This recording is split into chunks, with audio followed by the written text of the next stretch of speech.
4 หมู่บ้านนะครับ4 หมู่บ้านนี้ประกอบไปด้วยนะครับหมู่4 หมู่ 7 หมู่ 8 และก็หมู่ 10นะครับตลอดถึงจัดสรรทุกหลังคาเรือนจัดสรรหลังคาทุกหมู่บ้านนะครับวันนี้จะได้มาร่วมกันและก็ตั้งสถานีคลื่น 104.50 เมกะเฮิรตซ์นะครับในเมตตาปรมีธรรมของท่านพระครูสมุวิสุวัตรวรกิจโจผู้อำนวยการสถานีนะครับขึ้น 104.50 เมกะเฮิรตซ์เจ้าอาวาสวัดฝ่ายหินได้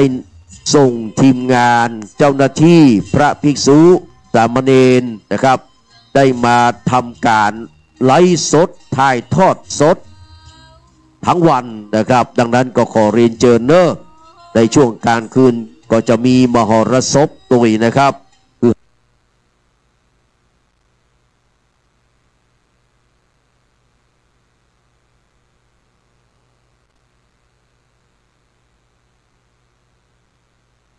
เขาจะมีตั้งแต่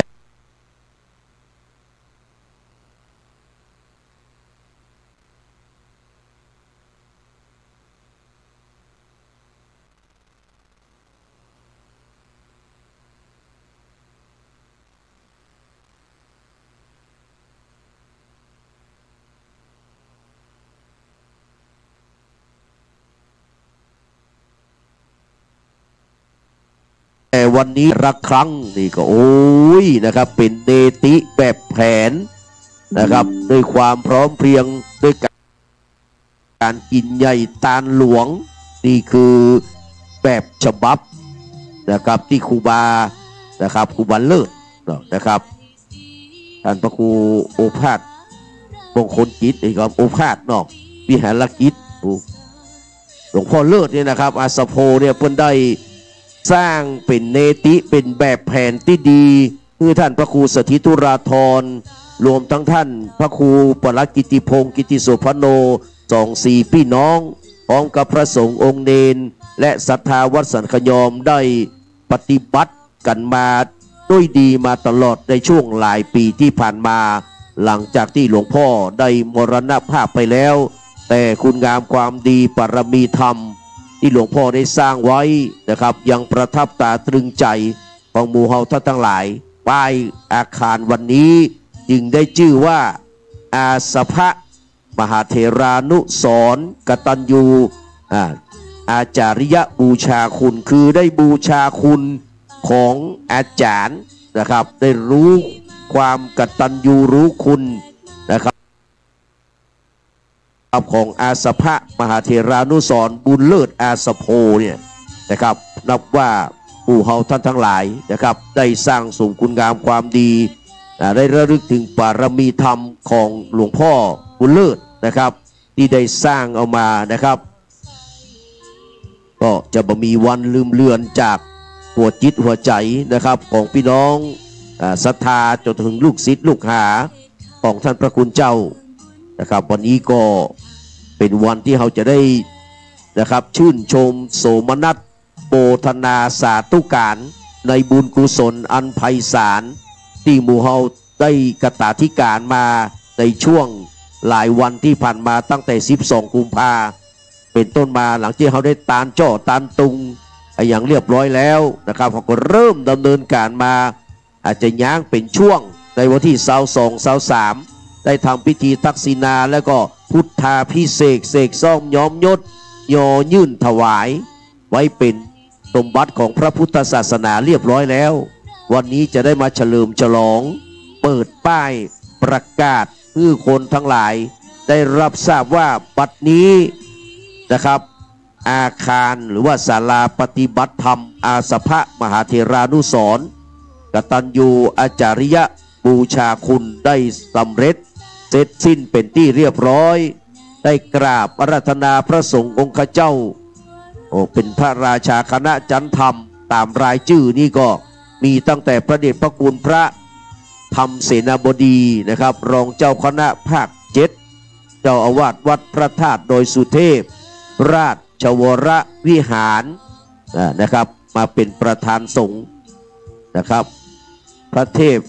วชิรธีรคุณนะครับรองเจ้าคณะภาค7วัดปากน้ำภาษีเจริญกรุงเทพและก็ท่านพระคุณเจ้าแถมหลายรูปหลายองค์นะครับ100 กว่ารูปในวันนี้พี่น้องนะครับสมนานันจะทัศนังเอตมังคารมุตตมังการที่จะได้หันพระสงฆ์ข้าเจ้าเป็นสมณะผู้สงบเสงี่ยมเรียบร้อยกับถือว่าเป็นมงคลอันอุดมหรือว่ามงคลอันสูงสุดกับดังนั้นพอพี่น้องจะร่วมทำบุญเป็นเจ้าภาพสังฆทานก็ยังได้อยู่ครับรับไปเรื่อยๆเนอะนะครับหรือว่าจะตามแต่เจตนาศรัทธาร่วมเป็นเจ้าภาพร่วมทำบุญเฉลิมฉลองปอยหลวงนะครับของวัดสันขยอมก็ขอเรียนเชิญได้เนอะเมื่อกี้ก็มีหลายคนหลายท่านได้นำเอาต้นเนาะมาตาลมีพี่น้องที่อยู่เมืองฝางสีดอนใจนะครับซึ่งเป็นคนขับเรียกว่าขับรถสายฝางต้าตอนฝางเชียงใหม่นะครับได้มาร่วมทำบุญโดยก็ขออนุโมทนาสาธุนะครับวันนี้ก็ขอเรียนเชิญเนอร์นะครับพอพี่น้องศรัทธาเฮาก็กำลังกันมานำกันมานะครับพอหลวงบ้านเฮาถึง4 หมู่บ้านเนาะผู้นำวิยาวัจกรนะครับแล้วก็เฮรัญยิกนะฮะเฮรัญยิกวันนี้แต่งกรมานะเป็นกรอนเขาเรียกว่ากาบยานี11เดี๋ยวแต่งไว้ตั้งแต่วันซื้อเลยนะครับพอหันลายชื่อของพ่อหลวงบ้านถึง4 หมู่บ้านวิยาวัจกรและเฮรัญยิกและคณะกรรมการนี่ครับก็ยับชื่อมาเป็นกรอนเป็นกาบยานี11นะครับเดี๋ยววันนั้นมันแต่งวัดไปหน่อยเดี๋ยวจะโซพอนะครับโซกันเกลาแห่งคำหนึ่งนะครับเดี๋ยวเขาจะได้นึกฟังว่านะครับท่านพลหลวงบ้านจำรัดคันธรสนี่นะครับอยู่ที่หมู่ไหนนะได้เป็นวิยาวัจกรเนาะจำรัดคันธรสนี่เป็นวิยาวัจกรนะครับเลิศจันผู้มานี่เป็นพลหลวงบ้านหมู่ที่4นะครับบุญอินทรนะครับบุญธรรมนี่หมู่7รุ่งรัตน์พรหมจารีนี่อยู่ที่หมู่8นะครับแล้วก็วรนุชมุนินนี่เพิ่นอยู่ที่หมู่10นะครับตลอดถึงคุณดัชนีฟาเชียวเลนิโคนะครับอันนี้ก็เป็นแม่งานใหญ่เช่นเดียวกันครับเป็นเฮรัญยิกนะครับในเมตตาบารมีธรรมนะครับของท่านพระครูสถิตธุราธรเจ้าอาวาสและก็พระครูปลัดกิติพงศ์กิติโสพโนด็อกเตอร์นะครับตลอดถึงพระเนนเถนน้อยพระสงฆ์องค์เจ้าในวัดในวากพ่ออาจารย์กรรมการนะครับทุกคนทุกท่านคณะศรัทธาทุกหลังคาเรือนนะครับพร้อมใจกันในวันนี้กับเขาจะได้กิจกรรมประกาศท่านทั้งหลายเหล่านี้ได้ทุ่มเทแรงกายและแรงใจนะครับมีความสามัคคีมีความพร้อมเพรียงกลายเป็นนะครับสามัคคี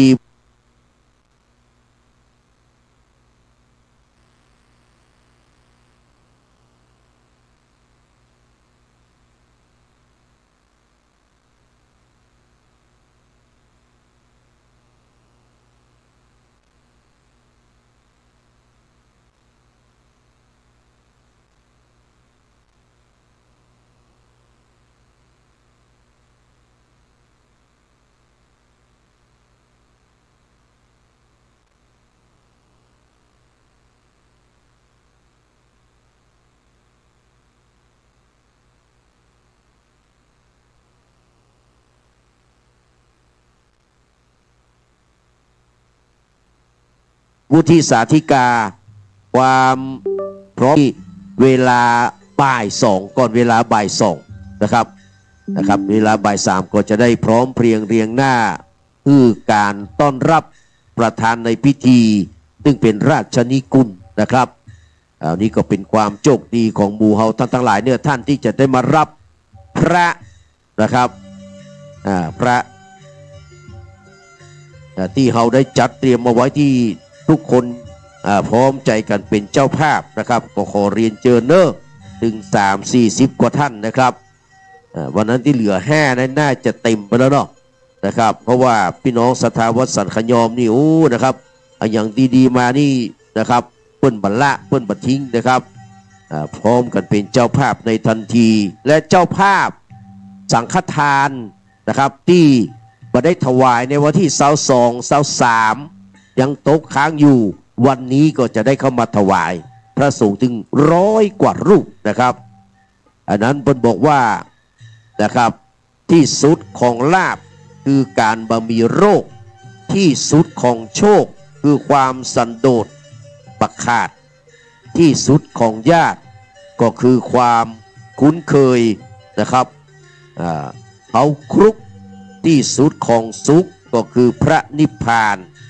นะครับดังนั้นก็ขอเรียนเชิญเนอะพ่อแม่พี่น้องทุกคนทุกท่านนะครับพี่น้องศรัทธาวัดสันขยอมทุกหลังคาเรือนทุกหมู่และบ้านจัดสรร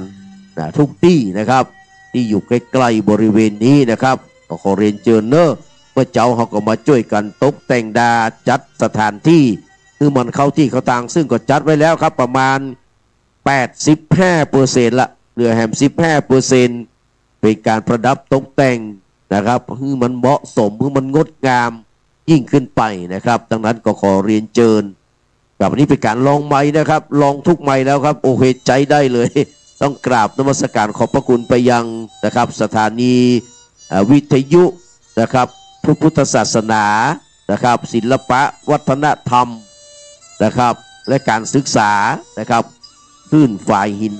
104.50 เมกะเฮิรตซ์ในเมตตาปรมีธรรมของท่านพระครูสมุวิสุวัฒน์วรกิจโจนะครับ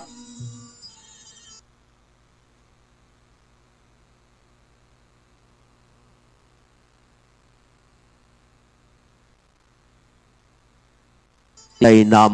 ำพระภิกษุสามเณรเจ้าหน้าที่มาทำถาดกันถ่ายทอดนะครับในวันนี้นะครับในงานเปิดป้ายอาคารนะครับปฏิบัติธรรมนะครับสภะมหาเถรานุสรณ์นะครับของท่านพระครูโอภาสวิหารกิจนี่นะครับกตัญญูอาจาริยบูชาคุณอุบาบุญเลิศอาสโพพระผู้มีคุณูปการอันยิ่งใหญ่วางเนติแบบแผนนะครับไว้เป็นอย่างดีมีความมั่นคงและก็มีความก้านกงรุ่งเรืองนะครับวัดสันขยอมได้เป็นที่หูจักของศรัทธาสาธุชน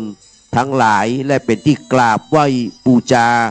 ของเทวดาและมนุษย์ทั้งหลายได้มาชื่นชมโสมนัสโมทนาวันนี้พุทธังก็จะเปิดธรรมังก็จะเปิดสังฆังก็จะเปิดโลกเปิดจักรวาลเปิดเคหสถานทิพยวิมานเปิดวัดวาอารามนะครับสันขยอมแห่งนี้คือสว่างสวัยรุ่งโรจน์โชติช่วงชัชวาลคือเป็นรมณียสถานนะครับสำราญอุรารมชื่นชมทัศนาเป็นที่กราบไหว้บูชาของเทวดาและมนุษย์ทั้งหลายวันนี้เราจะได้ทำพิธีเปิดป้าย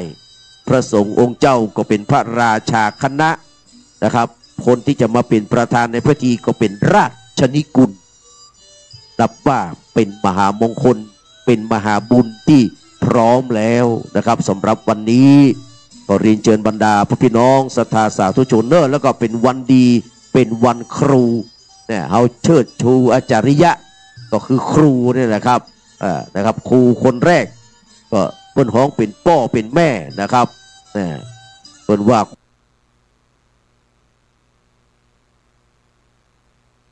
ครูแรกนี่เป็นพ่อเป็นแม่ครูคนต่อมาก็คือครูที่อยู่โรงเรียนนะครับแล้วก็ผู้มีอุปการะคุณทั้งหลายนะครับที่ทำคุณงามความดีไว้ให้กับสังคมบ้านเมืองก่อนถือว่าเป็นผู้มีอุปการะคุณเช่นเดียวกันนะครับเราได้ตอบแทนบุญคุณของท่านทั้งหลายเหล่านั้นไปแล้วทั้งที่เพิ่นได้ถึงแก่มรณกรรมไปแล้วนะครับบอกว่าจะเป็นพระสงฆ์ข้าเจ้านะครับมีหลวงพ่อนะครับพระครูโอภาสเป็นต้นนะครับ ตลอดจนถึงครูบาอาจารย์สังฆเถระภิกษุสามเณรที่ได้มรณภาพไปเช่นเดียวกันนะครับโดยเอาสรีระร่างกับมาไว้ที่วัดเฮาที่เป็นศรัทธานะครับเราก็ได้ทำบุญให้เพื่อนไปเรียบร้อยแล้วนะครับเสกซอมย้อมยศย่อยื่นถวายไว้กับพุทธศาสนาเป็นที่เรียบร้อยแล้ววันนี้เรามาชื่นชมโสมนัสโมทนากับบุญที่หมู่เฮาทั้งหลายได้ร่วมกันก่อได้ร่วมกันแปลงเราก็มาสานต่อคือสำเร็จเรียบร้อยในวันนี้เนอะวันหน้าต่อ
นั้นมันไกลสุดซอยอดทนรอคอยเอาเมืองจักได้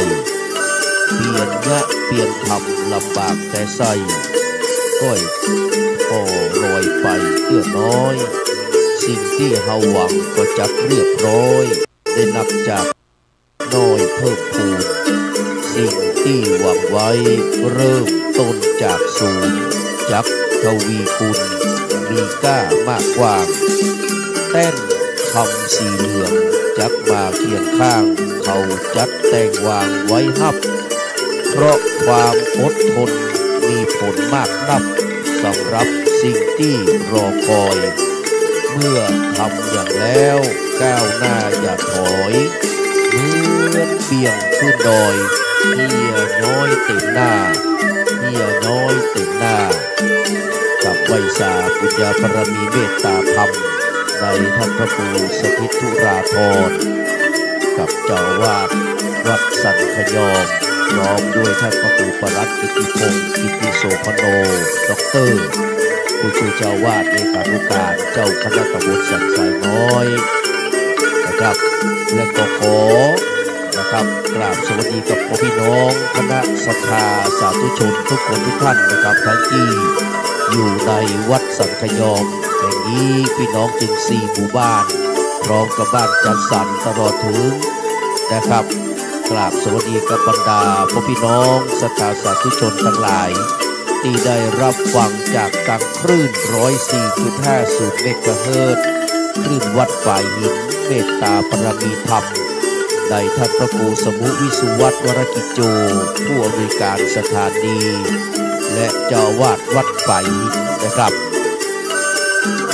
กับขณะนี้นะครับท่านได้รับฟังการถ่ายทอดเสียงนะครับรูปภาพจากวัดสันขยอมนะครับตำบลสันทรายน้อยอำเภอสันทรายจังหวัดเชียงใหม่กับวันนี้นะครับจะได้เชิญชวนบรรดาพ่อพี่น้องศรัทธาสาธุชนทุกคนทุกท่านนะครับที่ได้รับทราบข่าวมีการกุศลนะครับว่าวันนี้วัดสันขยอมนะครับได้จะทำพิธีเปิดป้ายนะครับเปิดป้ายศาลาปฏิบัติธรรมอาสภะมหาเถรานุสรณ์กตัญญูอาจาริยบูชาคุณนะครับในวันที่27นะครับกุมภาพันธ์ 2568ซึ่งวันนี้ก็เป็นเดือนใหม่หมายถึงว่าเดือนตันเหนือเดือนใหม่นะครับคือขึ้น1 ค่ำเดือน6เหนือนะครับเดือน8ไทยนะครับก็ได้มาจุจอดรอดถึงนะครับตามปกติธรรมดาเพิ่นได้เตือนเอาไว้ว่านะครับไฟเดือน6ตกในไม่หันนะครับก็ก่อนที่จะมาทำบุญสุนทานออกจากบ้านจากจองออกจากเคหสถานบ้านจองห้องหอก็ขอให้บรรดาพ่อพี่น้องครับทุกคนทุกท่านได้ตรวจสอบนะครับความเรียบร้อยนะครับปืนไฟฟ้าเรื่องอุปกรณ์ที่ใช้ไฟฟ้านะครับที่อยู่ในบ้านในจองนะครับถอดปลั๊กจะให้เรียบร้อยหรือว่าดังไฟก็ดีก่อไฟไว้ก็ดีนะครับก่อนออกบ้านออกจองก็นะครับทำให้มันเรียบร้อยตั้งน้ำไว้ก็ดีเสียบหม้อกาไว้ก็ดีเสียบกระติกน้ำไว้ก็ดีเสียบโทรทัศน์ยกเว้นตู้เย็นนะครับมันต้องไปถอดเพื่อเลยถ้าตู้เย็นถอดนี่มีปัญหาถ้าจะทำให้เครื่องมันลุกนะครับอันใดที่จำเป็นก็ยังต้องคงไว้นะครับแต่อันใดที่เขาใช้ชั่วครั้งชั่วคราวเป็นเตื้อไปก็หูเข้ากันครับอันนี้ก็ถอดปลั๊กไว้ให้เรียบร้อยแล้วก็ออกมาร่วมทำบุญนะครับก็จะได้บุญกุศลอย่างมหาศาล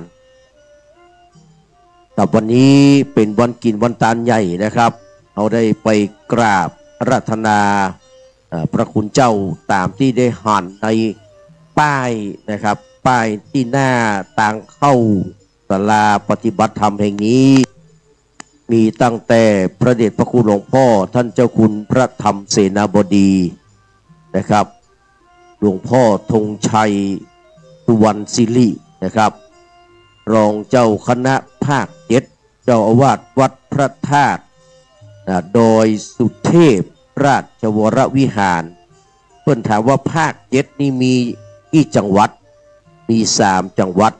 เชียงใหม่ลำพูนแม่ฮ่องสอนนี่เป็นภาค7นะครับแล้วจากนั้นมาก็จะมีพระเดชพระคุณพระเทพ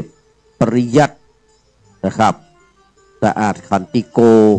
หลวงพ่อที่ปรึกษาเจ้าคณะภาค7เจ้าวาดวัด7ยอดนะครับพระอารามหลวงพระเดชพระคุณพระเทพวชิระทีละคุณนะครับนิกรมโนกโรรองเจ้าเป็นว่ารองเจ้าคณะภาค7ผู้ช่วยเจ้าวาดวัดปากน้ำพระอารามหลวงกรุงเทพกับพระเดชพระคุณพระเทพ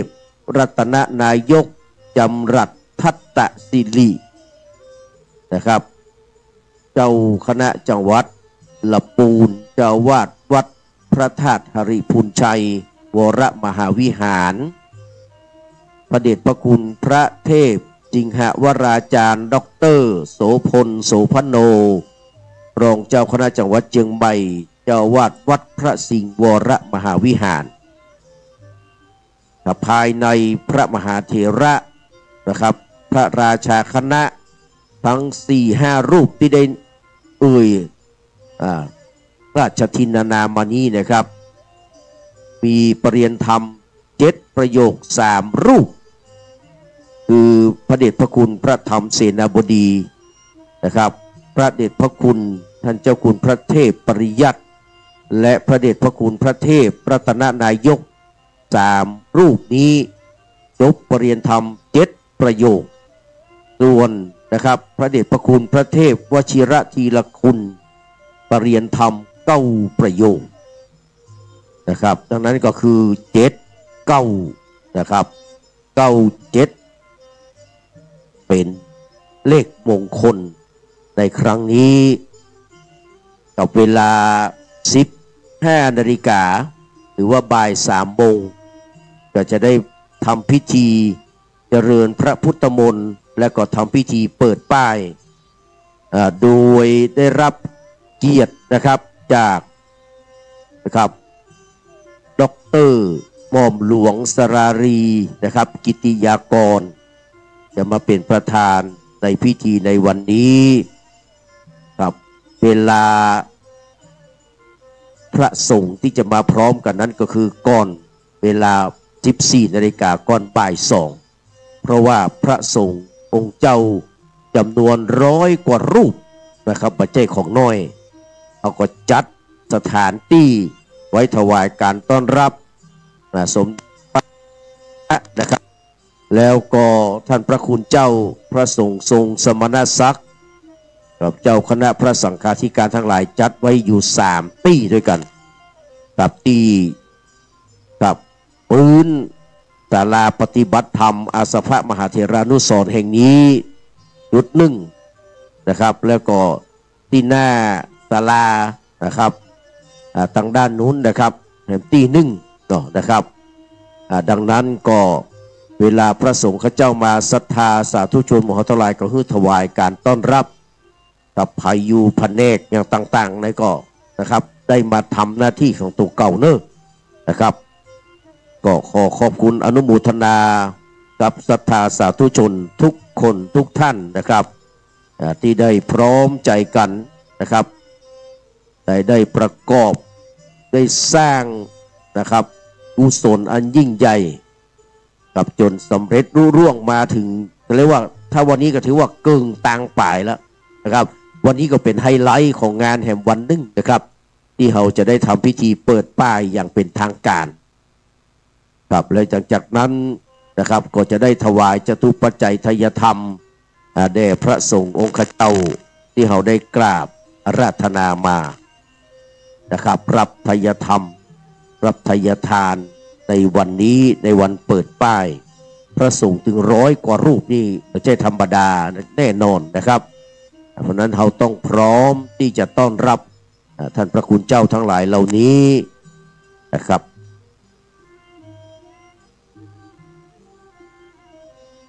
กับเรียนเชิญบรรดาพ่อพี่น้องทางบ้านเนอะอยากจะร่วมทำบุญสุนทานถ้ามาบ่ได้ก็ออนไลน์เข้ามาเนอะนะครับออนไลน์มาที่ท่านพระครูสถิตุราธรก็ดีท่านพระครูนะครับปลัดกิติพงศ์กิติโสพโนด็อกเตอร์ก็ดีตามที่เปิ้ลได้บอกไว้กล่าวไว้นะครับในเฟซบุ๊กในไลน์ของท่านนะครับมาบ่ได้ก็ยกมือไหว้ไปมือสาอนุโมทนาก็เป็นบุญสำเร็จตึงทานน้ำไม้ตัวนะครับศีลละไม้ก็ห้าศีลอยู่ทั้งบ้านเวลาทุเจ้าประธานสงฆ์ได้ปั่นศีลหมู่เฮาก็สมาทานศีลพร้อมกันแล้วก็พับไว้ที่บ้านนะครับภาวนานะครับพิธีกรก็จะบอกคือภาวนาตัวก็เขาก็ภาวนาถ้าเพื่อนมาบอกเขาก็ภาวนาในใจของเขาเวลาหยาดน้ำหมายตาลก็เตรียมน้ำหยาดไว้ครับสำหรับพี่น้องที่ไม่ได้เข้ามานะ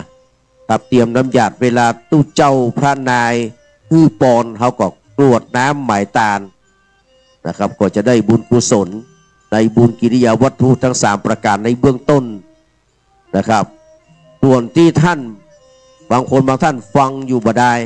แต่บ่ได้มีโอกาสมาและก็บ่มีปัจจัยอย่างต่างๆบ่มีเทคโนโลยีที่จะออนไลน์มาก็ตั้งนะครับยกมือไหว้ไปมือสาอนุโมทนาฮื้อส่วนบุญตัวนะครับแล้วก็ทำจิตฮื้อแจ่มใสเบิกบานเสมือนหนึ่งว่าเขาได้ร่วมมือตานตัวครับอันนี้ก็สามารถนะครับเป็นบุญสำเร็จนะครับด้วยการฮื้อส่วนบุญด้วยการอนุโมทนาบุญนะครับก็ได้บุญเช่นเดียวกันที่สำคัญก็คือเรียกว่าตั้งความเห็นให้ชอบเป็นทิฏฐุชุกรรมนะครับมีความเห็นไปตั้งชอบนะครับก็เป็นมิจฉาทิฏฐินะครับคนที่เป็นมิจฉาทิฏฐินี่เพิ่นว่ามันแก้ยากโดยเฉพาะนิตยมิจฉาทิฏฐินะครับคนที่มีความเห็นผิดคงที่ถาวรแม้แต่องค์สมเด็จพระสัมมาสัมพุทธเจ้าก็บ่สามารถจะโปรดคนเหล่านี้ได้มันยิ่งกว่าปัทภะปรมะก็นะครับนิตยมิจฉาทิฏฐินี่เป็นสิ่งที่น่ากลัวที่สุดนะครับก็เลยมีกลอนว่าคนดีคนจริงไม่เปลี่ยนใจนะครับคงนิสัยและสันดานชอบชั่วก็เชี่ยวชาญในเชิงชั่วจนช่ำชองชอบดีนั้นดีแน่ดังทองแท้พงธาตุทองใครปราดจะเปลี่ยนปองมิเปลี่ยนได้เพราะใจเดียวอันนี้เป็นนิตยมิจฉาทิฏฐิถ้ามันจับตังดีก็ดีไปนะถ้ามันจับตังหายเนี่ยคนว่าพระพุทธเจ้ายังโพดมาได้เลยอันนี้น่ากลัวที่สุดแต่บะมีที่บ้านสันขยอมวัดสันขยอมนี่บะมีนะครับในอำเภอสันทรายนี่บะมีที่อื่นนะครับดังนั้นก็เอามาช่วยกันทำบุญตั้งความเห็นที่มันถูกต้องนะครับตั้งความเห็นที่กันมันถูกต้องตั้งเจตนาไว้ให้ดีให้ถูกให้ต้องให้ควรให้เป็นสัมมาทิฏฐิก็เปรียบเสมือนการจดนะครับหรือว่าใส่กระดุมกระดุมก็ถ้าเราผูกปัดตอมหรือว่ากระดุมผูกตั้งแต่เม็ดแรกนะครับเม็ดต่อไปมันก็บัลลาเลตาเต้ละนะครับมันก็จะตรงกันไปหมดตรงกันข้ามที่ต่างว่าถ้าเราจดกับปัดตอมเม็ดแรกนะครับเป็นหูที่1เอาไปใส่หูที่2จากนั้นไปมันก็จะบัดตรงละเนี่ยใดกระทึมได้ครับต้องมาแก้เพราะนั้นสัมมาทิฏฐินะครับในข้อที่1ของมรรคมีองค์8นะครับจึงสำคัญที่สุดนะครับสำคัญแต่นะครับดังนั้นมีความเห็นที่ดีถ้าเรามีความเห็นผิดนิวรณ์ตึง5ก็จะมารบกวนนะครับนี่กุวรโดยเฉพาะวิจิกิจฉา นะครับการลังเลสงสัยเนี่ยนะครับเหมือนกับเขาไปติดคอกบ่ได้พุทธบ่ได้เกิดบ่ได้ออกเพราะลังเลสงสัยอยู่ตลอดเวลานะครับโดยนิวรณ์ข้อที่นะครับแต่ความมีศรัทธาเปิ้นว่าเขาจะเชื่ออย่างสักอย่างนั้นต้องเชื่อด้วยปัญญาใจปัญญาเข้ามากำกับตัวนะครับดังนั้นความเชื่อนี่นะครับมันเป็นเรื่องของศรัทธาแต่ปัญญานี่เป็นเรื่องของเหตุผลเพราะฉะนั้นอย่าใจแต่ศรัทธาอย่างเดียวอย่าใจแต่ความเชื่ออย่างเดียวเอาต้องใจหลักเหตุผลดังนั้นเปิ้นจะได้มีหลักกาลามสูตรหรือว่าเกสาปุตตสูตรเกบ้านเกสานิคมนี่เนาะนะครับพุทธเจ้าเพิ่นตัดนะครับหลักทลกาลามสูตรเอาไว้นะครับเราไม่ต้องไปอู้ถึงภาษาบาลีอู้เป็นภาษาง่ายๆครับว่านะครับเอาเป็นกลอนเพิ่นบอกว่าหนึ่งฟังตามกันมาอย่าไปเชื่อสองทำอยู่ทุกเมื่อเชื่อไม่ได้สามตื่นข่าวเปล่ามาอย่าเชื่อไปสี่อย่าไว้ใจแม้แต่ตำราห้าอย่าเชื่อเพราะเดาเอาเองเล่นหกเพราะกฎเกณฑ์คาดคะเนไว้ล่วงหน้าเจ็ดเพราะนึกตรึกตรองหรือตรวจตราแปดเพราะว่าต้องตามตำราต้นเก้าอย่าเชื่อเพราะเพื่อควรเชื่อเขาสิบครูเราแท้ๆมาแต่ต้นก็ใช่จักเชื่อได้น้ำใจตนน้ำใจคนนะครับจงเชื่อผลเชื่อเหตุสังเกตเทินอันนี้เป็นหลักกาลามสูตรเปิ้นปัจจัยว่าไม่ให้เชื่อนะแต่อย่าพึงปักใจเชื่อนะครับต้องพินิจพิจารณาใจปัญญาเพื่อรอบคอบดูเหตุดูผลก่อนว่าอันนี้มันเป็นต้นมะนาวมันจะออกลูก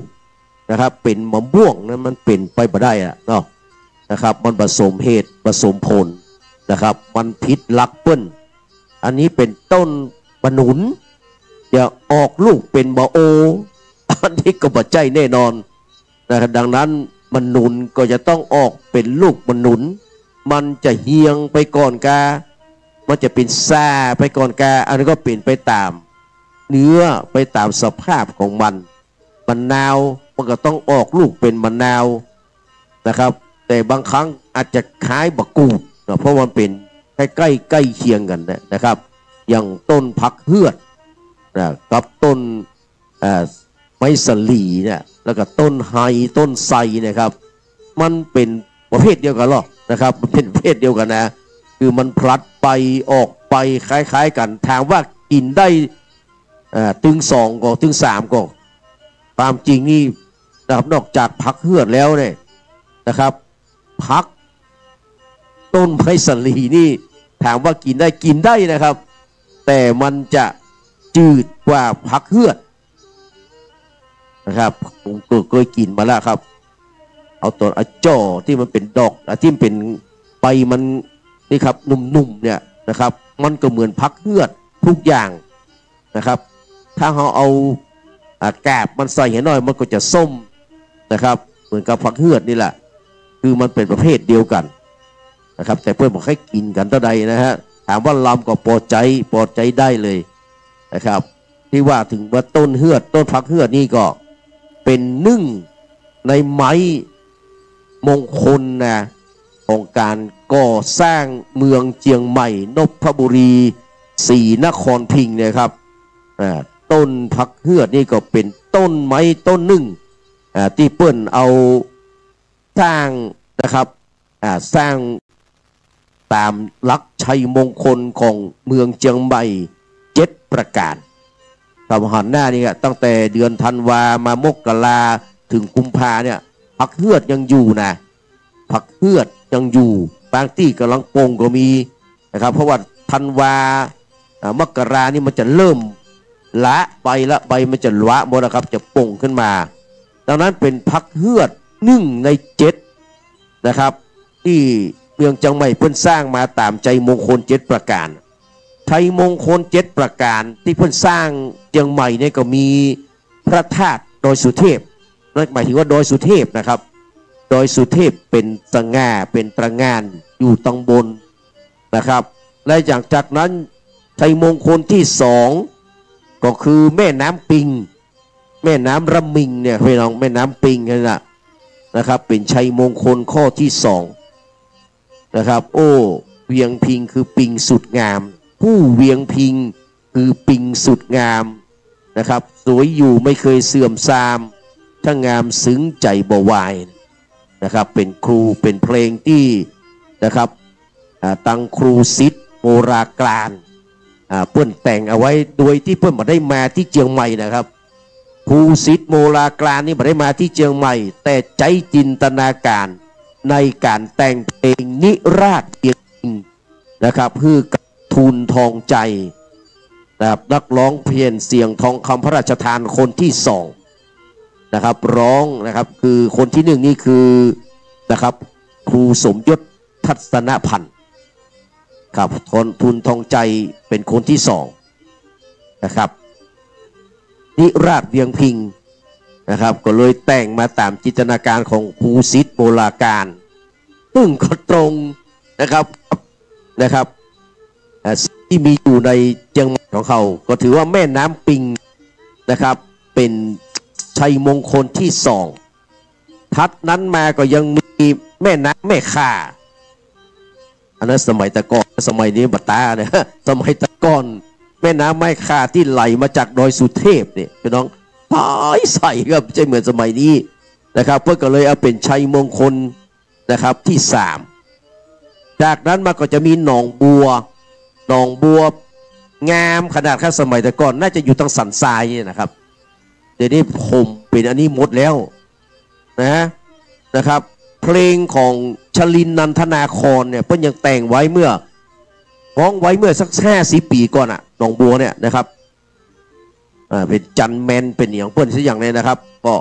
มีหนองบัวนี่เข้ามาเกี่ยวข้องตัวถือว่าหนองบัวก็เป็น1 ใน 7นะครับชัยมงคลนอกจากหนองบัวแล้วยังมีฟานเผือกหรือว่าเก้งเผือกภาษากลางของบ้านเฮาฮ้องว่าฟานบ้านฮ้องว่าฟานกับบ้านเฮาเลยฮ้องว่าฟานภาษากลางเพิ่นฮ้องว่าเก้งกับอันนี้ก็เป็น1 ในชัยมงคลทั้ง7ประการนอกจากฟานเผือกแล้วนะครับยังมีหนูขนาดใหญ่เต้ากับดุมล้อสมัยเราอ่อนสมัยนี้จะบอกฮู้จักแล้วอันยังไม่เป็นดุมท่านพระครูปลัดฮู้จักก็ท่านพระครูสมุฮู้จักก็ดุมที่มันอยู่เนี่ยจังกลางล้อเกวียนทางก่อนเพื่อของดุมอยู่ตรงกลางเลยเพื่อเอาซี่มันปักไปเนี่ยอันนั้นคือของกระดุมล้อเพื่อของดุมล้อหนูเนี่ยในสมัยนั้นตัวมกดุมล้อเนี่ยนะครับเพื่อนเลยเอามาเป็นชัยมงคลในการสร้างเวียงเชียงใหม่นพบุรีศรีนครพิงค์นี่นะครับและหลังจากนั้นเนี่ยมาถึงต้นผักเฮือดใหญ่ครับผักเฮือดบางคนว่าบ้านปี้ห้องผักหีนะครับความจริงแล้วผักเฮือดกับผักหีนี่คนละอย่างกันนะครับแต่มันอยู่ในอันเดียวกันนะครับผักเฮือดจะใบใหญ่กว่าผักหีนะครับและก็ลำกว่าผักเฮือดน้อยผักหีมันจะน้อยกว่านะครับต้นจะน้อยกว่าแล้วก็ใบจะน้อยกว่าผักเฮือดแต่เนี่ยต้นใหญ่ๆที่เพื่อนเอาใจเป็นชัยมงคลสร้างนครพิงค์นพบุรีศรีนครพิงค์ในสมัยแต่ก่อนนั้นใบมันใหญ่ต้นมันใหญ่นะครับมันเป็นไม้ที่อยู่ประเภทเดียวกันครับต้นไทรหรือว่าต้นไฮพี่น้อง นะครับอันนี้เป็นเพศเดียวกันคือมันหวะใบมันนี่ก็ต้นไม้สลีเนี่ยประเภทเดียวกันหมดเลยครับดังนั้นต้นเฮือดพักเฮือดใหญ่นะครับเป็นที่ซ่อนอยู่ของหนูเพือกไม่ใช่ฟานเผือกฟานนี่คงจะลบมาได้นะแต่หนูถ้าจะลบได้อยู่นะครับแต่ถ้าหนูขนาดใหญ่เท่ากับดุมล้อเนี่ยเขาอยากลบมาได้เหมือนกันนะครับอยู่ตั้งไหนเขาก็จะหันเนาะนะครับอันนี้ก็คือเป็นสิ่งที่ถือว่าเป็นมงคลที่ส่งเสริมให้เมืองเชียงใหม่เขาเนี่ยครับเป็นเมืองที่มีชัยภูมิที่เหมาะสมนะครับอันนี้ก็นำมาเล่ามาจากกับบรรดาพระพี่น้องศรัทธาสาธุชนพุทธบริษัททั้งหลายทั้งที่อยู่ในวัดนี้ทั้งที่อยู่ต่างบ้านนะครับฟังแก้ง่อมไปก่อนในช่วงนี้จะฟังอีนะเพราะว่ารายการปกตินี่เปิ้นตัดออกไปละนะครับเหลือแต่รายการสดของที่วัดสันขยอมแห่งนี้กับผมพระนาน74ก็เลยมามาจากก่อนนะครับก่อนที่ท่านอาจารย์พระครูปลัดกิติพงศ์กิติสุพโนดร.แก่นนะครับจะได้มาบัญชาว่าจะฮื้อเนี่ยจะได้พ่องนะครับตอนนี้ท่านอาจารย์ยังติดภารกิจยังติดงานอยู่นะครับเดี๋ยวสกรรมเปิ้นจะได้ลงมาบัญชาการนะครับว่าจะฮื้อประกาศไอ้หยังพ่องพี่น้องนะครับอันนี้คือเกล็ดเล็กเกล็ดน้อยนะครับจากพระนาน74นะครับแต่ว่าก็กราบนมัสการขอบพระคุณนะครับในเมตตาปรมีธรรมกับที่ท่านพระครูสมุวิสุวัตรวรกิจโจวันนี้เพื่อจะมาเป็นส่งตัวนะฮะในช่วงบ่ายที่ได้เมตตาลายเสียงนะครับหรือว่าลิงก์เสียงลิงก์สัญญาณจากนะครับ 92.50 เมกะเฮิรตซ์ที่ผมจัดรายการอยู่นะครับเป็นรายการนะครับวิเคราะห์การเมืองนะครับวิเคราะห์ข่าวสารตำนานเพลงเก่าเล่าสู่กันฟังนะครับลายเสียงไปถ่ายทอดเสียงไปผ่านสถานี 104.50 เมกะเฮิรตซ์นะครับ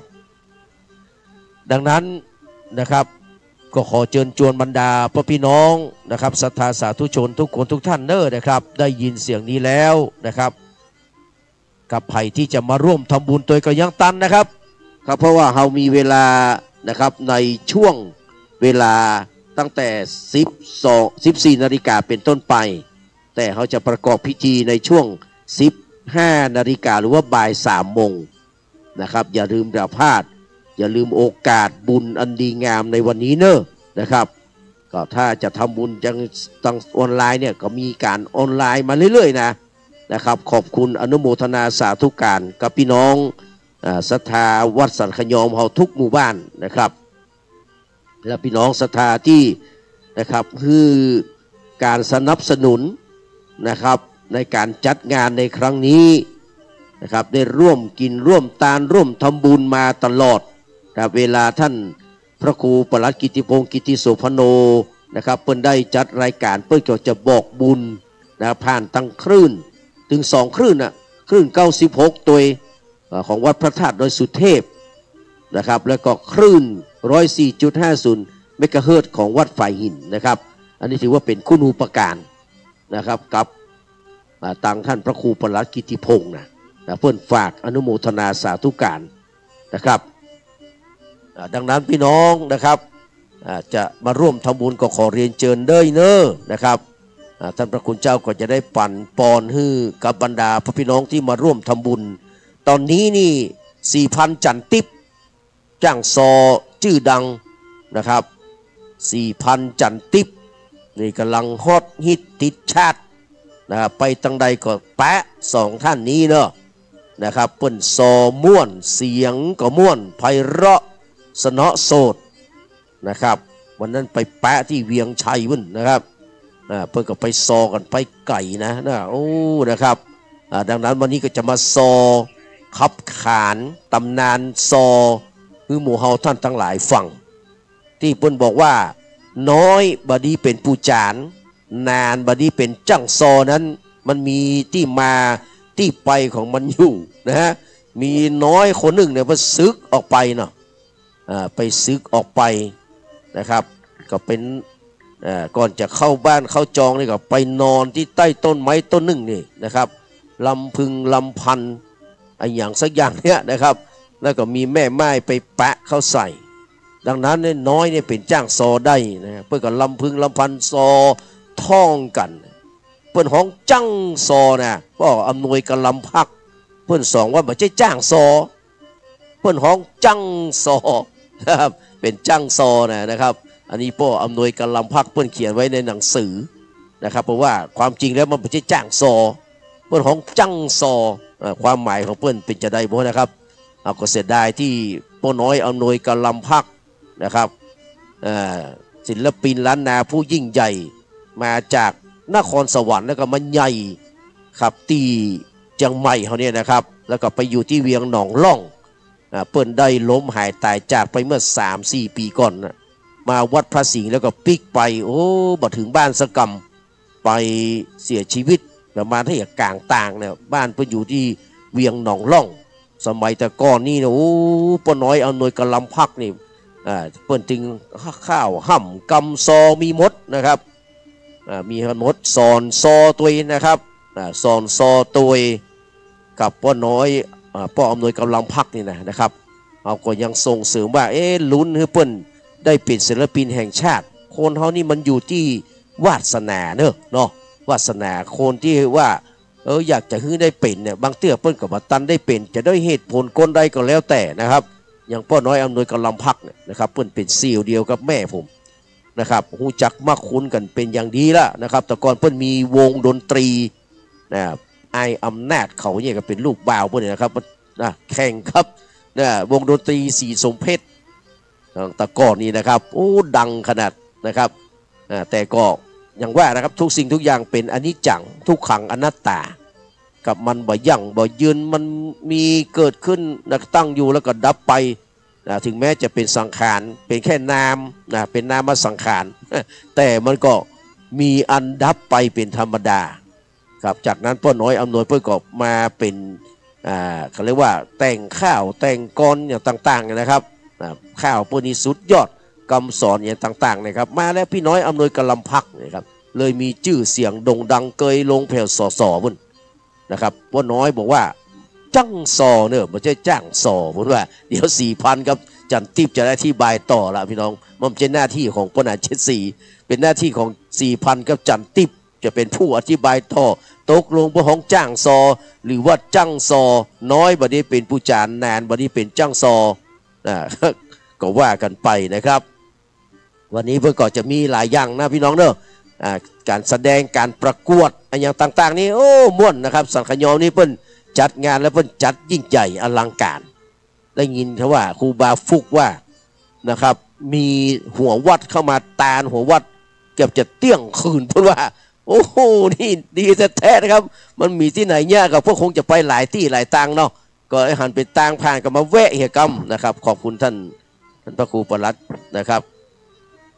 กิติพงศ์อาจารย์ดร.แก่นนะครับการนมัสการขอบพระคุณเนอเดี๋ยวจะได้อ่านตามรายชื่อนี้นะครับ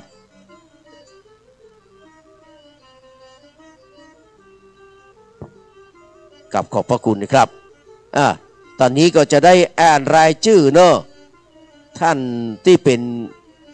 เจ้าภาพนะที่จะได้รับนะครับพระเศรษฐีจามเทวีซุ้มเรือนแก้วนะครับจากมือของหม่อมหลวงสารารีกิติยากรหรือว่าคุณน้ำพึ่งนะครับครับมีไผ่พ่องนะครับฟื้นความทรงจำแห่งครั้งหนึ่งหลังที่ผมอ่านไปเมื่อวันที่22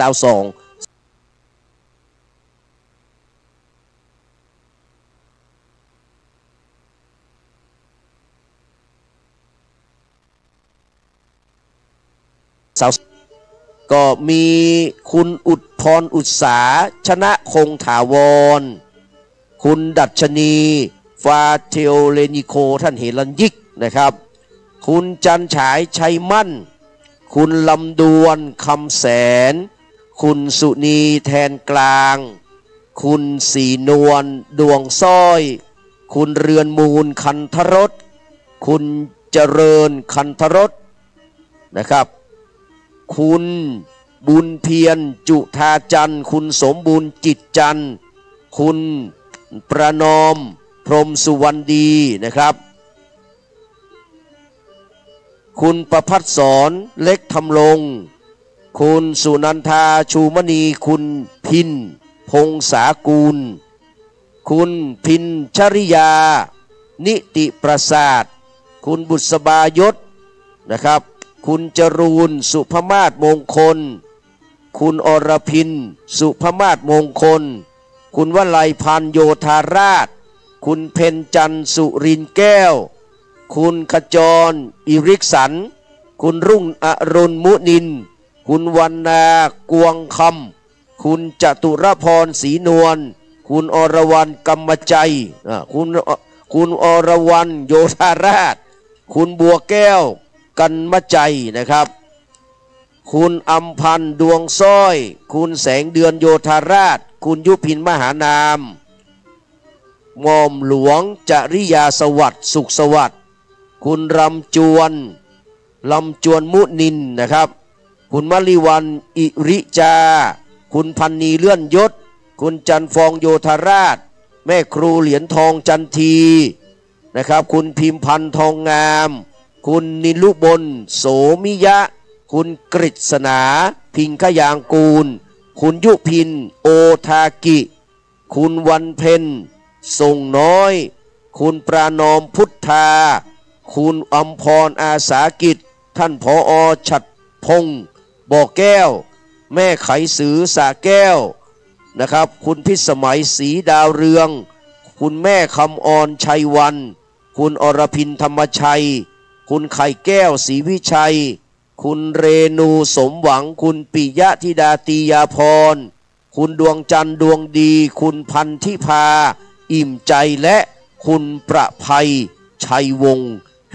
52ท่านนะครับ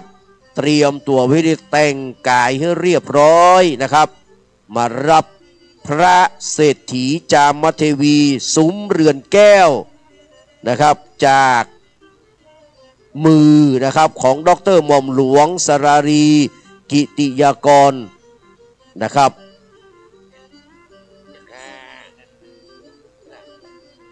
เป็นแม่ไข่สีนะครับของสุมาตัวเพื่อนไข่เขียนนี้เรามีอแองตัวเรียบร้อยนะครับต้องกราบของสุมาเป็นแม่ไข่สีนะครับแม่สุพินพงศักดิ์ลุ่งพงษากุลเขียนก่อนท่านครูบาพุกเขียนก่อนมีประกาศมีเนี้ยเดี๋ยวซ่องเขียนก่อนเขียนให้เรียบร้อยเดี๋ยวค่อยอ่านใหม่นะครับแล้วก็รายนามผู้รับพระแขกผู้มีเกียรตินะครับเป็นของนะครับคุณวรวิทย์ชัยสวัสดิ์ครับท่านวรวิทย์ชัยสวัสดิ์รองผู้ว่าราชการจังหวัดเชียงใหม่คุณแม่ชีพจนาพรวิศรีวรพัฒน์นะครับสุขสถานชัยสถานละปูนนะครับสุขสถานนะครับชัยสถานละปูนและคณะผู้ติดตามคุณกิติพัฒน์กวังท่านในอำเภอสันทรายนะครับกับที่ขออ่านได้ชื่อใหม่เนอะคุณสุพินเนาะศักดิ์รุ่งพงษากุลและแม่ไขศรี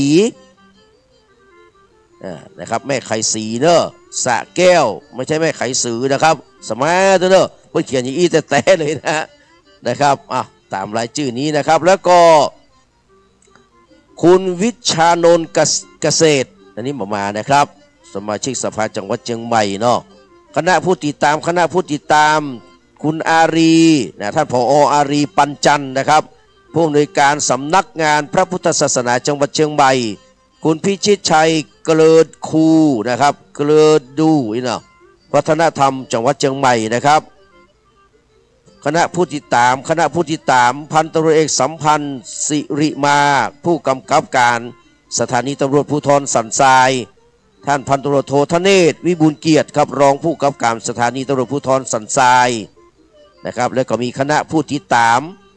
คุณนาทีดำรงครับท่านนายกเทศมนตรีนะครับเทศบาลตำบลสันทรายหลวง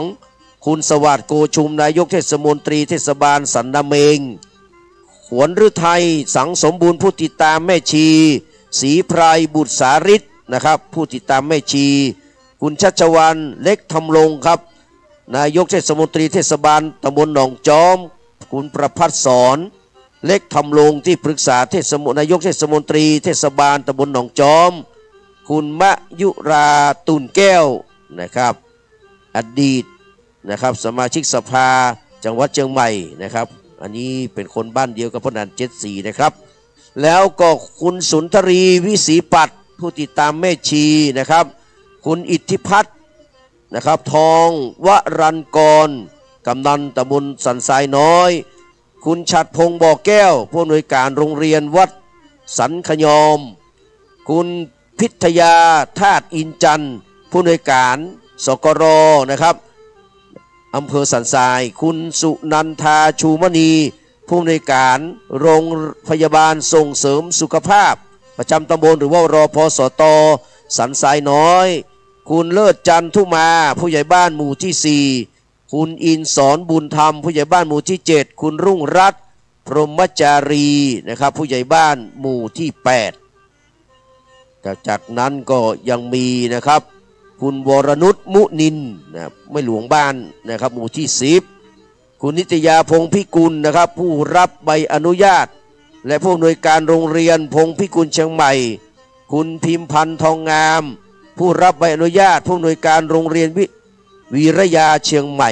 คุณการุณคนยศยิ่งคุณเอกพลพงพิกุลคุณแม่พันนีอยู่สุขหม่อมหลวงจริยาสวัสดิ์สุขสวัสดิ์คุณพ่อเชิดเกียรติชัยมั่นคุณแม่จันฉายชัยมั่นคุณฤดีอุตสะนะครับอุตสหตานนท์นะครับคุณโสรยา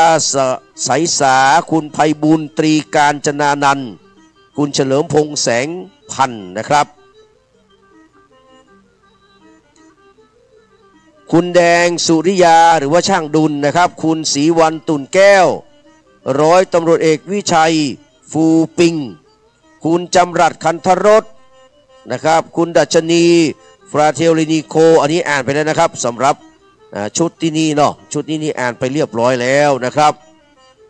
และจากนั้นก็ยังมีแม่คำออนชัยวัน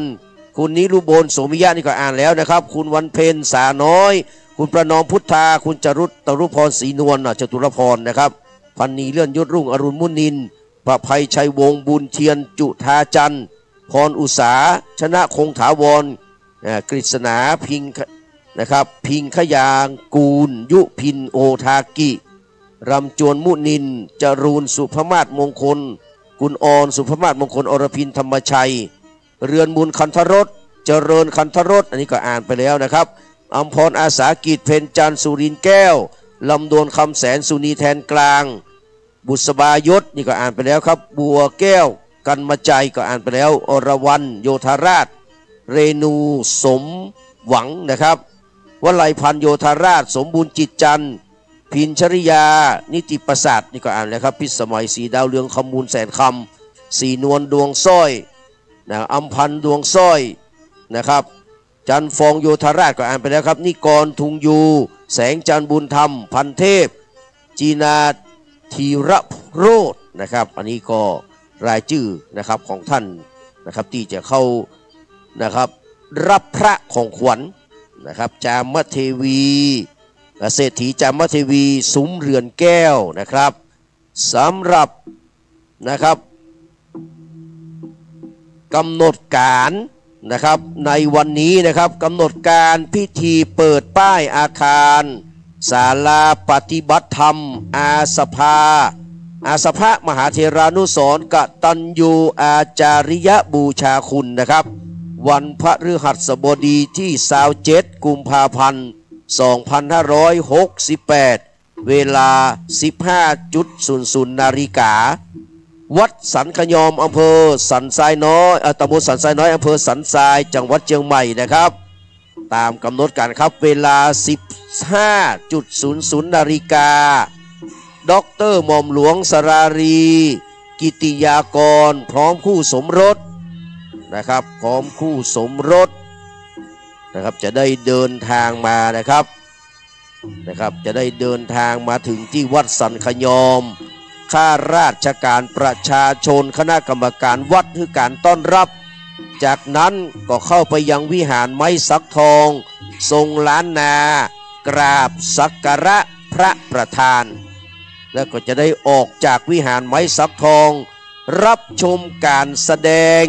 นะครับฟ้อนเล็บต้อนรับ1 ชุดจ้างฟ้อนเล็บชุดใดที่เป็นชุดที่ฟ้อนต้อนรับก็เตรียมตัวไว้ให้ดีนะครับจากนั้นก็ประธานก็จะเดินไปยังอาคาร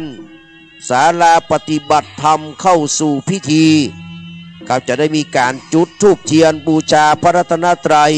ดร.หม่อมหลวงสลาลีกิติยากรนะครับพร้อมคู่สมรสนะครับพร้อมคู่สมรสก็จะได้นะครับจุดธูปเทียนเนาะนะครับครับ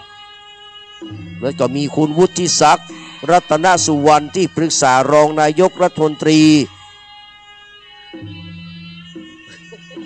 และรัฐมนตรีว่ากระทรวงกลาโหมของคุณภูมิธรรม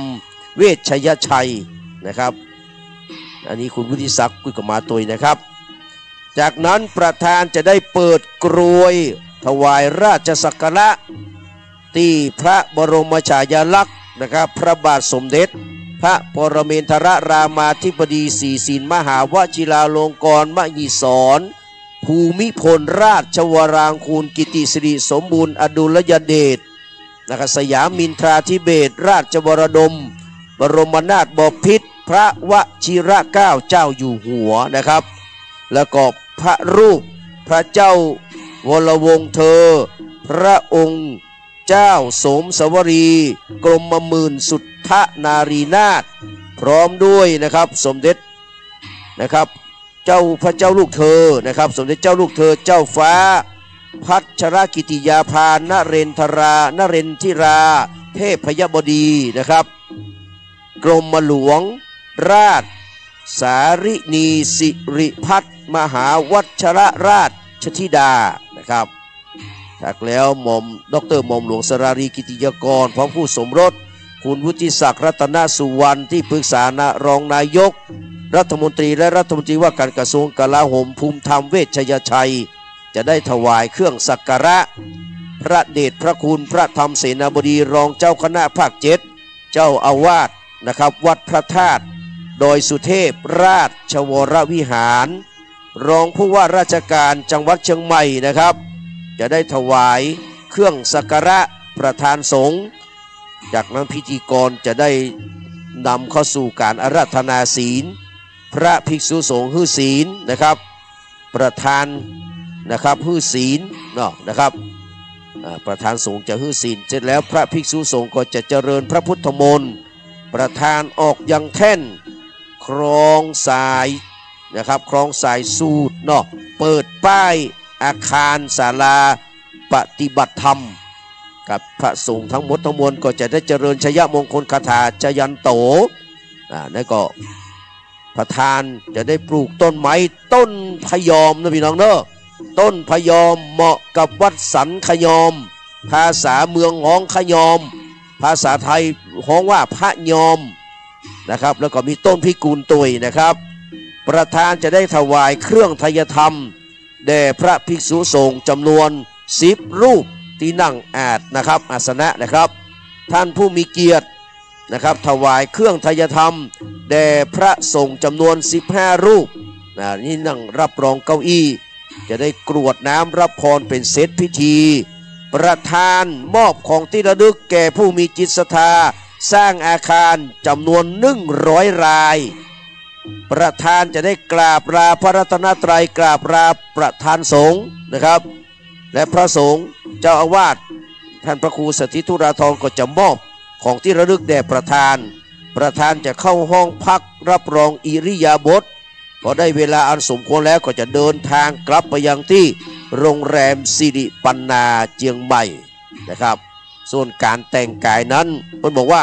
การแต่งกายนี้เพื่อแต่งกายชุดวัฒนธรรมเว้นผู้ปฏิบัติงานนะครับอาจจะเป็นเครื่องแบบเขาคืองดชุดราชการปกติข่าวนะครับอันนี้ก็คือกำหนดการนะครับที่เราจะได้ทำพิธีเปิดป้ายอาคารศาลาปฏิบัติธรรมอาสภะมหาเถรานุสรณ์กตัญญูอาจาริยบูชาคุณในวันนี้เวลา 15 นาฬิกานะครับ จึงเรียนให้บรรดาพ่อพี่น้องที่อยู่ต่างบ้านก็ดีนะครับที่จะมาที่นะครับวัดสันขยอมนี่ก็ดีได้รับทราบกันเนอนะครับวันนี้หม่อมหลวงสรารีกิติยากรหรือว่าด็อกเตอร์หม่อมหลวงสรารีกิติยากรคุณน้ำพึ่งนะครับพร้อมกับคู่สมรสนะครับคือนะครับคุณวุฒิศักดิ์รัตนสุวรรณนะครับก็จะได้มาเป็นประธานในพิธีในวันนี้นะครับ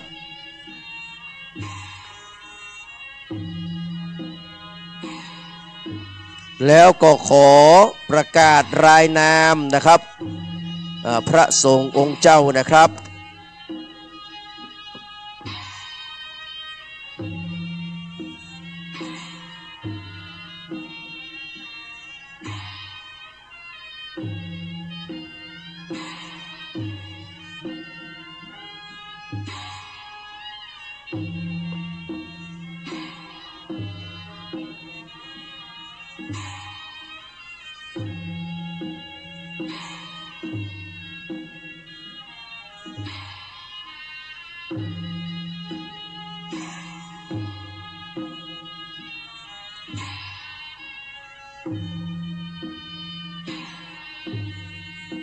กับขอความกรุณารถเครื่องหรือว่ารถจักรยานยนต์นะครับรถเครื่องทุกคันนะครับขอความกรุณานำรถของท่านนะครับไปไว้ทางด้านนอกนะครับไปจอดทางด้านนอกนะครับกับขอความกรุณานำรถเครื่องทุกคันนะครับที่จอดภายในวัดนี้คือเอาไปจอดทางด้านนอกเพื่อจะได้ทำความสะอาดอย่างเรียบร้อยเพื่อความเป็นระเบียบเรียบร้อยตัวนะครับกราบขอบพระคุณครับเจ้าของรถจักรยานยนต์หรือว่ารถเครื่องทุกคันนะครับขอให้นำรถของท่านไปจอดที่ด้านนอกนะครับไปจอดที่ด้านนอกนะครับครับทุกคันเลยนะครับกราบขอบพระคุณเป็นอย่างยิ่งนะครับกับขอบพระคุณครับ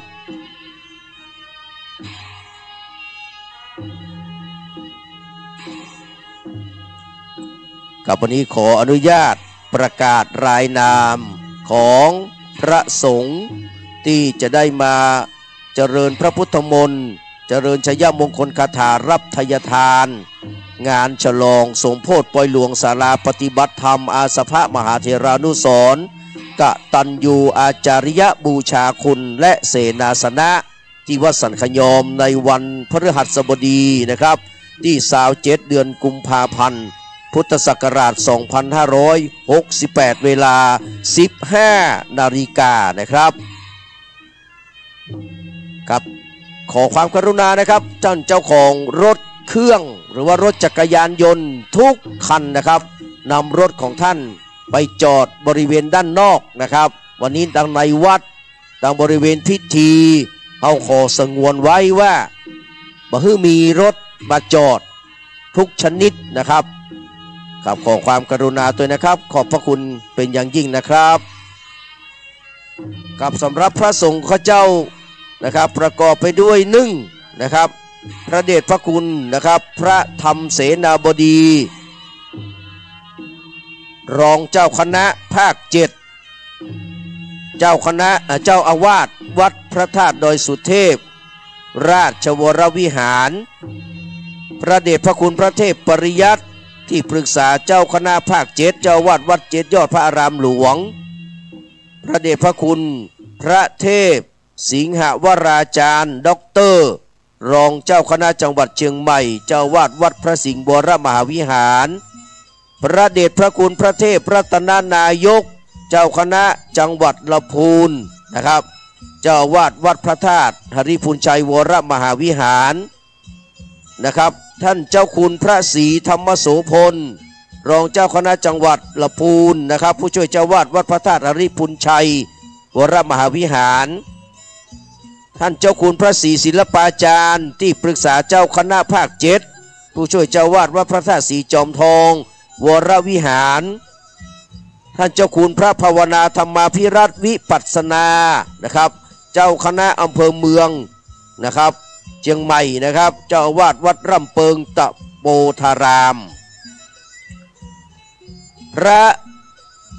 ท่านเจ้าคุณนะครับพระวิสุทธิวัชราพรนะครับรองเจ้าคณะอำเภอแม่ริมเจ้าวัดวรัตถิวันแม่ริมนะครับพระนอนขอนตาลศักดิ์สิทธิ์นะครับหลวงพ่อพระครูจิตตภัทราพรเจ้าคณะอำเภอสันกำแพงธรรมยุทธนะครับวัดโรงธรรมสามัคคีนะครับหลวงพ่อพระครูไพศาลธรรมนุสิทธิ์เจ้าคณะอำเภอเมืองละปูนนะครับเจ้าวาดวัดประตูป่าเมืองละปูนนะครับพระครูมนูนกิจจาธรเจ้าคณะอำเภอเมธานะครับเจ้าวาดวัดทากาศอำเภอเมธาจังหวัดละปูนพระครูกิติปริยัตินิเวศนะครับเลขานุการเจ้าคณะจังหวัดละปูนเจ้าวาดแม่สารป่าขามนะครับพระครูวิบูลย์กิติวงศ์เลขานุการรองเจ้าคณะจังหวัดละปูนวัดกูเรืองนะครับพระครูสถาพรพิพัฒน์รองเจ้าคณะอำเภอสันทรายนะครับวัดเมืองขอนพระครูพิพัฒน์ศีลสังวรนะครับรองเจ้าคณะอำเภอสันทรายวัดสันทรายมูลพระครูโอภาสปัญญาคมรองเจ้าคณะอำเภอเสมิงวัดดับไพนะครับพระครูปริยัติกิจมงคลนะครับรองเจ้าคณะอำเภอสระปีวัดช่างครึ่งสระปีนะครับพระครูอัมพวนานุรักษ์รองเจ้าคณะอำเภอดอยสะเก็ดวัดสันต้นเมืองเหนือพระครูพิทักษ์อรัญญวัฒน์รองเจ้าคณะอำเภอดอยสะเก็ดวัดป่าฝางพระครูนันทเจติยาภิบาลรองเจ้าคณะอำเภอแม่แตงวัดพระธาตุสุนันทานะครับแม่หอพระนะครับพระครูวิสิทธิ์ศรีลาพรรองเจ้าคณะอำเภอเมืองนะครับเจ้าวาดวัดวังสิงคำเชียงใหม่พระครูสิริวชิโรภาสนะครับรองเจ้าคณะอำเภอเมืองละปูนวัดป่าม่วงสันป่าฝ้ายนะครับใกล้นิคมอุตสาหกรรมนะครับพระครูรัตนชัยธรรมที่ปรึกษาเจ้าคณะตำบลหนองหอยเจ้าอาวาสวัดเมืองศาสตร์หลวงนะครับพระครูวิสุทธิ์นะครับศีลโสพลนะครับวิสุทธิศีลโสพลนะครับที่ปรึกษาเจ้าคณะตำบลแม่แฝกบ้านป่งนะครับเขตหนึ่งนะครับพระครูอดุลศิลกิจเจ้าคณะตำบลหายาเขตหนึ่งนะครับวัดธาตุคำพระครูพิมลสุตากรนะครับเจ้าคณะตำบลสันทรายหลวงวัดป่าลานพระครูวินัยสารโสพิษเจ้าคณะตำบลสันทรายน้อยสันพระเนตรวัดสันศรีนะครับพระครูมนูนพัฒนโกวิทเจ้าคณะตำบลสันนาเมงวัดลักปันพระครูโสพลจริยพิรัตน์เจ้าคณะตำบลสันป่าเปานะครับเจ้าอาวาสวัดต้นเปาสันทรายเขานี่นะครับวัดสันต้นเปาเนาะนะครับพระครูวรสัจจานุกูลเจ้าคณะตำบลป่าไผ่เมืองขอนนะครับพระครูศรีปัญญาวุฒินะครับเจ้าคณะตำบลหนองหานวัดวิเวกวนารามพระครูอดุลวรปัญญาเจ้าคณะตำบลหนองจอมวัดฝามุ้ยนะครับพระครูปุณณนพสิทธิ์เจ้าคณะตำบลหนองแยงวัดใหม่ชนประทานพระครูสุจิตเมธวัฒน์นะครับเจ้าคณะตำบลแม่แฝกเขตหนึ่งหนองมาจับพระครูสถิตเจติยารักษ์เจ้าคณะตำบลแม่แฝกเขตสองเจดีแม่ครัวนะครับพระครูสุคนคุณธาดาเจ้าคณะตำบลต้นเปาวัดต้นพึ่งสันกำแพงนะครับพระครูอาภัทรรัตนธาดาเจ้าคณะตำบลแม่เหี้ยนะครับวัดต้นปินแต่เป็นบ้านบ้านดอนปินนะพี่น้องศรัทธาวัดดอนปินแต่ว่าเป็นวัดต้นปินนะครับพระครูคำพิระธรรมกิจนะครับเจ้าคณะตำบลสารปีก่อประจำโฮงนะครับสารปีหนองแฝกนี่นะครับเพิ่นเป็นเจ้าคณะตำบลในสองตำบลด้วยกันนะครับแล้วก็พระครูวิสิทธิ์ธรรมากรนะครับเจ้าคณะตำบลสันกลางสีมารามพระครูสถาพรธรรมประโชติเจ้าคณะตำบลสันปุเลยดอนชัยดอยสะเก็ดเขตหนึ่งนะสันปุเลยนะครับพระครูประภัสชัยคูนี่สันปุเลยเขตสองนะครับเป็นรองเจ้าเป็นเจ้าคณะตำบลนะครับวัดป่าเศร้าน้อยชัยสถานนะมันจะใกล้ๆกันนะชดอนชัยกับใจสถานนะครับพระครูปริยัติวีรคุณนะครับเจ้าคณะตำบลริมใต้สายมูลนะครับพระครูเมธีสุตากรเจ้าคณะตำบลสีภูมิวัดผาบองนะครับพระครูประกาศชินธรรมเจ้าคณะตำบลจ้างคานเขตสองช่างคล้องนะครับ พระครูโสภิตปุญญาคมเจ้าคณะตำบลในเมืองเขตนึ่งอันนี้มาจากลำพูนนะครับช้างรองนะครับพระครูนิวิทย์นะครับวิริยะคุณเจ้าคณะตำบลเมืองแง่วัดศรีบุญยืนลำพูนนะครับพระครูสุวัฒน์ชัยสถิตอันนี้เจ้าคณะตำบลอุโมงค์เขต2วัดใจสถานลำพูนนะครับพระครูไพศาลธีรคุณเจ้าคณะตำบลเวียงยอง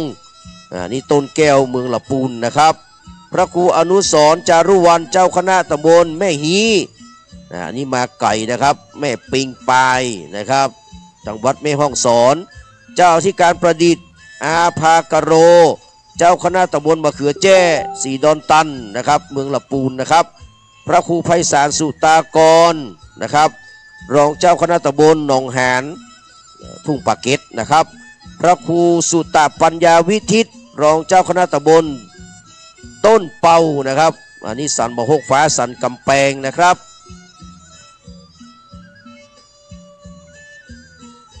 พระครูอรุณพัฒนาโกศลรองเจ้าคณะตำบลทุ่งต้อมวัดศรีอรุณสันปะตองนะครับพระครูสุนทรพัฒนาพิรัตน์รองเจ้าคณะตำบลสำราญราชอันนี้มาจากปันหลังดอยสะเก็ดนะครับพระครูมนุนนิธิธาดารองเจ้าคณะตำบลป่าไผ่วัดป่าเมือดสันทรายเขานี่นะครับพระครูปราชเกียรติศักดิ์กัลยาณธรรมโมรองเจ้าคณะตำบลแม่แฝกเขต1สีสายมูลพระธิการสมพงษ์สุภาจาโรรองเจ้าคณะตำบลหนองจอมวัดหนองไครหลวงนะครับพระมหาธิวากรนะครับขัตติยะศิริรองเจ้าคณะตำบลบ้านเป้าบ้านแพะแม่แตงนะครับพระครูวีรศาสตร์ประพัฒน์เจ้ารองเจ้าคณะตำบลเมืองแง่วัดเมืองแง่พระครูปิยสารโสพลรองเจ้าคณะตำบลเวียงยองแม่สารป่าแดดอำเภอเมืองลำพูนนะครับพระมหาสมบูรณ์ธรรมทินโนเลขานุการเจ้าคณะอำเภอสันทรายนะครับเขาเต้นหลวงนะครับพระครูมนัสเขมาพิรมนะครับเลขานุการรองเจ้าคณะอำเภอแม่แตงวัดลำเปิงแม่แตงนะครับพระครูประดิษฐ์ธีรพลเลขานุการเจ้าคณะอำเภอแม่ริมนะครับวัดกุมพระประดิษฐ์แม่ริมนะครับพระครูสุวรรณปัญญาพิสุทธิ์เลขานุการรองเจ้าคณะอำเภอเมืองนะครับวัดสุวรรณารามป่าลานลำพูนนะครับพระครูพระสมุนิชวัตรยาณโสพโนนะครับเลขานุการรองเจ้าคณะอำเภอสันทรายวัดเมืองขอนพระครูสังฆรักษ์รักสิริเมธีนะครับเลขานุการรองเจ้าคณะอำเภอสารปีวัดหวนการสันปศักสารปีนะครับพระครูวิบูลย์กิติรักษ์วัดช่างแต้มนะครับพระครูวิสารจริยคุณแม่แก้ดน้อยพระครูวีระคุณาทานนะครับเลขานุการเจ้าคณะอำเภอสันทรายสันนเมงนะครับจากแม่วัดแม่กวงนะครับพระครูประหลัดเกลียงไกรกัลยาณวุฒโธเลขานุการเจ้าคณะตำบลหนองจอมวัดถักเวียนนะครับพระธิการธนูอินทรปัญโยเลขานุการเจ้าคณะตำบลป่าไผ่หนองเต่าคำพระครูประหลัดธรรมนัสมนัสธรรมโมเลขานุการเจ้าคณะตำบลหนองแยงเจ้าวาดวัดหนองแยงนะครับพระครูสังฆรักษ์พิสุทธิ์สุทจิตโตเลขานุการเจ้าคณะตำบลหนองหานวัดห้วยเกียงนะครับพระธิการเอกพลธีระปุญโยเลขานุการเจ้าคณะตำบลแม่แฝกเขต1วัดสีงามพระธิการสรายุทธจันทรังสีเลขานุการเจ้าคณะตำบลนะครับแม่แฝกเขต2วัดโสแฝกท่านพระครูประหลัดชวนากรอิทธินะครับอิทธพโลเลขานุการเจ้าคณะตำบลเมืองคองไม่มงคลธรรมนี้มาจากเชียงดาวนะครับพระธิการเอกพจน์เอกวัฒโนวัดหัวฝายนะครับสันทรายเขานี่นะครับพระธิการบุญเงินขันติทโรทุ่งข้าวตอกพระครูจันทสรการนะครับทุ่งมื่นน้อยพระธิการเอกนรินทร์ยานวีโรแม่เตาไหนะครับพระครูสังฆรักษ์รุ่งโรจน์ชินวโรวัดป่าบงนะครับพระครูสังฆรักษ์วิเลนวิโลจโนประธานที่พักสงฆ์เกษตรใหม่นะครับสันทรายเฮานี่แหละครับพระ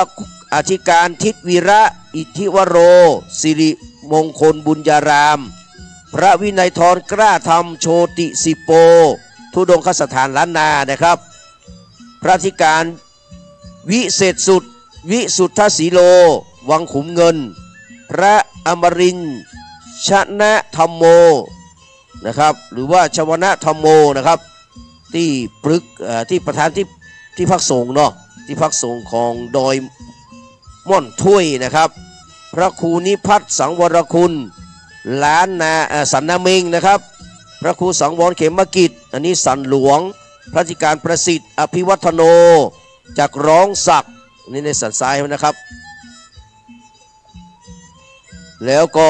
ยังมีพระคุณเจ้าแห่มนักนะครับยืนอ่านเสี่ยงกันเนาะร้อยไผ่นะฮะกิติกรกิติวันโนคอกหมูป่าพระครูวิริยะกิจพิสารแม่แก้วหลวงนะครับพระครูโสภิตศิลคุณนะครับสันประศักดิ์พระครูสุมนวรกิจนะครับจากศรีสายมูลพระธิการอนงคุณธรรมโมนางเหลียวพระครูสังฆบริหารธรรมนูญธรรมคุณโนสันสายหลวงนะครับพระครูสันติสุวรรณโชตข้าวแต้นน้อยพระประหลัดนัตพลกันตจารุบ้านท่อพระสุวิจักรประพัสโรวังขุมเงินพระครูสังฆรักษ์ครับสรันกรปัญญารัตนวังโสนางเหลียวนะครับพระครูพระบดีการไกรสอนกิติเวทีท่าไพรแม่ริมนะครับพระครูสุตะพัฒโนดมกับผู้ช่วยศาสตราจารย์ด็อกเตอร์เดี๋ยวเพิ่นได้เป่านี้มาแล้วก่อนนะครับเดี๋ยวจะเสียงกล้องออกไปในสถานีเด้อ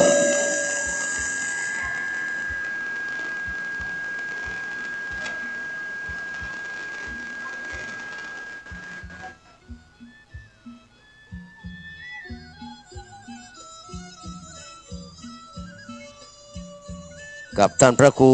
สุตะพัฒโนดมผู้ช่วยศาสตราจารย์ด็อกเตอร์นะครับอันนี้รักษาการเจ้าคณะตำบลเนาะนะครับ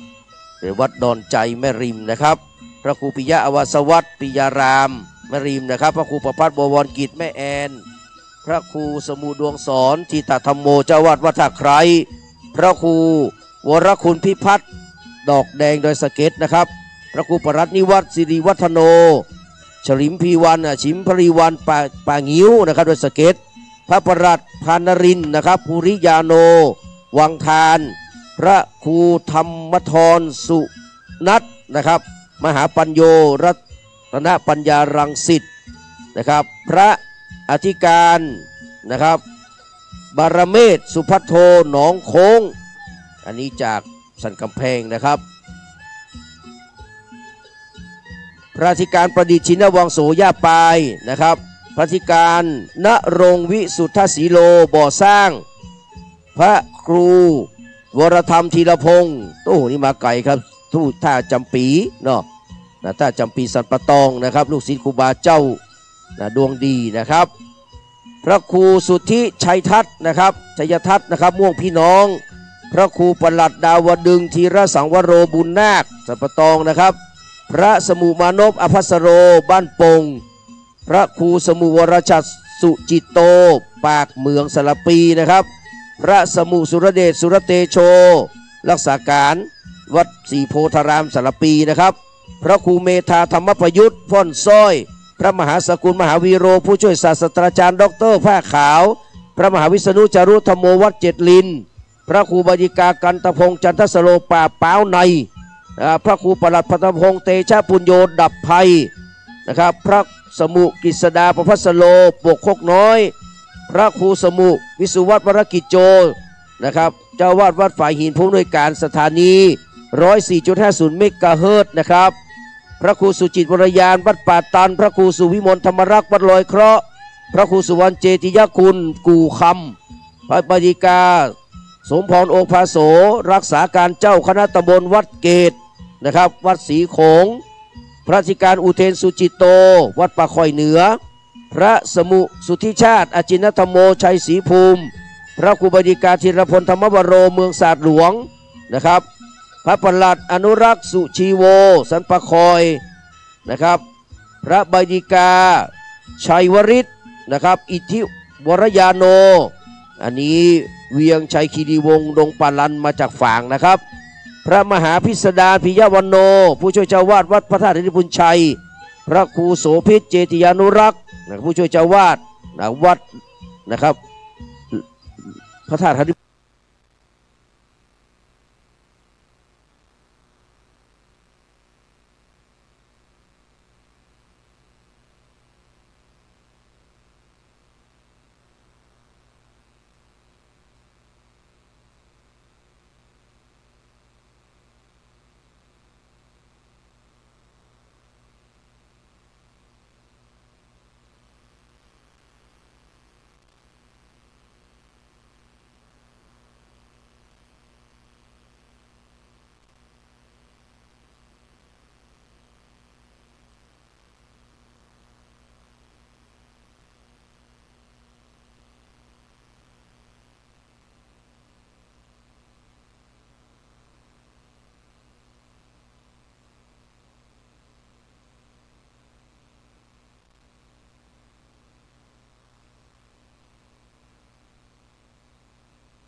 ริศนาพิงขยางกูลพ่อหลวงอินสอนแม่หลวงแสงจันทร์บุญธรรมคุณดัชนีนะครับกวาเจียวเลนิโคคุณอัมภัยโยธาราชคุณสุพินศักดิ์รุ่งพงษาคุณนะครับคุณประภัยพองศรีคุณแม่จันเปงอินปันนะครับคุณวิชัยคุณไคจือฟูปิงท่านมหาอำนวย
แก้วคุณจุนบำรุงคุณอำนวยแทนกลางแม่จันสมจิโนตันคุณพ่อเชิดเกียรติคุณแม่จันฉายชัยมั่นคุณสมวงคุณพองศรีจอมมูลคุณชำนาญคุณอัมพาข้าเที่ยงคุณบุญธรรมคุณกุลชรินสุขเพชรีนะครับคุณพ่อสุชาติคุณแม่โสพินปัญญาตวนร้อยตำรวจเอกวิชัยคุณไถจือฟูปิงคุณชัดชาญคุณชริดาเอกชัยพัฒนกุลนะครับคุณจันตาคุณสำอางสีดาวเรืองคุณบุญเลิศคุณขมูลแสนคำคุณนพพรโอวาทสารคุณศิรานีคันทวังนะครับคุณแม่พันนีอยู่สุขคุณป้อคำปันคุณแม่บัวลอยดวงสร้อยร้อยตรีสุบินคุณชนาการชำนาญร้อยตำรวจเอกอำนาจคุณสายหยุดบุญหนูแม่ครูเหรียญทองจันทีคุณสมพงษ์คุณศรีวันตุ่นแก้ว คุณนุกูลเนตรภักดี คุณณปภาพิงขยางกูลคุณแม่พันนีอยู่สุขและคุณบรรจงนะครับคุณนิชมนเนาะนะครับอันนี้ต้องขออนุโมทนานะครับชื่อท่านตกหล่นไปนะครับกรุณาแจ้งได้เน้อนะครับตีปนาน74นี้ก็ได้นะครับเพื่อจะได้จดเอาลายใหม่เอาชื่อของทุกคนทุกท่านไปใส่ไว้ในสุวรรณปัตตานะครับลาบเงินลาบคำสนำจำชื่อไว้ตกน้ำบ่ฮื้อไหลตกไฟบ่ฮื้อไหมชายาวิยะอนุปายินีนะครับเหมือนร่มเงาไปเจียมเนื้อเจียมตนของทุกคนทุกท่านนะครับรายนามเจ้าภาพสังฆทานร่วม500 บาท1,000 บาทนี่นะครับอนุโมทนาสาธุเนอพระกิตติพงษ์วงศ์สถานนะครับสกรีนกระเป๋าผ้ามีทุนทรัพย์ใจได้ก็คือ 6,000 บาทกราบนมัสการขอบพระคุณนะครับคุณแม่เตรียมตาดวงสร้อย 1,500 บาทคุณแม่จันทิพย์คุณรัตดาคำล่า 1,000 บาทคุณปิยนาถพงพิกุลคุณพัฒนพงษ์พงพิกุลนะครับคุณวัชระคุณสุวิมลปทุมมนนท์ครอบครัว 1,000 บาทคุณจำรัดคุณนิกอุตรา 1,000 บาทคุณบัวคำคุณยศยิ่ง 1,000 บาทคุณคำปันคุณนิรันดร์สุจิตนะครับ 1,000 บาทคุณรัชนิดาทองเลิศพร้อมครอบครัว 1,000 บาทคุณประสิทธิ์คุณฟองนวลมุกดา 1,000 บาทคุณสมคิดดอกไม้ 1,000 บาทคุณแม่จันเปงอินปันนะครับคุณแม่จันเปงอินปัน 1,000 บาทคุณบุญศรีสุกานะครับ 1,000 บาทและคุณแม่จันตามุกดา 500 บาทสาธุอนุโมทนาเนอะชื่อท่านตกหล่นไปขอเรียนเชิญหรือว่าใครจะมาร่วมทำบุญสมทบต่อได้นะครับครับมีจำกัดเนอะครับไม่มีจำกัดไม่มีลิมิตนะครับเรียนเชิญได้ตามเจตนาศรัทธาเนอะนะครับวันนี้เราจะได้ทำพิธีเปิดป้ายนะครับในเวลาช่วง15 นาฬิกาคือบ่าย 3 โมงนะครับ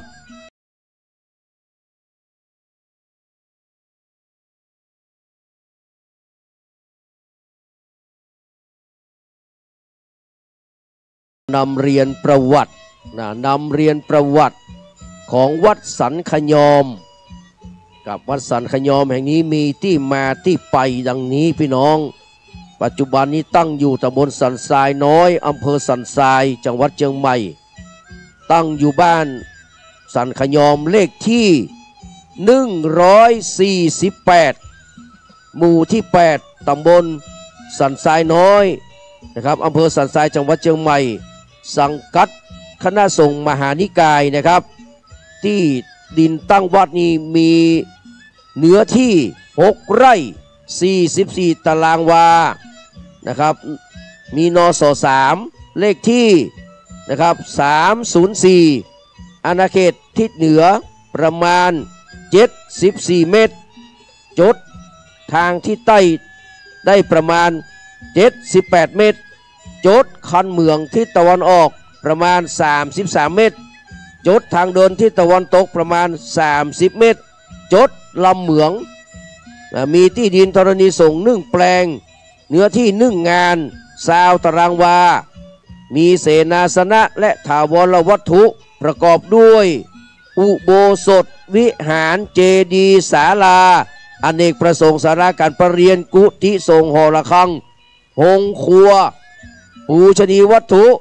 มีพระพุทธรูปปางต่างๆสัตพันธ์ลงรักปิดทองหีบพระธรรม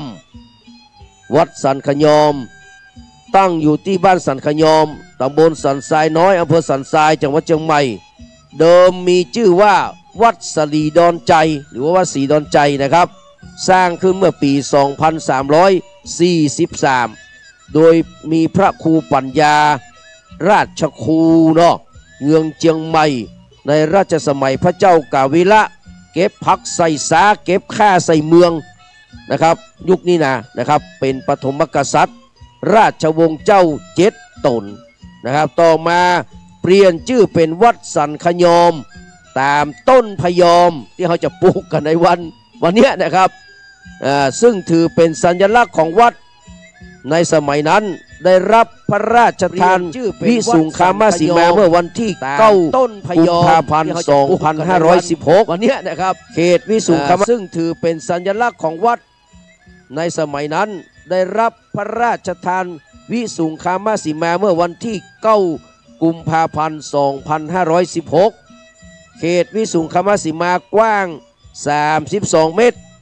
ยาว78 เมตรการบริหารปกครอง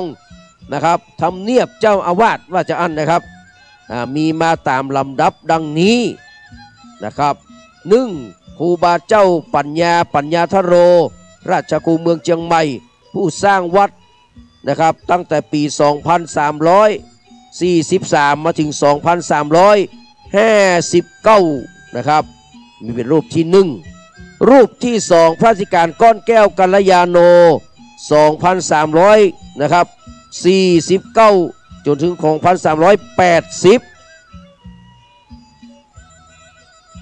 รูปที่3นะครับพระธิการสิงโตศีละสังวโร 2,381 ถึง 2,410 นะครับรูปที่4พระธิการมนโชติมันโตนะครับ 2,511 ถึง 2,536 อันนี้เริ่มเข้าสู่ยุคปัจจุบันแล้วนะครับ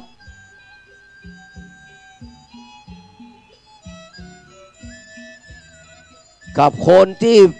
นะครับโรงทานเนาะนะครับรับโรงทานก็ดีเจ้าของโรงทานก็ดีขอความกรุณารักษาความสะอาดด้วยนะครับขยะในมือท่านให้ลงถังนะครับอย่าทิ้งขว้างเรี่ยราดเนาะกินแล้วนะครับรักษาสุขภาพรักษาความสะอาดตัวเนอะตลอดถึงเจ้าของโรงทานตัวนะครับขอบพระคุณเป็นอย่างยิ่งนะครับเจ้าของโรงทานทุกโรงครับคนที่จะไปรับประทานน้ำอาหารต่างๆที่โรงทานช่วยกันดูแลความสะอาดตัวเนอะวันนี้เราจะต้อนรับแขกบ้านแขกเมืองผู้ทรงเกียรติทั้งหลายนะครับดังนั้นก็ขอให้รักษาความสะอาดด้วยนะครับขอบพระคุณครับต่อไปเป็นรูปที่5อดีตเจ้าวาดนะครับพระอธิการบุญมีคันธสาโร 2,537 ถึง 2,500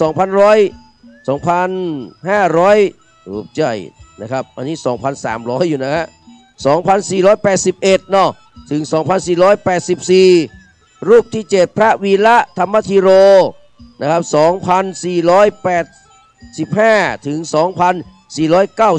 2,498 รูปที่8นะครับพระอธิการประเสริฐเศรษโถ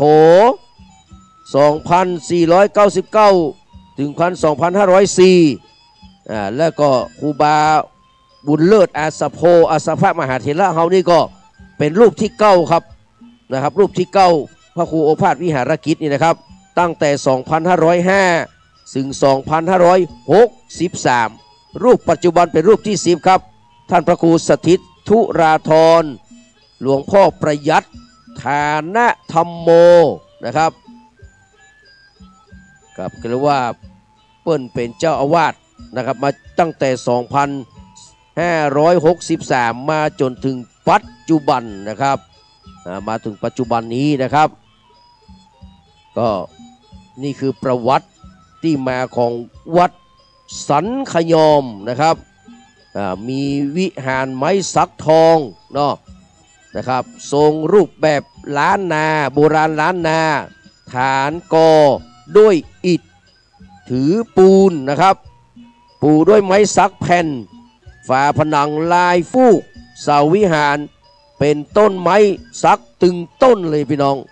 โครงหลังคาเป็นไม้มุงด้วยไม้แป้นเกล็ดนะครับเริ่มจัดสร้างเมื่อปลายปี 2546 วางศิลาฤกษ์ในวันเพ็ญวิสาขบูชาได้กราบอาราธนาท่านพระคุณเจ้าพระเทพรัตนสุธีนะครับรองเจ้าคณะภาค7วัดปทุมคงคากรุงเทพมหานครกราบอาราธนาท่านพระคุณเจ้าพระเจ้าคุณพระมงคลวิสุทธิ์หรือว่า ครูบาเจ้าดวงดีนะครับพระครูพัทรศรีละคุณครูบาเจ้าดวงดีสุพัทโทนะครับลูกศิษย์ของครูบาเจ้าศรีวิจัยวัดต้าจำปีอำเภอสันปะตองจังหวัดเชียงใหม่มาเป็นประธานวางศิลาฤกษ์จัดสร้างวิหารโดยมีความยาว24 เมตรสูงสูง15 เมตรพี่น้องสูง15 เมตรนะครับวันศุกร์นะครับวันศุกร์ที่30 มกราคม 2552 เวลา 17 นาฬิกาคือ5 โมงแรงนับเป็นพระกรุณาธิคุณนะครับเป็นเกียรติประวัติแก่ศรัทธาชาวบ้านวัดสันขยอมและชุมชนท้องถิ่นเป็นอย่างยิ่งเมื่อพระเจ้าวรวงศ์เธอพระองค์เจ้าสมสวรีนะครับพระวรราชาธินัดนามาศยศในสมัยนั้นนะครับเสด็จมาเป็นองค์ประธานพิธียกช่อฟ้าวิหารไม้สักทองและทรงปลูกต้นไม้นามว่าต้นพยอมเพื่อทรงเป็นอนุสรณ์ในการเสด็จมาครั้งนี้และครั้งนี้ก็เช่นเดียวกันนะครับพระกนิษฐาของในพระองค์ท่านนี่นะครับคือหม่อมหลวงสรารีกิติยากรนะครับเพื่อจะมาปลูกต้นพยอมเป็นต้นที่2นะครับช่อฟ้าและนาคสะดุ้งประดับด้วยกระจกสีสวยงามหน้าบันไดโดดเด่นด้วยงานประดับกระจกสีนะครับมีงานแกะสลักไม้นะครับลวดลายพันพฤกษานะครับส่วนบนของหน้าบันนะครับมีนะครับพระปรมาภิไธยย่อขององค์โสมในขณะนั้นนะครับได้ประดับอยู่ด้วยโครงสร้างนะครับนี่นะครับประดับด้วยโครงสร้างลดหลั่นกันลงมาเป็นซ้อนกัน3 ชั้นกับชั้นล่างสุดนี่เป็นมุกนะครับเป็นมุกคลุมบันไดเนาะซึ่งขนาบด้วยตัวเรียกว่าตัวมอมสัตว์ในป่าหิมพานต์นี่นะครับซึ่งเป็นนะครับไม้แกะสลักลวดลายงดงามนะครับเอามาพอในภายในวิหารครับพี่น้องประดิษฐานพระสักยมุนีสลีชัยมงคลนะครับเป็นพระพุทธรูปปางมารวิชัยศิลปะเจียงแสนประทับอยู่บนฐานชุกชีนะครับหรือว่าฐานชุกชีนะครับไม้แกะสลักด้านหลังเป็นเรือนแก้วและแกะสลักจากนะครับไม้รูปพญานาคพี่น้องนะครับวันที่28 กุมภาพันธ์ 2552นะครับได้จัดพิธีต่อพระเกศหรือว่าพระโมลีนะครับพระสักยมุนีสรีใจมงคลซึ่งได้ชำรุดไปนะครับจึงได้จัดพิธีพระเกศโมลีโดยใจทองนาคเงินในการรอครั้งนี้ซึ่งได้กราบอาราธนาพระเดชพระคุณท่านเจ้าคุณนะครับพระเทพสิทธาจารย์นะครับเจ้าอาวาสวัดพระธาตุสีจอมทองในขณะนั้นก็คือหลวงปู่ทองสิริมังคโลนี่แหละครับแล้วก็มาที่พระเจดีย์นะครับพระเจดีย์เขาก็นะครับเป็นพระเจดีย์ที่ตั้งอยู่หลังวิหารนะครับเดิมเป็นเพียงพระเจดีย์ก่ออิฐถือปูนธรรมดาต่อมาหุ้มด้วยแผ่นทองจังโกตึงองค์เลยครับเจดีย์มีสันฐานทรงสี่เหลี่ยมมีลายดุลนะครับแผ่นทองรูป12 นักษัตริย์นะครับอยู่โดยรอบเหนือขึ้นไปนะครับคือฐานสี่เหลี่ยมย่อเกตรองรับองค์ระฆังสีทองยอดเจดีย์กลางกั้นด้วยชัดสีทอง9 ชั้นพี่น้องอุโบสถไม้สักทองและทรงล้านนานะครับอุโบสถหลังเดิมนี่ก็อิฐถือปูนเป็นลักษณะทรงไทยประยุกต์นะครับได้รับพระราชทานวิสุงคมสีมาเมื่อวันที่9 กุมภาพันธ์ 2516เขตวิสุงคมสีมาได้บอกไปแล้วนะครับคือกว้าง32 เมตรยาว78 เมตรต่อมาได้ชำรุดทรุดโทรมลงไปอย่างหนักเลยนะครับพระครูโอภาสวิหารกิจครูบาบุญเลิศ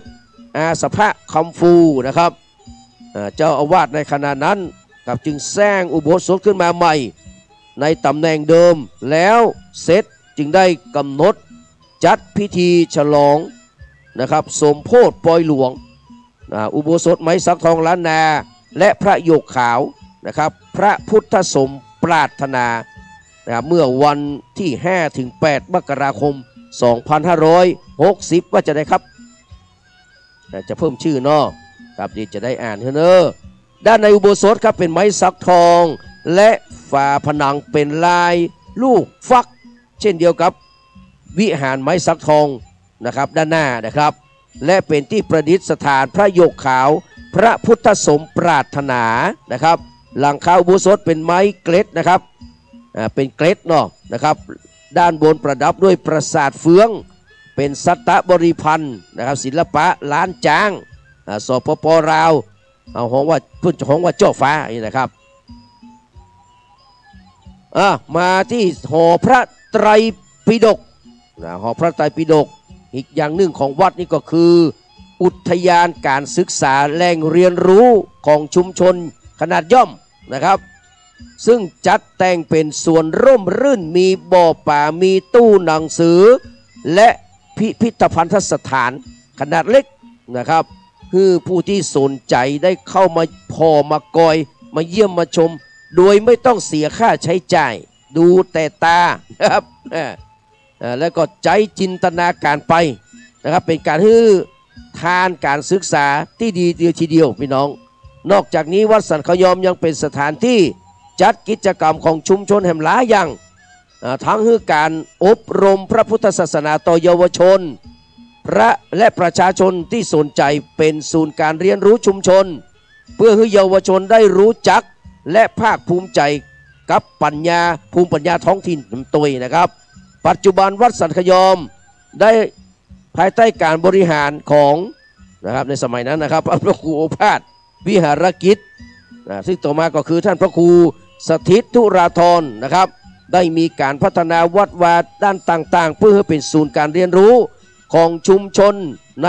ทุกๆด้านบอกว่าจะเป็นนะครับด้านการอนุรักษ์ศิลปะได้มีการสร้างวิหารไม้สักทรงไม้สักที่ทรงล้านนานะครับและศาลาการประเรียนแบบทรงไทยล้านนาโบราณมีการสร้างพระธาตุครับเจดีย์ซึ่งมีต้นแบบมาจากพระบรมธาตุเจ้าดอยสุเทพที่อันงามอย่างยิ่งนอกจากนั้นยังมีพระพุทธรูปเก่าแก่ที่เป็นศิลปะแบบเจียงแสนที่งดงามวิจิตรอลังการมีการอ้างในคัมภีร์ใบลานของวัดและแผ่นจารึกไว้เป็นหลักฐานมีนามว่าหลวงพ่อพระสักยมุนีสลีใจมงคลโดยมีการประดิษฐานไว้ณวิหารนะครับของวัดเป็นที่สักการะบูชาเพื่อความเป็นสิริมังคละแก่ชีวิตในด้านการอนุรักษ์การแสดงแบบล้านนาได้แก่การสืบทอดการตีกลองสะบัดใจการแสดงการฟ้อนเล็บและการประกอบพิธีกรรมต่างๆแบบล้านนาเพื่อสืบทอดวิถีจารีตและประเพณีอันดีงามของบรรพบุรุษมีพิพิธภัณฑ์ล้านนานะครับในด้านการบริหารคณะสงฆ์และการเผยแพร่ธรรมท่านเจ้าวาดในฐานะที่นะครับเป็นรองเจ้าคณะรองเจ้าคณะอำเภอสันทรายนะครับตอนนั้นก่อนหน้านั้นก็เป็นเจ้าคณะตำบลสันทรายน้อยตำบลสันพระเนตรเท่านี้ละได้มีกิจกรรมอบรมนะครับมีหน่วยอบรมศีลธรรมประจำตำบลแก่ประชาชนกิจกรรมชมรมอบรมผู้สูงอายุจัดตั้งในโรงเรียนพระพุทธศาสนาวันจัดตั้งโรงเรียนนะครับพุทธศาสนาวันอาทิตย์เพื่อสอนพระพุทธศาสนาแก่ศาสนิกชนทั่วไปเนาะเยาวชนตัวเปิดอบรมนะครับศึกษาศูนย์การเรียนรู้นอกโรงเรียนเพื่อสันทรายโอ้ถวายการต้อนรับท่านเจ้าคุณพระศรีธรรมโสพลเนอร์นะครับดร.ท่านอาจารย์พระมหาธงนะครับรองเจ้าคณะจังหวัดละปูนผู้ช่วยเจ้าวาดกับวัดพระธาตุหริปุญใจวรมหาวิหารนะครับได้เมตตามาก่อนเนอร์นะครับ ไหว้สาบารมีเป็นอย่างยิ่งครับ ล่าสุดนี้นะครับขออนุโมทนากับท่านอาจารย์ดรมนัสแม่สุนันทาแสนมณีชัยนะครับได้ร่วมทำบุญมาแหม 5,000 บาท 5,000 บาท ขออนุโมทนาสาธุกับท่านอาจารย์ดรมนัสนะครับ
เด็กชายอาคินนินเกตนี่เนาะ448 หมู่ 7 สันขยอมใต้อำเภอสันทรายจังหวัดเชียงใหม่ร่วมทำบุญ321 บาท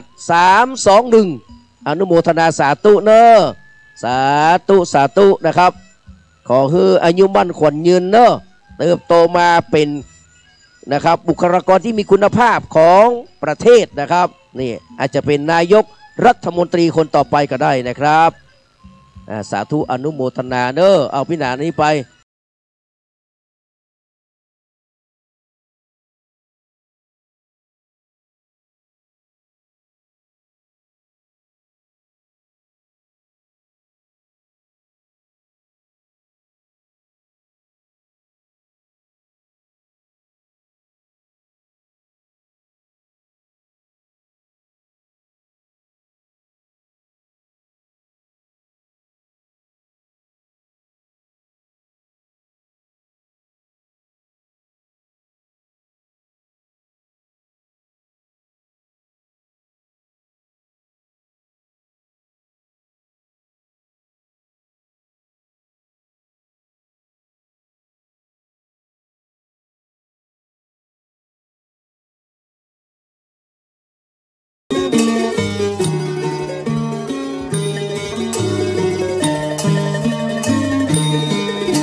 เรียนเชิญบัด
สงฆ์คณะศรัทธากับวัดสังฆยอมกราบนมัสการขอบพระคุณนะครับท่านเจ้าคุณพระศรีธรรมโสพลนะครับรองเจ้าคณะจังหวัดลำพูนนะครับผู้ช่วยเจ้าวาดกับวัดพระธาตุธนิทุมชัยวรมหาวิหารนะครับพร้อมกับพระสงฆ์พระเจ้ากับที่ได้เมตตานะครับมารับพยธรรมในวันนี้เนื่องจากว่าหลวงพ่อ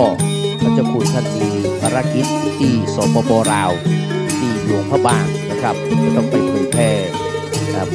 ทำตามวิธีของครูบาเจ้าศรีวิจัยจำนวน2 วันครับจะปิดวันที่1นะครับแล้วก็มาที่นี่ก่อนไปน้ำบ่อหลวงมาแล้วนะครับไปน้ำบ่อหลวงแล้วก็มาลวดมาที่สังฆยอมนะครับกราบนมัสการขอบพระคุณนะครับ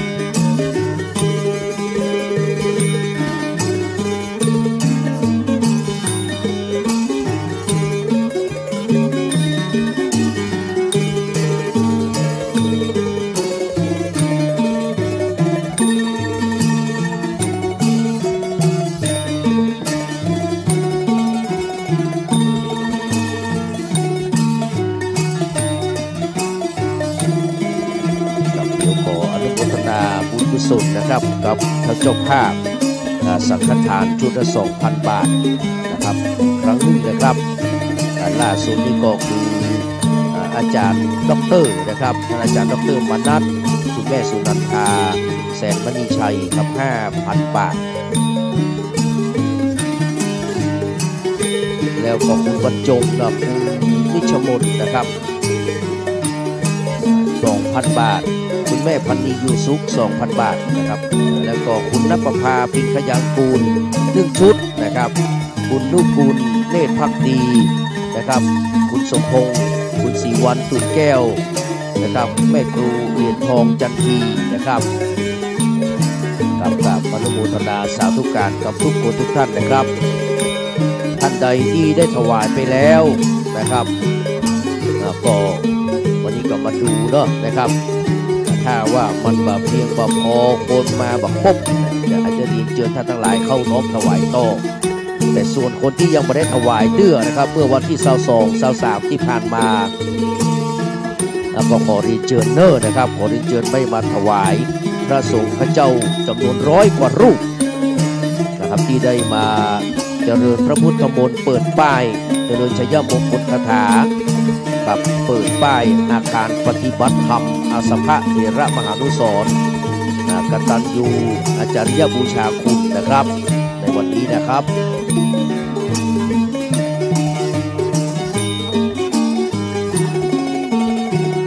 พี่น้องศรัทธาที่อยู่ต่างบ้านเด้อนะครับถ้าเสร็จสัมภารกิจแล้วนะครับในช่วงบ่ายก่อนมาวัดที่สังฆยอมเลยเด้อกลับมาที่วัดสังฆยอมมาช่วยกันตกแต่งดากับส่วนนะครับเจ้าภาพโรงทานก็ดีเนาะกับคนที่มาใช้บริการโรงทานก็ดีก็ขอเพื่อรักษาความสะอาดเนอะกับต้อนรับอีแม่ทุกคนให้แม่ปิดประตูตัวเนอะแม่มันเป็นแอร์มันเป็นแอร์นะครับขอบพระคุณครับคุณแม่ครับโอ้สวัสดีแม่มาได้ปากันเต็มมือเนาะสาธุสาธุ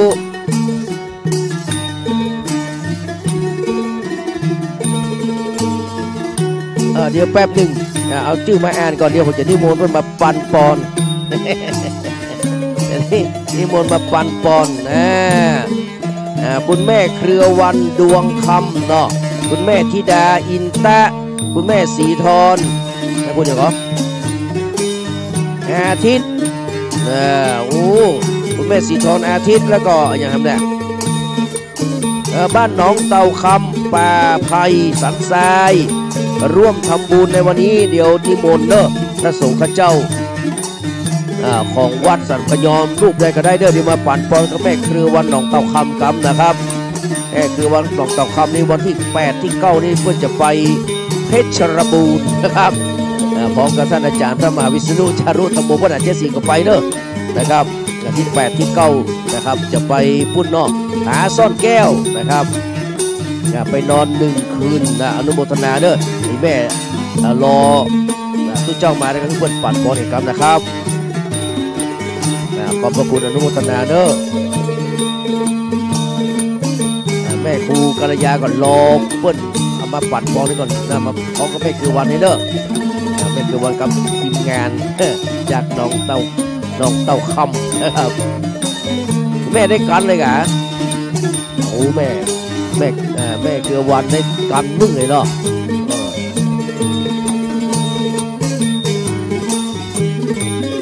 กับสาธุอนุโมทนานะครับถ้ามันตายแล้วเข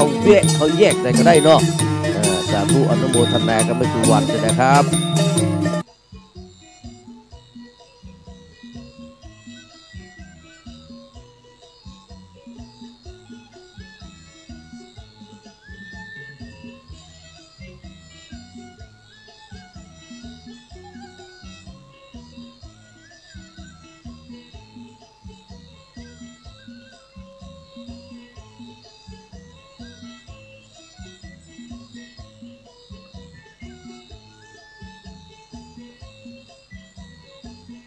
ครับในช่วงตอนบ่ายนี้จะมีพระคุณเจ้าจำนวน100 กว่ารูปนะครับ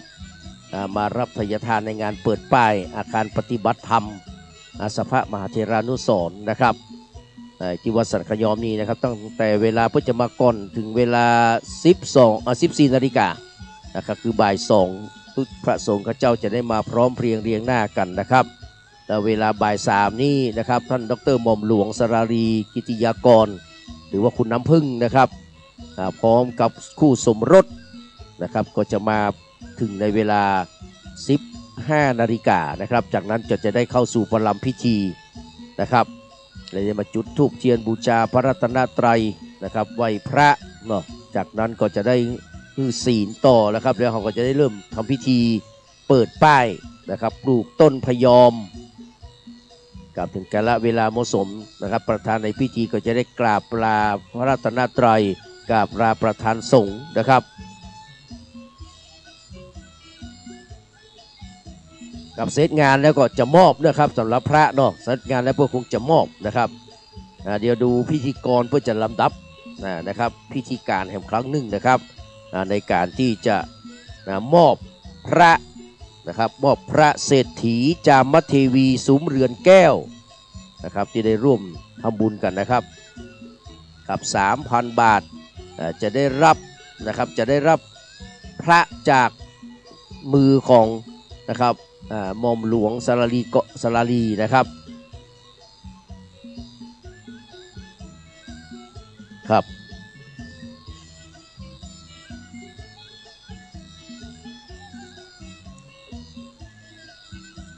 สาธุอนุโมทนาเนอะเดี๋ยวกี่ข้าวน้ำข้าวตอนกันเนอะไม่เนอะดูพุ่นงานเสร็จก็พลิกเนอะมาเจ๊ไก่เนี่ยน้องเต่าคำนี่บ่ได้ รถพ่วงมาสาธุนะครับพี่น้องที่มีรายชื่อเนอะนะครับซึ่งก็จะเกือบจะ100 คนนะครับ100 คนนะครับที่จะมานั่งรอนะครับรับพระนะครับจากมือของนะครับหม่อมหลวงสราลีกิติยากรหรือว่าคุณน้ำพึ่งในวันนี้นะครับครับตอนบ่ายเนอะโอ๊ตเอาเนอะครับโอ๊ตเอาเนอะวันนี้นะครับพระสงฆ์ข้าเจ้าก็มาครบครันนะครับบางรูปอาจจะมาก่อนเนื่องจากว่าติดภารกิจที่อื่นนะครับเขาจะต้องไปเผยแพร่พระพุทธศาสนาหรือว่าบางคนบางรูปบางท่านมารูปนะครับก็นะครับติดศาสนกิจเนาะนะครับก็อาจจะมาทีหลังหรือว่ามาก่อนก็มาเป็นอย่างนะครับ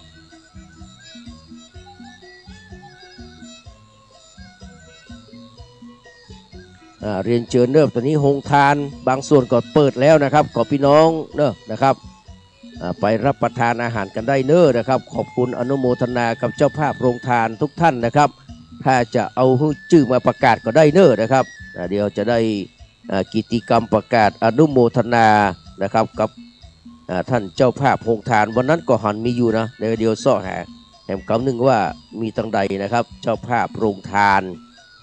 เจ้าภาพโรงทานส่วนเจ้าภาพสังฆทานนั้นอ่านไปหลายรอบแล้วนะครับอนุโมทนาสาธุและอย่าลืมมาประเคนเนอร์วันนี้นะครับมาประเคนกันนะครับ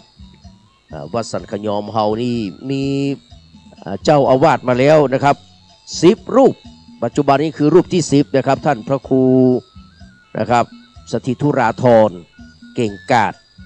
นะครับ เป็นรูปที่10ได้เดินตามรอยของครูบาอาจารย์คือท่านพระครูโอภาสวิหารกิจครูบาบุญเลิศนะครับอาสโพคำฟูนะครับ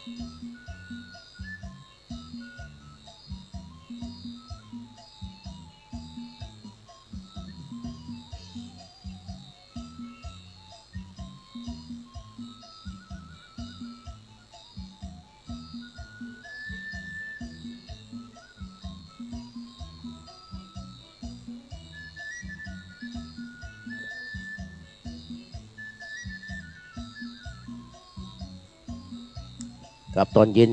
นะครับก็จะมีการแสดงเนาะผมรู้สึกว่าจะมีซอด้วยนะครับซอของคุณ4,000จันติบเนาะซองกู้ท่องนะครับที่กำลังดังเนอพี่น้องเนอนะครับมาพอการซอเนาะของทั้งสองท่านเนอนะครับพร้อมกับคณะและทีมงานกับจะมาซอที่วัดสันขยอมนะครับคุณ4,000กับพี่ไอ้จันติบนะครับกำลังดังเลยนะครับบางคนบางท่านมาวัดนะครับพระใส่ตู้เจ้านะครับบอกว่า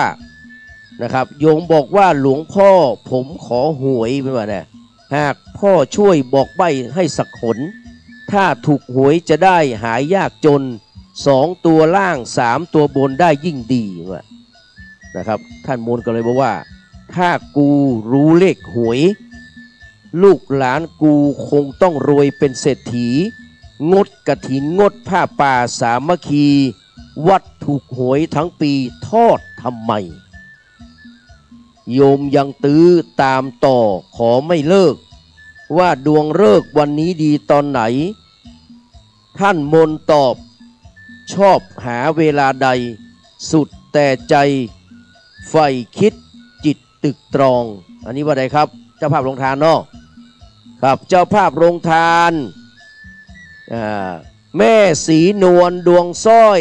เอาข้าวผัดกระเพราไข่ดาวมา100 กล่องเนาะหอพักดลวีเนาะหอพักดลวีนะครับแล้วก็คุณฉลองพร้อมเพื่อนนะครับบ้านพี่มุกกระเพราไข่ดาว100 กล่องนะครับพ่อประเสริฐดวงสร้อยถวายพระทหารเพลพระนะครับร้านข้าวต้มนุยกะเพราไก่นะครับ50 กล่องนะครับแม่เวียนคันทวังนะครับแม่เรียนคันทวังแม่จานพ่อน้อยแก้วขุนทดอันนี้105 กล่องเนอะโอ้อิ่มกะเพราไก่กันนะวันนี้นะครับสาธุการอนุโมทนาเนอะกับสาธุอนุโมทนากับเจ้าภาพโรงทานทุกท่านเลยนะครับตะกี้ท่านมนตอบไปว่านะครับว่าชอบที่จะเอาเวลาใดก็เอาเวลานั้นก็แล้วกันนะครับหลวงพ่อเทศติดลมคำคมพร่ำเอ่ยน้ำคำให้จำซึ้ง1 หรือ 2แม้ครั้ง3 4 5ซ้ำตามทำนองให้ดีต้องเดี๋ยวนี้มีโชครอโยมไม่พูดยกมือไหว้ใจกระยิมตีให้นิ่มทิ่มให้แตกแหลกเลยหนอ9 4 5เวลาตรงนะครับคงเพียงพอรีบไปต่อซื้อหวยรวยแน่เราเพราะว่าอันนี้ก็ได้เรียบร้อยแล้วครับเลขหวยนะครับกับเรียนเชิญเลยครับใครจะร่วมทำบุญสุนทานใครจะมาพอตั้งในก็เรียนเชิญเนอร์นะครับไปที่มีชื่อจะรับพระนะครับจากมือของท่านดร.หม่อมหลวงสรารีนะครับกิติยากรก็ขอเรียนเชิญเนอร์กับเรียนเชิญทุกคนทุกท่านเลยนะครับครับมานั่งอยู่ในห้องแอร์เย็นๆเนอร์นะครับห้องแอร์เย็นๆจะได้รอรับนะครับพระนะครับพระจามเทวีเนาะนะครับเป็นโจกเป็นใจเป็นบุญเป็นกุศลอย่างยิ่งเลยนะครับมารับเนอร์นะครับในตอนบ่ายนะครับอนุโมทนาเจ้าภาพโรงทานนะครับครับ อนุโมทนากับเจ้าภาพโรงทานทุกคนทุกท่านเนอะถ้ามีชื่อเพิ่มขึ้นมาแหมก็มาบอกได้เลยนะครับมีชื่อเพิ่มขึ้นแหมก็มาบอกได้เนอะนะครับมาบอกได้ทุกคนทุกท่านนะครับเพิ่มเติมมาได้ตลอดเวลานะครับ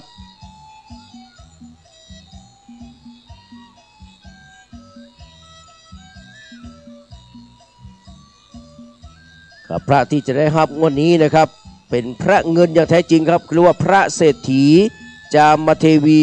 ซุ้มเรือนแก้วนะครับพระเศรษฐีจามเทวีซุ้มเรือนแก้วนะครับสาธุอนุโมทนาเนอนะครับ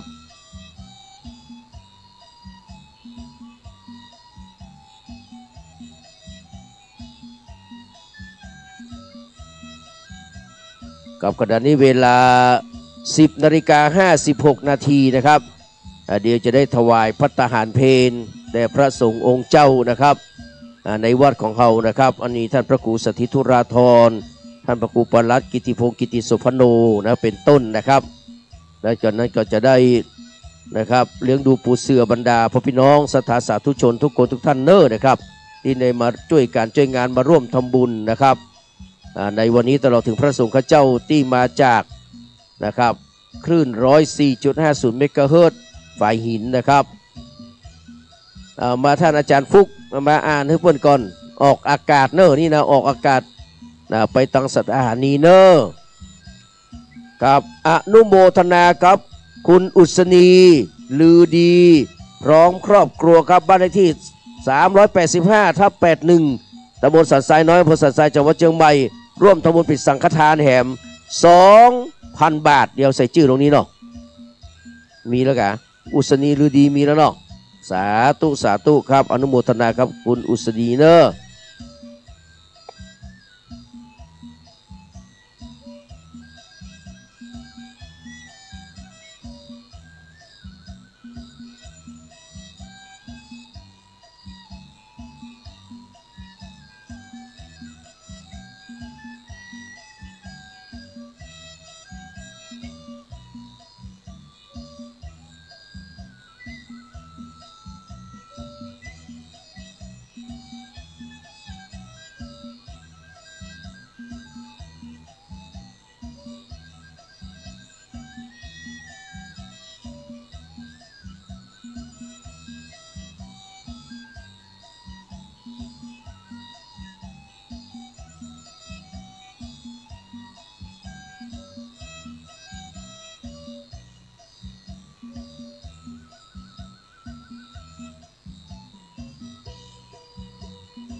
ครับขณะนี้เราได้นะครับก็เรียกว่าลิงก์สัญญาณนะครับไปยังสถานีขึ้น 104.50 เมกะเฮิรตซ์ขึ้นฝ่ายหินนะครับเมตตาปรมีธรรมในท่านพระครูสมุวิสุวัตรวรกิจโจพร้อมกับทีมงานนะครับได้เมตตามาตั้งเครื่องถ่ายทอดสัญญาณออกไปนะครับได้เรียนแจ้งให้กับบรรดาพ่อพี่น้องศรัทธาสาธุชนทุกคนทุกท่านเนอะก็ได้มาร่วมกันทำบุญสุนทานงานเปิดป้ายอาคารปฏิบัติธรรมอาสภะเถระนะครับอาสภะนะครับเทรานุสรณ์เนาะนะครับที่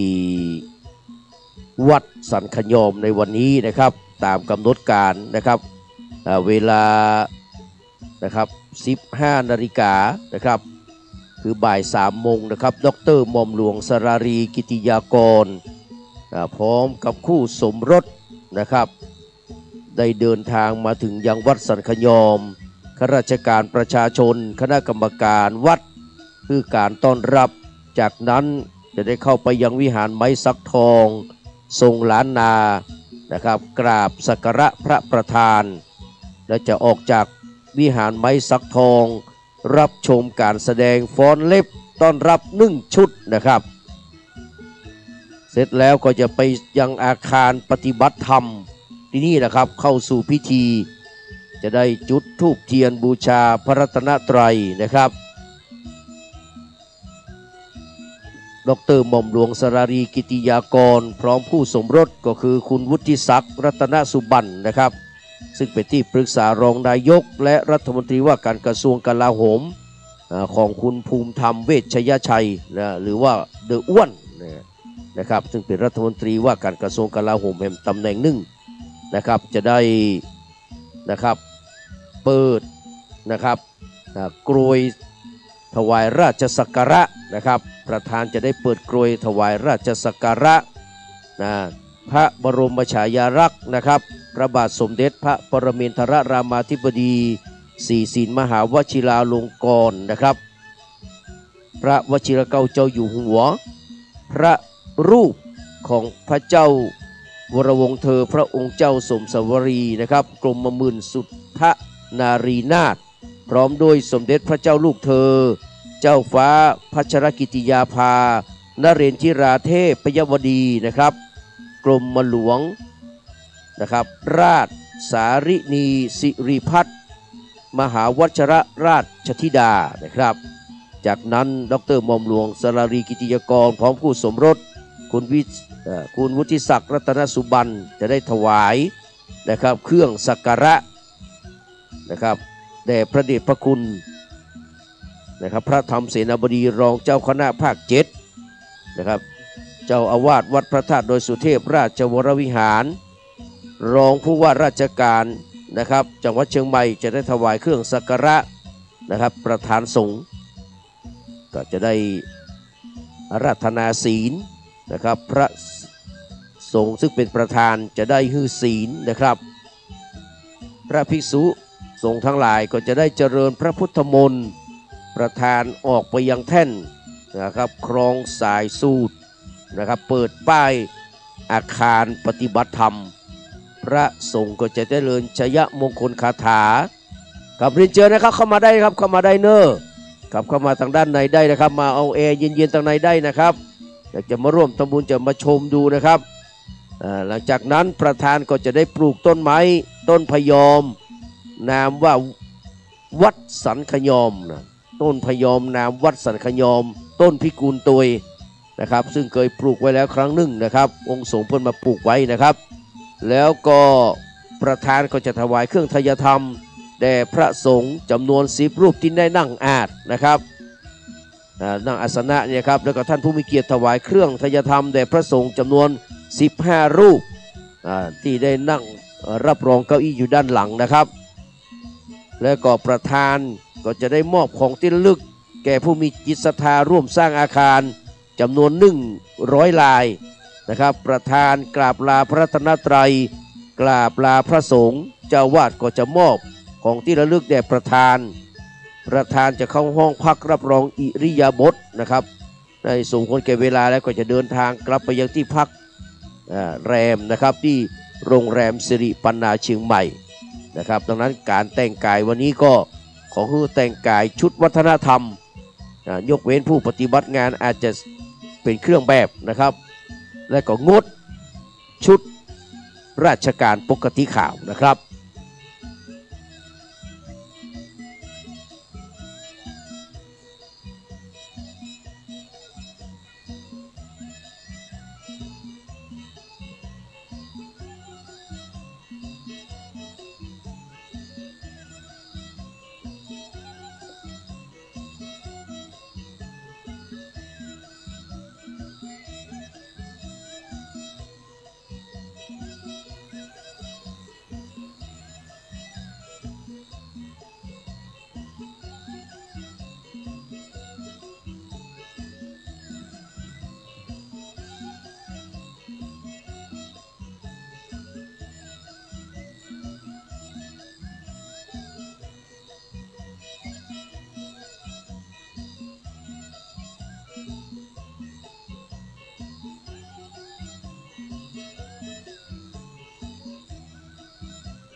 ขณะนี้เวลา 11:06 นาทีนะครับกราบพระธนาพระสงฆ์พระเจ้า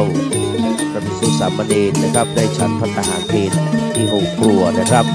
แล้วก็เรียนเชิญบรรดาพี่น้องศรัทธาสาธุชนทุกคนทุกท่านได้รับประทานอาหารกลางวันกันนะครับที่ห้องทานกับเจ้าภาพห้องทานวันนี้ก็มีคุณแม่ศรีนวลดวงสร้อยนะครับของพักโดนลวีเนาะนะครับเพิ่นเอาข้าวผัดกับข้าวไข่ดาวนี่มา100 กล่องนะครับแล้วก็มีน้ำด้วยนะครับพี่นะครับเพิ่นเป็นใส่ชื่อมาเนาะนะครับเพิ่นตามไปเรียบร้อยแล้วนะครับนี่มาจากในเมืองวัดเกตนะครับแล้วก็คุณฉลองพร้อมเพื่อนๆนะครับบ้านพี่มุกกะเพราไข่ดาวนะครับแถม100 กล่องนะครับกะเพราไข่ดาว100 กล่องนะครับพ่อประเสริฐดวงซอยนี่เพิ่นถวายอาหารพระนะครับ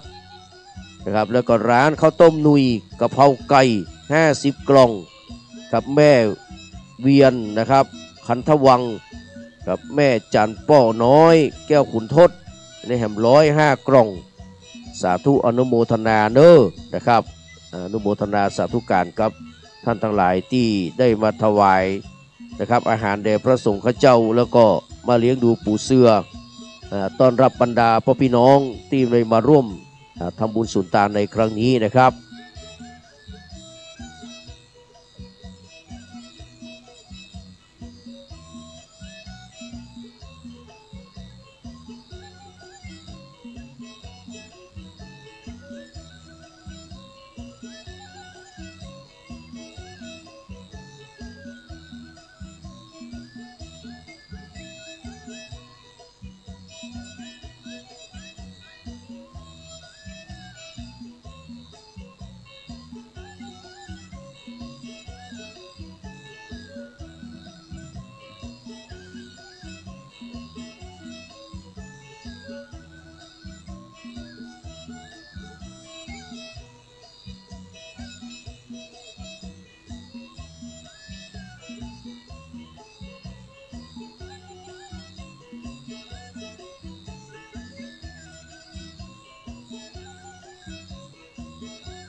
ข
ความเจริญในธรรมและความผาสุกทางใจจงได้มาบังเกิดมีแก่ท่านสาธุชนคนดีผู้เจริญในศีลในธรรมทุกท่านพร้อมกันนี้ขอยกมือ10 นิ้วกราบอาราธนาเอาคุณพระพุทธเจ้าคุณพระธรรมพระสงฆ์คุณพ่อคุณแม่คุณครูบาอาจารย์ผู้ประสิทธิ์ประสาทวิชาความรู้บุญศีลบุญทานสิ่งศักดิ์สิทธิ์ทั้งหลาย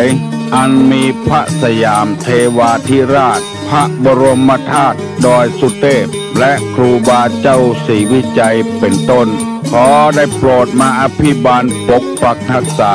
พระสงฆ์พระเจ้าพระเนนเถนน้อยและท่านผู้รับฟังรายการทุกคนทุกท่านคือปากันมีความสุขกายสุขใจเหมือนกันทุกตนทุกองค์ทุกผู้ทุกคนตลอดกาลนานมาแถมแล้วเน้อเสียงก้องเสียงกองเสียงมองต่ำเข้าเสียงตุเจ้าเทศนาธรรมมาเยี่ยมมาใจท่านสาธุชนคนดีทั้งหลายถึงบ้านถึงจองเพื่อเอาธรรมะแบบรากหญ้าแบบธรรมดามาให้พ่อแม่พี่น้องทั้งหลายฟังก่อนที่จะได้ฟังนี้ขอเชิญชวนมวลพุทธบริษัททั้งหลายไหว้พระเหมือนกับนักมวยไหว้ครูระลึกถึงครูบาอาจารย์ก่อนผู้ที่ไปแสวงหาสัจธรรมสี่อสงไขยปลายแสนมหากัปและ10 ชาติปางสุดท้ายได้เกิดมาเป็นพญาเวสสันตละตาลเข้าของทรัพย์สมบัติสละบัลลังก์ไปบวชเป็นพระฤาษีตาลเมียตาลลูกบำเพ็ญขนาดหนักจนได้ตรัสรู้รับเลิกทุกเจ้าได้เจ้าหัวหลายรับเลิกทุกรับเจ้าลูกฝ่ายปุกไม่แท้ไหวเหมือนเจ้าอันนี้คำโบราณพูดว่าตอนเปิดไว้การมาแล้วหลายรอบแล้วไว้ใจเป็นใจกลางใจอย่างไรที่มาแล้วทั้งคนก่อนยังบรรลุเพื่อเช็ดจะตางไว้เพราะว่าอันที่ในน้ำในหนองบางคนก็เข้าไปเข้าป่าต้องหาเห็ดไปแล้วปีมาแล้วนี่คือคนขยันมันเพียรคนขยันอยู่ที่ไหนพอออกไม่ออกประธานาธิบดีตุลุงดีใจที่คนโทรศัพท์มาว่าต่อบัตรแป้งคุณคูณประกาศให้นิ่งมนประเทศขอประกาศชื่อเรียกคำว่าไปขวงไปไก่ประธานนิมนต์นะแต่ว่าก่อนที่หนองบัวลงหนองบัวหนองรองว่าหลวงปู่เจ้าทับเปิดไปได้นอนที่นอนอยู่ในของไอ้ขออนุญาตเปิดเนี่ยมันไก่แล้วไปไอ้ก็ตามต้องจำเป็นต้องขออนุญาตก่อนระยะต่อไปได้ยินเสียงนี่ตอบพอใจแล้วต้องเอาตัวไปแล้วมันไปหาที่ตกใจเพราะว่ามุ่นพอดีกันเลยละซ้อมหน้าตาสมบูรณ์แล้วคนเป็นพญาติถ้าไปรับอากาศพอดีกินมุลีพ่องมันเหม็นกินปลาบึกพ่องกินอย่างพ่องเมื่อค่ำเมื่อคืนกินที่หาเหล้าคนพ่องมาคือกำลังใจกับตังวัดนะครับขอบพระคุณท่านผอ.นะครับกับหมู่พี่น้องศรัทธาเฮาทั่วไปนะครับเตือนนั่งที่นี่เนอร์นะครับขณะนี้ทางด้านตังวัดนะครับคณะศรัทธาได้นำเข้ากล่องนะครับมาแจกให้บรรดาพี่น้องเนอร์นะครับแต่ถ้าท่านมีรายชื่อที่จะห้าพระนะครับจากหม่อมหลวงนะครับสารลีนะครับก็ขอเรียนเชิญด้านในนะครับตามรายชื่อนะครับและก็ขอความกรุณาไม่กานะครับไม่กาไข่หวยปอกาไข่หวยทุกท่านนะครับได้ขับเคลื่อนย้ายนะครับที่ของท่านไปดังนอกวัดทั้งหมดเลยนะครับทางท่านทางวัดมันได้เรียนแจ้งมาแล้วครับว่าขอความกรุณานะครับไปนะครับขายทางนอกวัดนะครับตรงนอกวัดนะครับขอขอบพระคุณเลยนะครับสำหรับปอกาหวยแม่กาหวยทุกท่านนะครับเดี๋ยวมันใกล้พิธีมานะครับขอ ทำความเข้าใจกับพ่อค้าหวยแม่ค้าหวยด้วยนะครับขอบพระคุณครับได้นำสลากกินแบ่งของท่านนะครับไปขายทางด้านนอกนะครับทางนอกวัดนะครับไปที่ซอบุกได้ครับผ่ามซอขณะนี้พันนีจันติบนะครับไม่ใช่พันนีนะครับพงพันจันติบนะครับกำลังซออยู่นะครับพี่น้องก็เรียนเชิญนะครับวันนี้เพื่อแจกข้าวกล่องนะครับใครอยู่ได้ก็นะครับมานั่งตั้งเพนะครับจะมาแจกกลางศาลาเพนะครับพี่น้องของเขาทั่วไปก่อนเรียนเชิญนะครับนั่งที่ศาลาที่เก้าอี้ที่จัดไว้ที่นี่นะครับกับใครจะร่วมทำบุญสุนทานตัวก็ขอเรียนเชิญนะครับเรียนเชิญทุกคนทุกท่านเลยนะครับ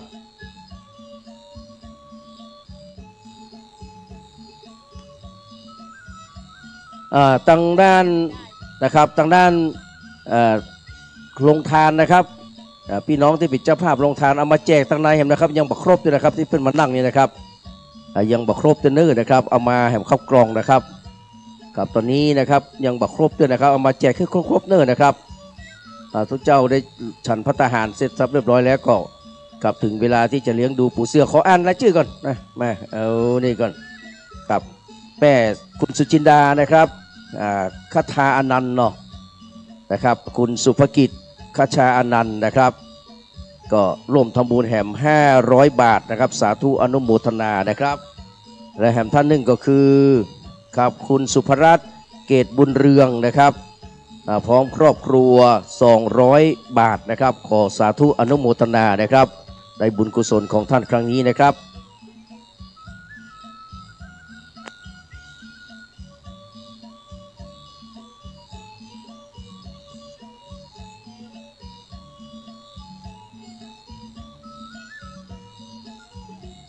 กับสำหรับเก้าอี้สีขาวท่านในนะครับเป็นสำหรับไว้สำหรับท่านที่มีรายชื่อจะเข้ารับพระนะครับจากมือของประธานในพิธีนะครับคือหม่อมหลวงสลารีกิติยากรเป็นพระเศรษฐีจามเทวีซุ้มเรือนแก้วนะครับกับเดี๋ยวรอสักกรรมนะครับเดี๋ยวทางด้านโรงทานจะได้เอานะครับเข้ามาแจกนะครับเพื่อมันครบเนื้อนะครับทางหน้านี่นะครับที่เป็นมานั่งทางหน้าศาลานี่นะครับ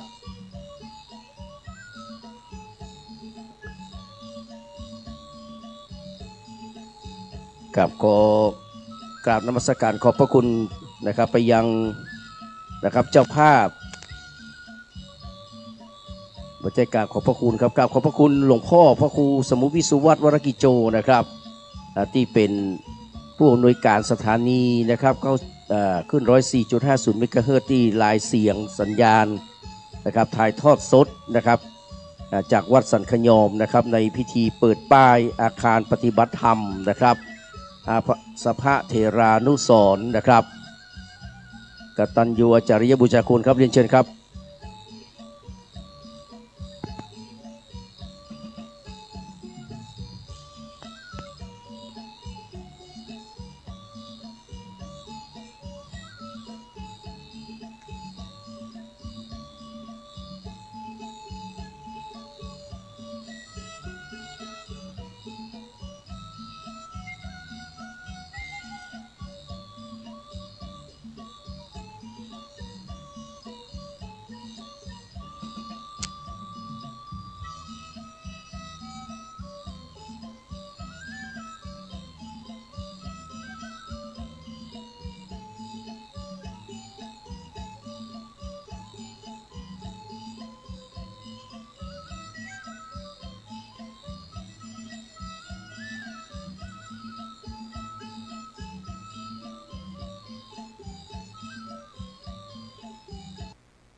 อย่างนั้นไว้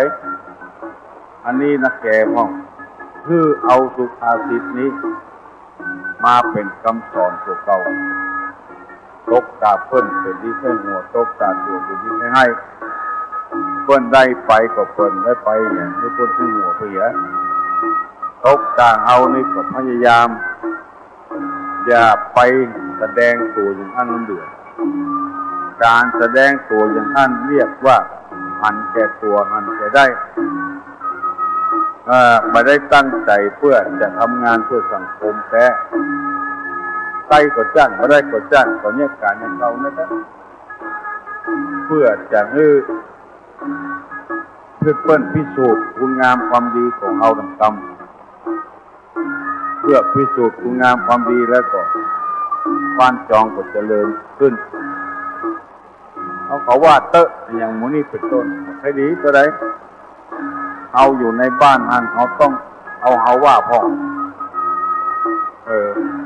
พยายามอันนี้เป็นสุภาษิตแล้วคำสอนในทางพระพุทธศาสนาแต่ว่าได้เอาคำว่าได้เอาคำว่าคุณธรรมที่เป็นเหตุคือได้ยศถาบรรดาศักดิ์นั้นมีอยู่4-5 อย่างเอามาเสนอให้พี่น้องทั้งหลายคือ1มีศีลสมบูรณ์2เป็นคนละเอียด3มีไหวพริบดี4มีความประพฤติเทียมตน5ไม่ดื้อกระด้างอันนี้เป็นเหตุคือเกิดคุณธรรมได้รับยศขึ้นเพิ่นมองหันแล้วยศถาบรรดาศักดิ์เพิ่นเลือกเอาคนเดียวเพิ่นที่เลือกได้ไปแล้ว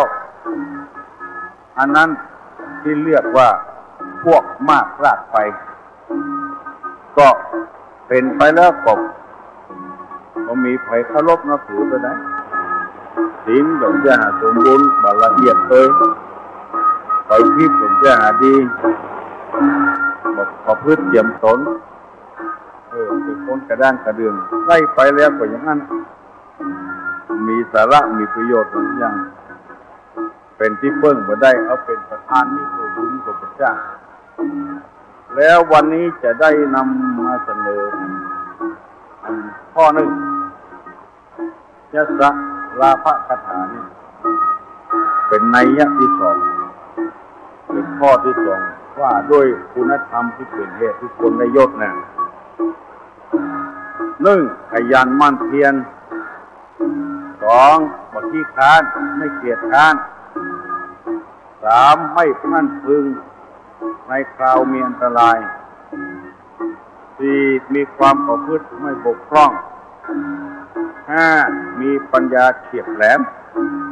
5ข้อนี้อันนี้เป็นทำไนยะหนึ่งเพราะว่านี่ทำไนหนึ่งวันนี้ทำไนหนึ่งแล้วจะได้อธิบายให้พี่น้องทั้งหลายฟังว่ามีความหมายว่าจะได้คุณธรรมเป็นเหตุจะได้ยศขยันหมั่นเพียรไม่เกลียด2ไม่เกียจคร้าน3ไม่พลั้นพลึงในคราวมีอันตราย4มีความประพฤติไม่บกพร่อง5มีปัญญาเฉียบแหลม5ข้อนี้จะได้อธิบาย1ขยันหมั่นเพียรเสมอต้นเสมอปลายปัจจัยอย่างที่เขาว่าที่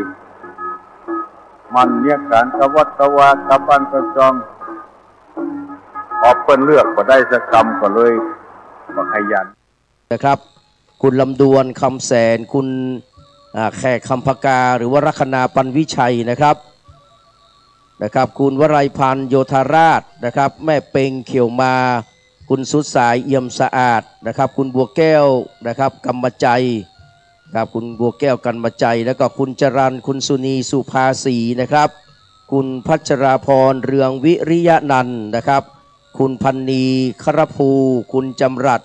คุณเรือนบุญคันธรสนะครับท่านพระครูวินัยธรอธิราชคันติพโล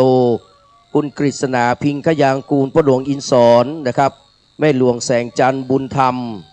คุณดัชนีฟราเทลเลนิโคนะครับ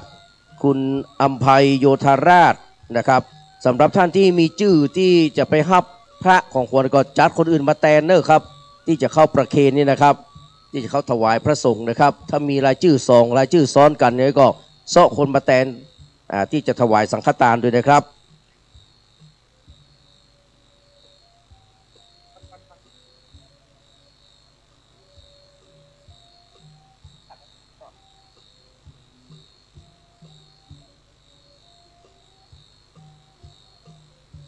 ทำไผ่ทำสร้อยแขนลนเนอร์ส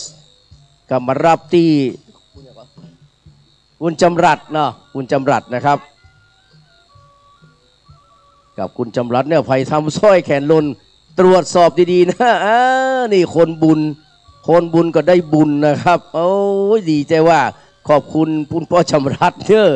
นะครับที่ได้เก็บได้นะครับโอ้นี่คนดีคนบุญเป็นเจ้าอี้นะครับโอ้สาธุอนุโมทนาเนอะขอสักแสนได้ก็ขอสักแสนเนาะแสนกีบ ขออนุโมทนากับคุณจำรัดเนอะขอบคุณครับผมขอบคุณครับ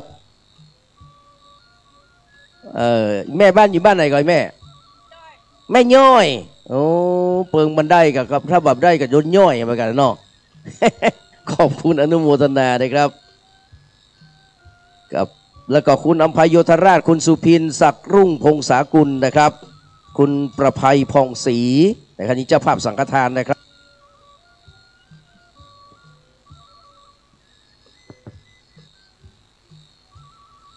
คุณแม่จันเปงอินปั่นนะครับร้อยตำรวจเอกวิชัยคุณไข่จือภูปิงนะครับร้อยตรีพี่ชัยทับพุ่มคุณกนกวรรณสุวรรณรีนะครับคุณกำพลคุณพันรบนะครับ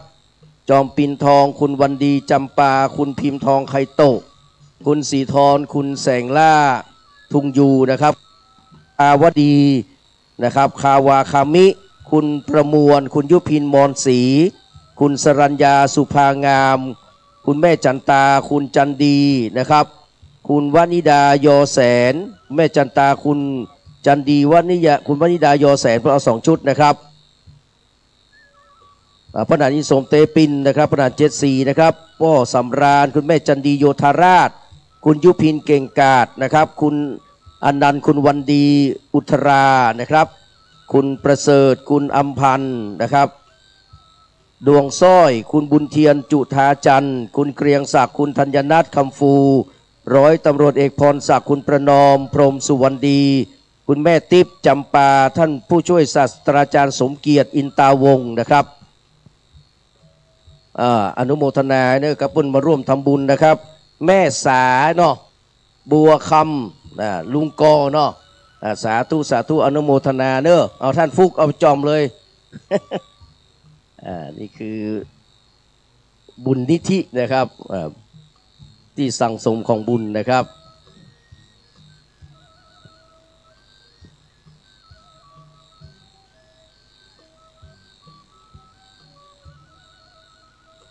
กับคุณประเสริฐคุณอัมพันธ์ดวงสร้อยนะครับแล้วก็ร้อยตำรวจเอกพรศักดิ์คุณประนอมพงศ์สุวรรณดีแม่ติ๊บจำปานะครับ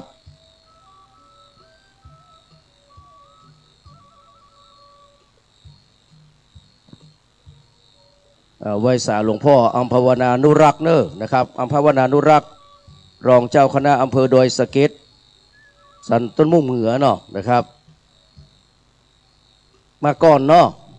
มาก่อนหรือว่ารวดเลยไหว้สานะครับ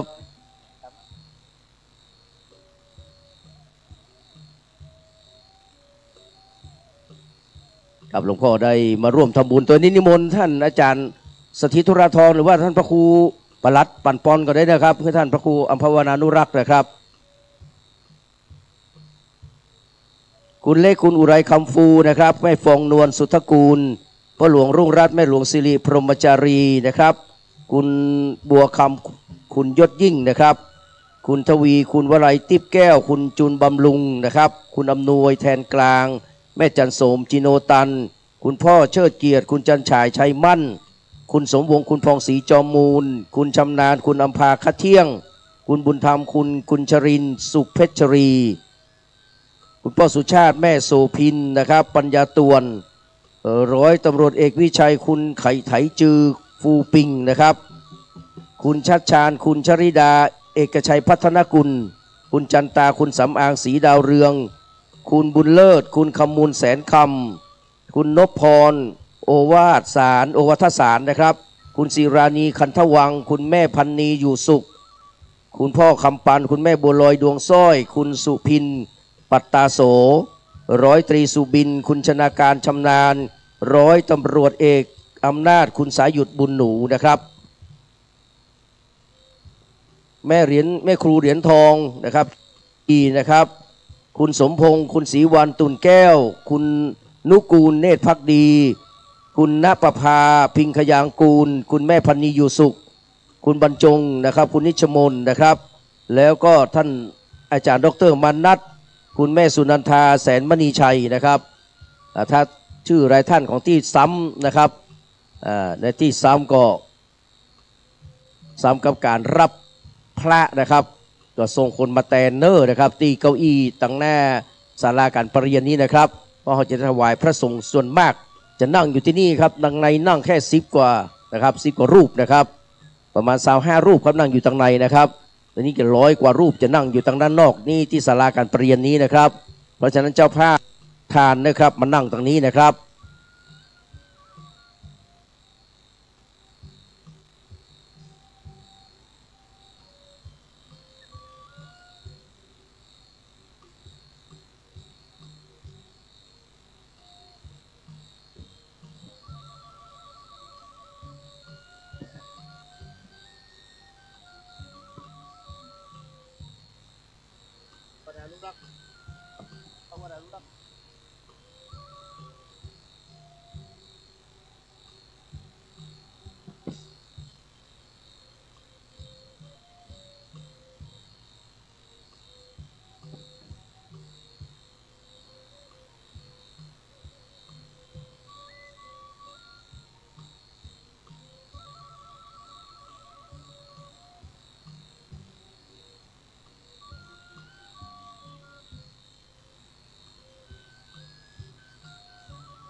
รายนามของพระสงฆ์นะครับ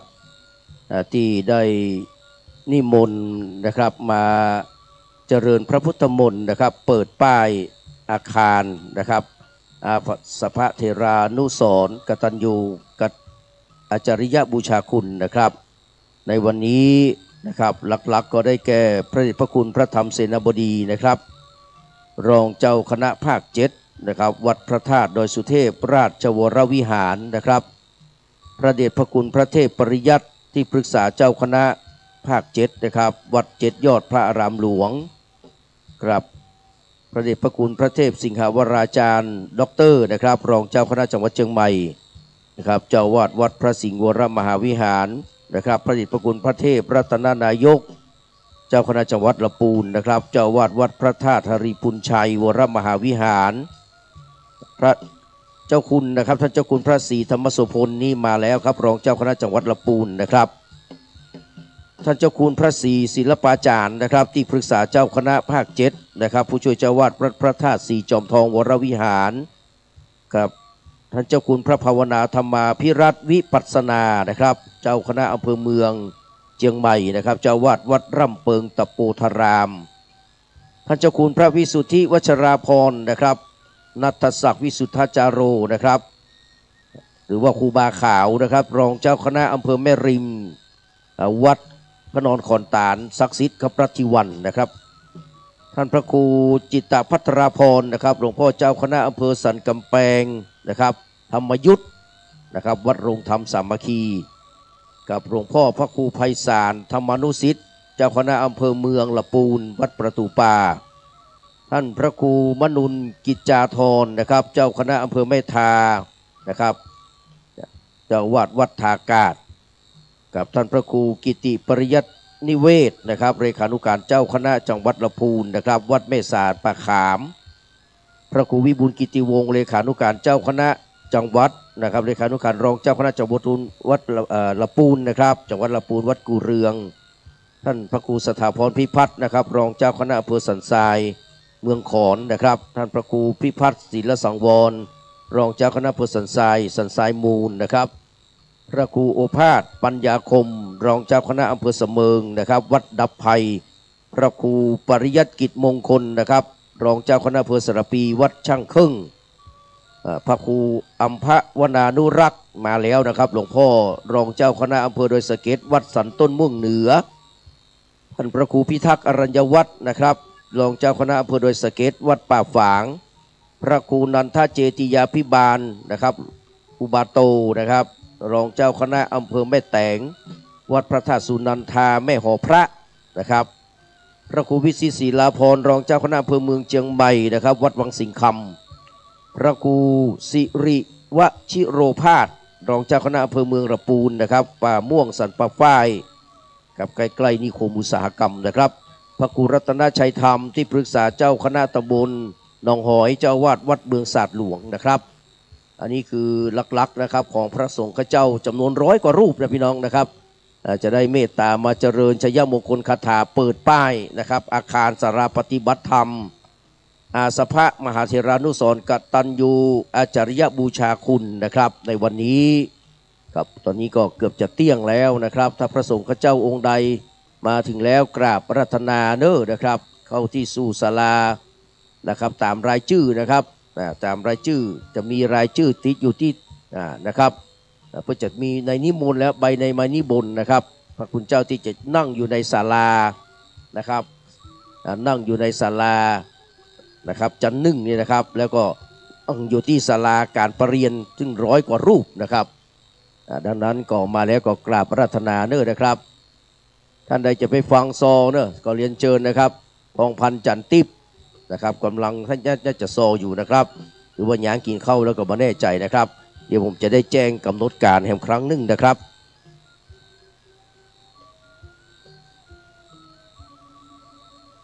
กับกำหนดการ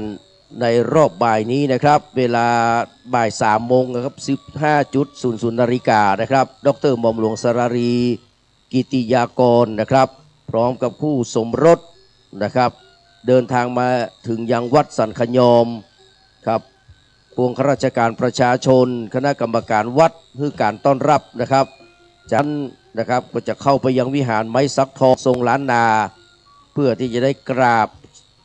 สักการะพระประธานออกจากวิหารไม้สักทองแล้วก็จะรับชมการแสดงเล็บ1 ชุดเนี่ยฟ้อนเล็บต้อนรับนี่ก็เตรียมตัวไว้ให้ดีนะครับเตรียมตัวไว้ให้ดีเนอะนะครับการที่จะต้อนรับนี่นะครับเป็นฟ้อนเล็บนะครับแล้วก็จากนั้นท่านประธานในพิธีก็จะเดินทางมายังอาคารสาราปฏิบัติธรรมเพื่อเข้าสู่พิธีนะครับแล้วก็เราก็จะได้เรียนเชิญท่านจุดธูปเทียนบูชาพระรัตนตรัยนะครับดร.หม่อมหลวงสรารีกิติยากรพร้อมคู่สมรสก็คือคุณวุฒิศักดิ์รัตนสุบรรณนะครับที่ปรึกษารองนายกรัฐมนตรีและรัฐมนตรีว่าการกระทรวงกลาโหมนะครับคือคุณภูมิธรรมเวชยชัยนะครับก็จะได้เปิดกรวยถวายราชสักการะนะครับพระบรมฉายาลักษณ์นะครับพระบาทสมเด็จพระปรเมนทรรามาธิบดีศรีสินมหาวชิราลงกรณ์มหิศรภูมิพลราชวรางกูลกิติสิริสมบูรณ์อดุลยเดชสยามินทราธิเบศรราชวโรดมบรมนาถบพิตรพระวชิรเกล้าเจ้าอยู่หัวนะครับแล้วก็พระรูปของพระเจ้าวรวงศ์เธอพระองค์เจ้าสมสวรีกรมมื่นสุทธนารีนาถพร้อมด้วยสมเด็จนะครับพระเจ้าลูกเธอนะครับเจ้าฟ้าพัชรกิติยาภานเรนทิราเทพพยวดีนะครับกรมหลวงราชสารินีนะครับสิริพัฒน์มหาวชรราชธิดานะครับจากนั้นก็จะได้นะครับถวายเครื่องสักการะ แด่พระเดชพระคุณหลวงพ่อพระธรรมเสนาบดีประธานสงฆ์ครับรองเจ้าคณะภาค7เจ้าอาวาสวัดพระธาตุดอยสุเทพราชวรวิหารนะครับรองผู้ว่าราชการจังหวัดเชียงใหม่นะครับคุณวรวิทย์ชัยสวัสดิ์นะครับก็จะได้เข้าน้อมถวายสักการะแด่ประธานสงฆ์เช่นเดียวกันนะครับจากนั้นพิธีกรจะได้อาราธนาศีลนะครับประธานสงฆ์หรือว่าพระสงฆ์ฮือศีลนะครับพระสงฆ์ทั้งหมดทั้งมวลนะครับก็จะได้เจริญชยมงคลคาถาเจริญพระพุทธมนต์ก่อนนะครับกับเจริญพระพุทธมนต์แล้วนะครับเสร็จแล้วประธานก็จะออกไปยังแท่นนะครับครองสายสูตรเปิดป้ายอาคารสาราปฏิบัติธรรมณด้านหน้านี่นะครับพระภิกษุสงฆ์ทั้งหมดทั้งมวลถึง2 ตี้ 2 ตางนะครับจะได้ชยันโตนะครับเจริญชยมงคลคาถากองก็เตรียมไว้ให้พร้อมนะครับดนตรีปีพาดทั้งหลายนะครับที่ในช่วงที่เปิ้นเจริญชยมงคลคาถานะครับหลังจากนั้นนะครับประธานก็จะได้ปลูกต้นไม้ต้นพยอมในนามของวัดสันขยอมนะครับแล้วก็มีต้นพิกุลตุยครับเสร็จสับเรียบร้อยจะปิกเข้าไปตั้งในนะครับเข้าถวายเครื่องไทยธรรมแด่พระสงฆ์จำนวน10 รูปที่นั่งอาสนะนะครับแต่ท่านผู้มีเกียรติก็จะถวายเครื่องไทยธรรมแด่พระสงฆ์จำนวน15 รูปนะครับรับรองที่เก้าอี้ทางด้านหลังนะครับแล้วพี่น้องศรัทธาเฮาที่เป็นเจ้าภาพนะครับก็จะเข้าถวายจตุปัจจัยไทยธรรมแด่พระสงฆ์เจ้าที่นั่งอยู่ตรงนี้นะครับ100 กว่ารูปทั้งหมดทั้งมวลนะครับเสร็จเรียบร้อยแล้วพระสงฆ์ก็จะได้ฮื้อปอนนะครับหมู่เฮาก็กรวดน้ำรับพรนะครับเป็นอันเสร็จพิธีเสร็จแล้วประธานในพิธีก็จะได้มอบเนี่ยครับของที่ระลึกแก่ผู้มีจิตศรัทธาร่วมสร้างอาคารจำนวน100 รายนะครับในเก้าอี้สีขาวนะครับเป็นของพี่น้องศรัทธาที่ร่วมเป็นเจ้าภาพในครั้งนี้นะครับจะได้รับพระนะครับจากมือของหม่อมหลวงนะครับสรารีกิติยากรนะครับเสร็จสับเรียบร้อยแล้วนะครับประธานในพิธีก็จะได้กราบลาพระรัตนตรัยกราบลาพระสงฆ์นะครับท่านพระครูสถิตสุทธุราธรเจ้าอาวาสจะได้มอบของที่ระลึกแด่ประธานนะครับจากนั้นประธานก็จะเข้าห้องพักรับรองอิริยาบถครับเมื่อถึงเวลาอันเหมาะสมก็จะเดินทางไปยังที่พักนะครับก็เป็นอันเสร็จพิธีนะครับในวันนี้สำหรับแม่กาหวยเนอร์นะครับถ้าถึงเวลาแต่เนี่ยก็ขอเรียนเชิญนะครับไปขายทางด้านนอกนะครับไปขายทางด้านนอกทางนอกวัดนะครับในประรำพิธีนี้เราขอสงวนไว้นะครับเพื่อเป็นความเป็นระเบียบเรียบร้อยนะครับขอบพระคุณพ่อค้าแม่ค้าสลากทุกท่านนะครับแม่จะร่วมทำบุญเนาะแม่เนาะเดี๋ยวเขียนชื่อแล้วจะประกาศให้นะแม่เนอนะครับอันนี้ถ่ายทอดนะครับไป147ทั่วโลกเลยนะครับโดยเมตตาบารมีธรรมของท่านพระครูสมุวิสุวัตวรกิจโจนะครับผู้อำนวยการสถานีขึ้น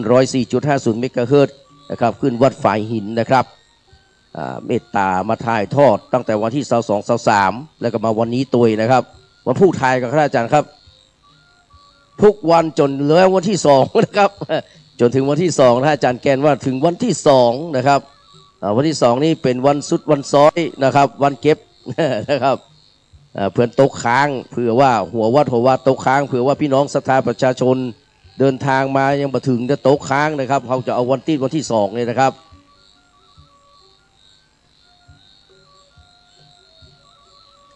กับคนที่รอลงทะเบียนนะครับประมาณเที่ยงเกิงเนอร์นะครับมาลงทะเบียนนะครับเพื่อที่จะรับพระเนาะครับต้องลงทะเบียนตัวได้สำหรับช่อดอกไม้พิเศษนะครับครับถ้าเขาต้องมีช่อนะครับถึงจะเป็นแขกพิเศษเนาะเป็น VIP เอาตามเพื่อมันเป็นระเบียบเรียบร้อยมันจะมีอย่างครับคือเพื่อเกิดความเป็นระเบียบเรียบร้อยนะครับถ้าเขาเอาไปศูนย์อ่านกันเห็นหมดเลยก็มันจะยุ่งนะครับต้องขอทำความเข้าใจตัวนะครับสำหรับท่านที่จะเข้ารับพระนะครับตามรายชื่อท่านมีอยู่แล้วแหละท่านหูอยู่แล้วนะครับว่าท่านจะเข้ารับพระนะครับท่านก็ต้องลงทะเบียนรับช่อดอกไม้เนบไม่ที่โอ๊กเนี่ยแสดงว่าท่านจะเข้าไปรับพระจากมือนะครับของคุณน้ำพึ่งนะครับในวันนี้นะครับ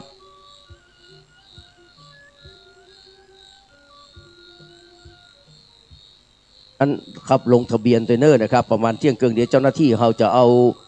รายชื่อครับที่เพิ่งก็ลงไปส่วนหนึ่งแล้วก็มีนะครับแต่เวลาช่วงเที่ยงเกินนี่ก็ลงแห่งครั้งหนึ่งนะครับคนที่เหลือนะครับ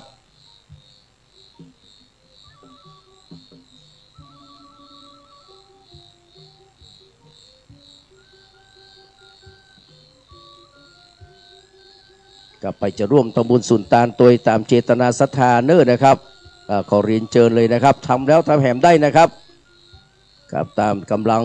ทรัพย์กำลังศรัทธาเนอร์นะครับมีการบักแบนว่าจะต้องทำเต้าอันเต้าอี้นะครับแล้วแต่เจตนาศรัทธาเนอะกว่าเขาจะสร้างอาคารปฏิบัติธรรมนี่ก็ใช้เวลาปีกึ่งนะแม่นะกึ่งเนาะนะครับทอดกฐินไปก็หลายเตื้อเหมือนกันนะครับทอดพระป่าไปก็หลายครั้งหลายหนเหมือนกันนะครับวันนี้สำเร็จเป็นที่เรียบร้อยจะเป็นพระหูชนัตถายะนะครับเป็นประโยชน์กับมหาชนเป็นจำนวนมากเลยครับที่ได้มาปฏิบัติธรรมมาที่แผ่เมตตาเอินจิตภาวนานะครับจะได้ฝึกอบรมทางด้านจิตใจนะครับเปิ้นบ้าเฮาฮือตาลเป็นร้อยเตื้อก็สู้เฮารักษาศีลบ่ได้นะครับรักษาศีลปันเตื้อก็สู้นั่งภาวนาเตื้อเดียวบ่ได้นะครับดังนั้นก็ถือว่าคือมันครบถึง3อย่างก็แล้วกันนะครับ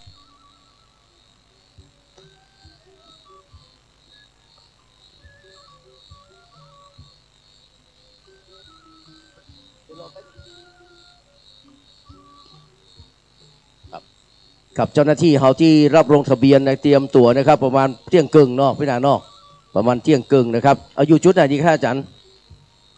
สหาตู้จุดที่ดีๆเนอะนะครับครับเดี๋ยวครูไพวันเพื่อจะมาดำเนินการนะครับเพื่อมีคนที่จะดำเนินการอยู่แล้วครับประมาณเที่ยงครึ่งนะครับรอสักครู่เนอะครับใจเย็นๆนะครับวันนี้เราอยู่ด้วยกันทั้งวันนะครับครับไม่ต้องปิกไปไหนเนอะครับ ไหนๆมาแล้วนะครับ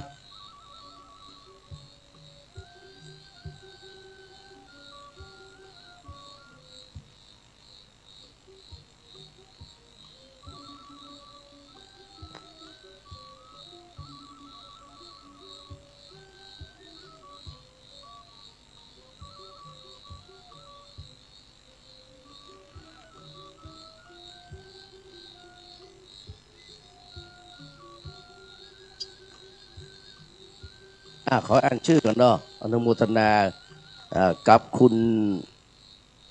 อย่างก็คุณอัมพวันเนาะคุณอัมพวันเจียจันเจียมจันนะครับคุณชนชนกมโนรานะครับร่วมทำบุญตุยนะครับสาธุอนุที่ฐานเนอร์ครับขอให้บุญคุ้มครองนะครับครับไปอยู่ที่ไหนก็มีแต่ความสุขนะครับมีความสุขกายสบายใจปราศจากโรคภัยไข้เจ็บเนอร์นะครับมีโชคมีใจมาเต้าแต่นั้นก็ยังมีคุณชนลดาสร้างชัยสิริมันเนาะ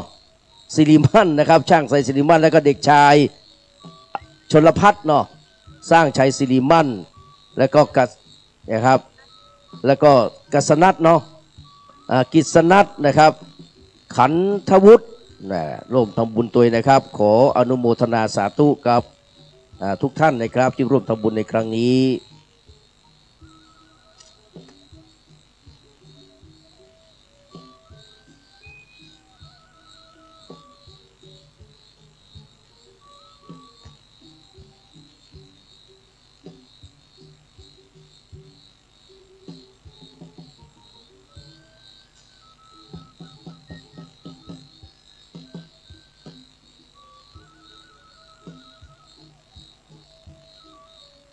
ครับสำหรับห้องน้ำนะครับด้านนี้นะครับเรียนเชิญหลังเวทีนะครับใกล้ๆนี้เนอะนะครับห้องน้ำนะครับครับห้องน้ำอยู่หลังเวทีนะแม่เนอะนะครับเนี่ยเปิดประตูเข้าไปเลยนะครับรู้สึกถึงไม่ยิงประจายอยู่ด้วยกันนะครับแยกซ้ายแยกขวาตะอันนะครับ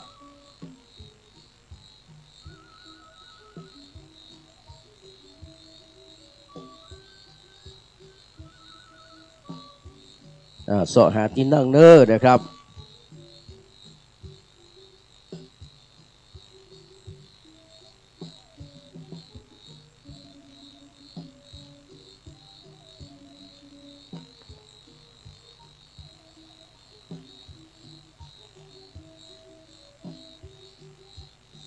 ห้องน้ำอยู่ตรงด้านนี้นะครับตรงหลังเวทีเนี่ยครับ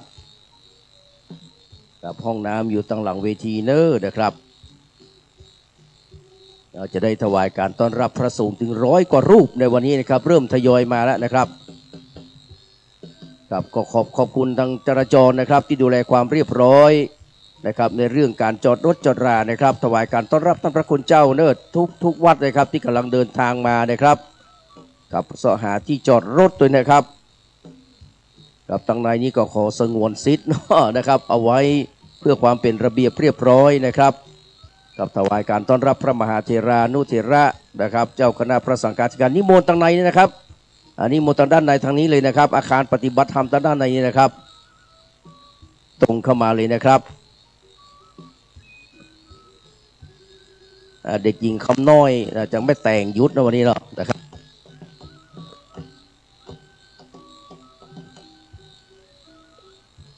อันต้อนรับครูบาอาจารย์นะครับ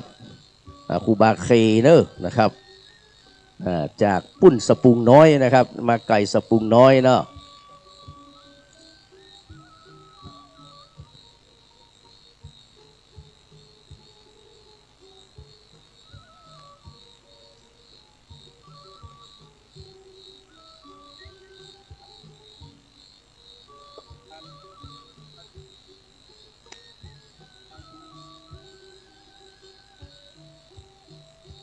ครับหลวงพ่อจากนนชวีนะครับเมตตาเดินทางไปแล้วพร้อมกับสปุงน้อยจากลำพูนด้วยครับ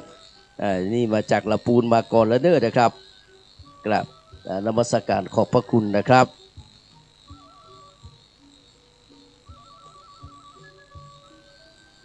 ก็วันนี้ทุกเจ้าถึง100 กว่ารูปนะครับขาดตกบกพร่องประการใดกราบนมัสการขออภัยจากท่านพระคุณเจ้าด้วยนะครับกับเป็นมันเหมือนจะมีอีนะครับกับวัดสันขยอมนะครับโอ้สุดยอดเนาะนะครับ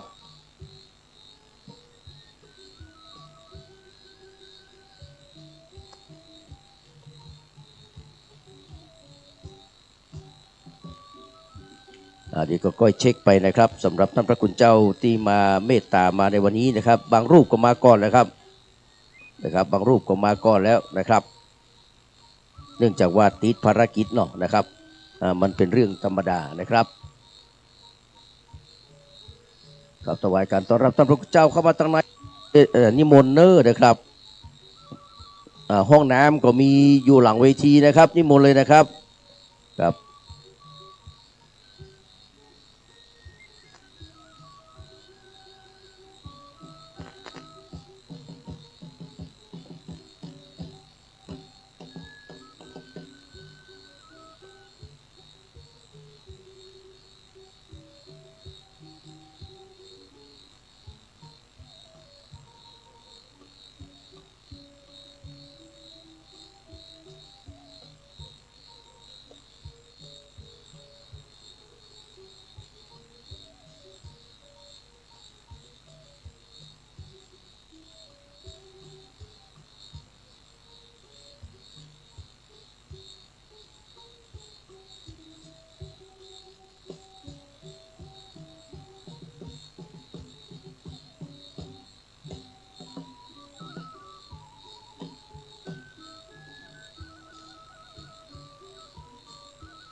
นิมนต์เข้ามาตั้งในเพื่อนนะครับ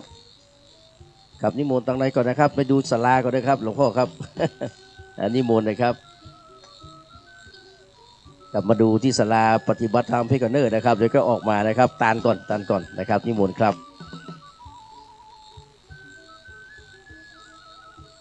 กับวันนี้พระสงฆ์ข้าเจ้าพระสังฆาที่การทั้งหลายครับกำลังเดินมาได้ครูบาอาจารย์เจ้านะครับกำลังเมตตาเดินมาเพราะเนื่องจากว่ามีทุเจ้านักวันนี้นะครับต้องทยอยกันมานะครับไวสาเนื้อทางด้านในนะครับนิมนต์นะครับ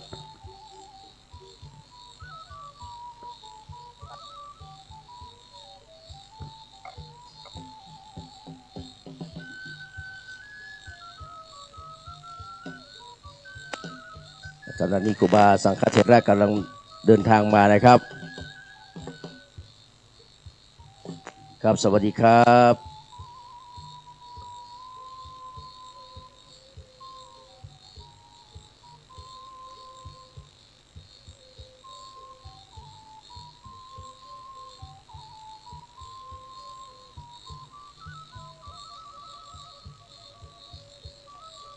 กับไว้สา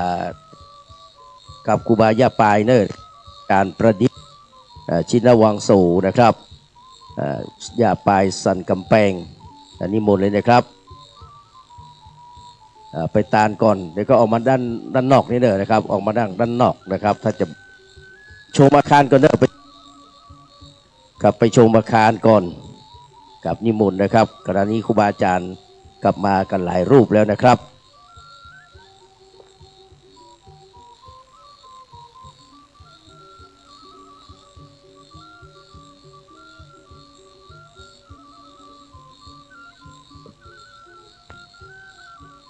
กับ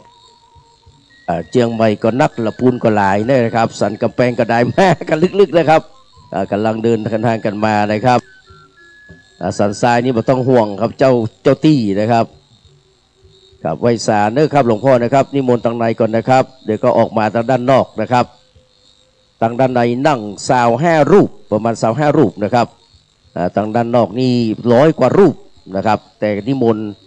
เข้าไปชมสถานที่กันเนอนะครับ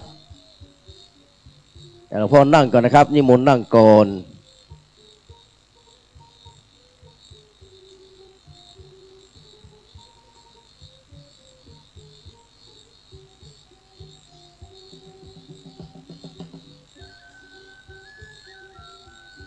กับนั่งเทียบอาจส่ง10 รูปนะครับแล้วก็ทางด้านหลังแหม15 รูปรวมเป็น25 รูปทางด้านในนะครับแต่ด้านนอกนี่100 กว่ารูปนะครับกับถวายการต้อนรับครูบาอาจารย์เจ้าสังฆเถระทุกรูปนะครับที่กำลังเมตตากับเดินทางมาถึงนะครับนิมนต์ทางด้านในก่อนนะครับกับถวายการต้อนรับทุกรูปเลยนะครับด้วยความเคารพนอบน้อมเน้อนะครับถ้าจะเข้าห้องน้ำเนี่ยครับหลังเวทีเนี่ยนะครับห้องน้ำกับหลังเวทีเลยเน้อนะครับไหว้สานะครับ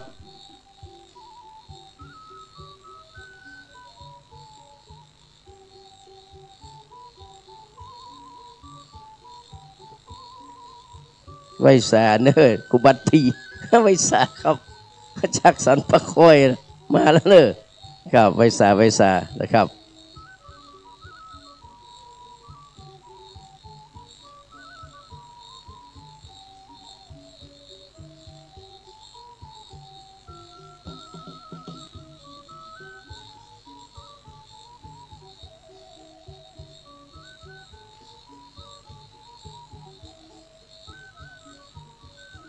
กับต้องกราบขอประทานอภัยกับพระมหาเถรานุเถระนะครับที่ได้ใจยานพาหนะมานี่นะครับอาจจะต้องลงที่หน้าประตูนะครับครับแล้วก็ซ่อหาที่จอดรถนะครับแต่บุญถ้ามันฮ้อนี่นะครับคณะกรรมการเขาเตรียมซัพพอร์ตโทนโดยกระไรเนอะนะครับที่ถวายพระเถระผู้ใหญ่นะครับมีหลายรูปนะครับถ้าเพิ่นมาในช่วงบ่าย2เนี่ยนะครับก็คงจะต้องฮ้อนแน่ๆนะครับถ้าเขาเตรียมสัพพโทนไว้ก็ดีนะครับเราจะถวายการต้อนรับเราบริเวณรถเข้ามาทางด้านในนะครับแต่ถ้าเป็นผู้เฒ่าผู้แก่แต่ก็อนุญาตให้กำนะครับแล้วก็เพิ่งเป็นมาจอดทางในเพื่อก็ได้นะครับหมายถึงว่าเอามาลงพระคุณเจ้ามาลงก่อนนะครับแล้วก็ไปที่สหาที่จอดนะครับ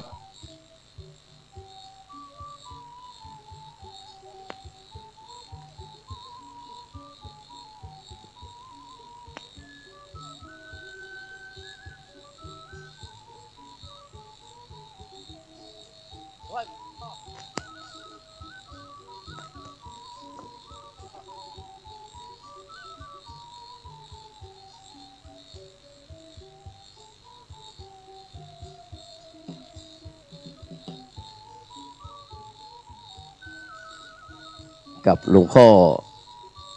อัมพวนานุรักษ์นะครับนะครับว่าติดนัดกับหมอนัดหรือว่านัดหมอเขาก็บอกฮู้นะครับนี่ครับว่าเป็นสว สวนี่มันติดหลายอย่างนะครับนะครับมันติดหลายอย่างนะครับฟาเทียวคิริโอไปเป็นผ้าเรียบร้อยเนอะนะครับ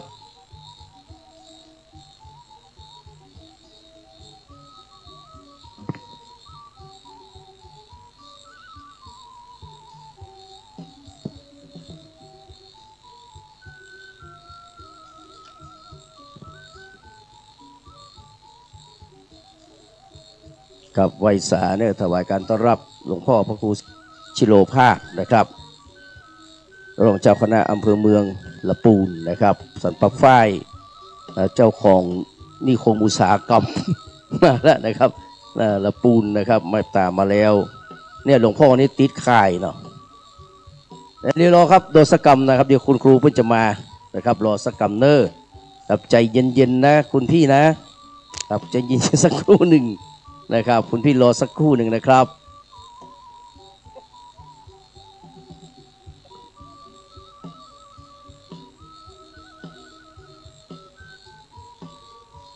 ไวสานะครับไปชมตั้งในกันเนอะอาจารย์เนอะนะครับเดี๋ยวก็มาอยู่ด้านนอกนะครับ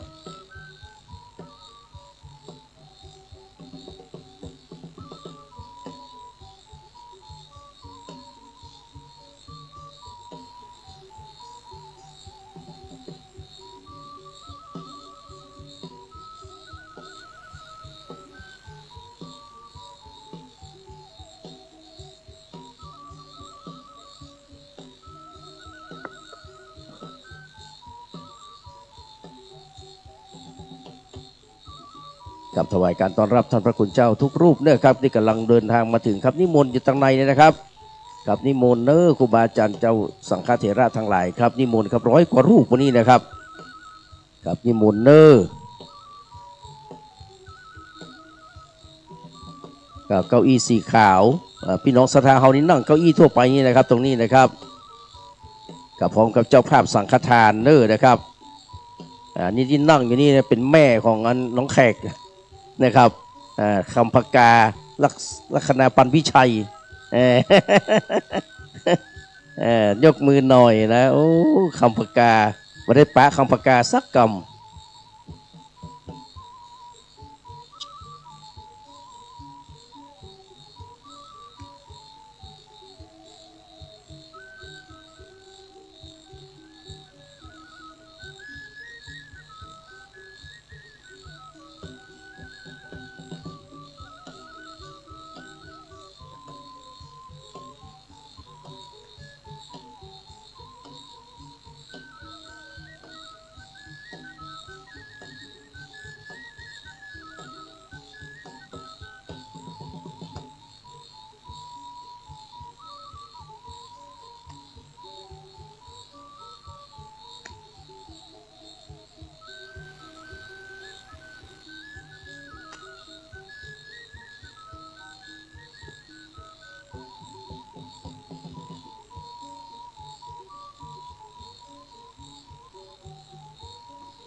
กับนิมนต์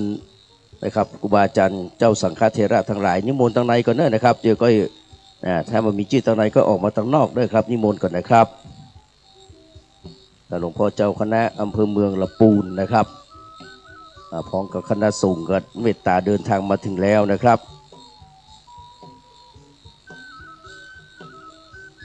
หลวงพ่อพระครูไพศาลธรรมนุสิทธิ์นะครับ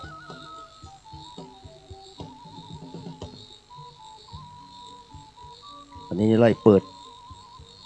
ไล่เปิดพัดลมแล้วนะครับจะเริ่มฮ้อนเหมือนกันเนาะ ปิวเนอะเปิดพัดลมกับปิวแล้วเนอะนะครับขอบคุณคุณแม่เนอะครับ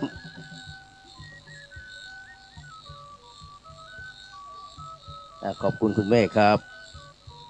นะเขานะเต่งไว้ฮะน้องตึ้มไปไหนเนาะ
กับสำหรับรายนามพระสงฆ์เจ้าที่ได้กราบอาราธนามาในวันนี้นะครับมีพระเดชพระคุณหลวงพ่อท่านเจ้าคุณพระธรรมเสนาบดีนะครับรองเจ้าคณะภาค7กับเจ้าวาดวัดพระธาตุดอยสุเทพราชวรวิหารนะครับพระเดชพระคุณพระเทพปริยัติที่ปรึกษานะครับเจ้าคณะภาค7นะครับ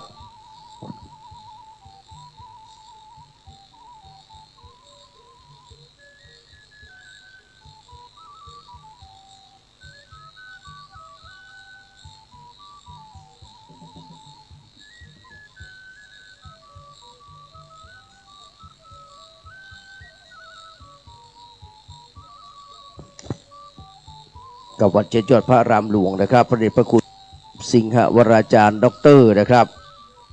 รองเจ้าคณะจังหวัดเชียงใหม่นะครับวัดพระสิงห์วรมหาพระเดชพระคุณพระเทพรัตนนายกนะครับจากเจ้าคณะจังหวัดตะปูนนะครับวัดพระธาตุหริพุนชัยนะครับเจ้าคุณ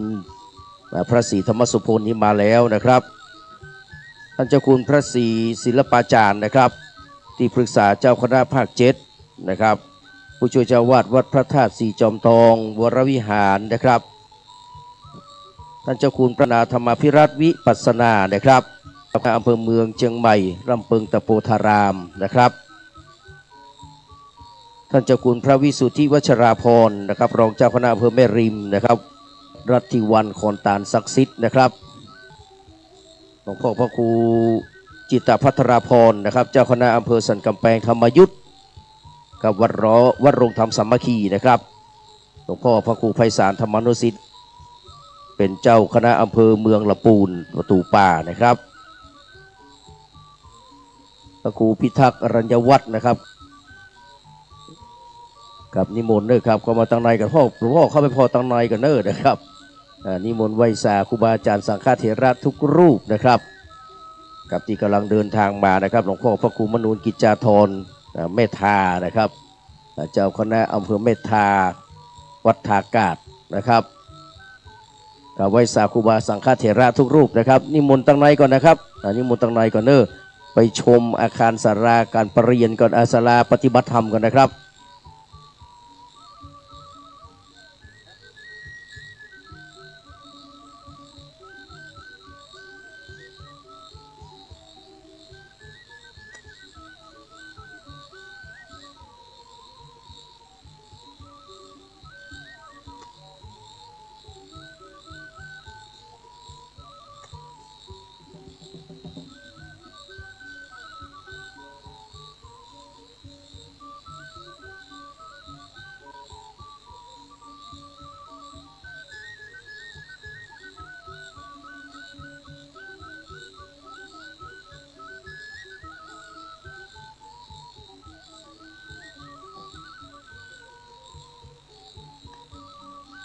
ไหว้สาครูบาอาจารย์สังฆเถระทุกรูปนะครับ100 กว่ารูปนี่นะครับ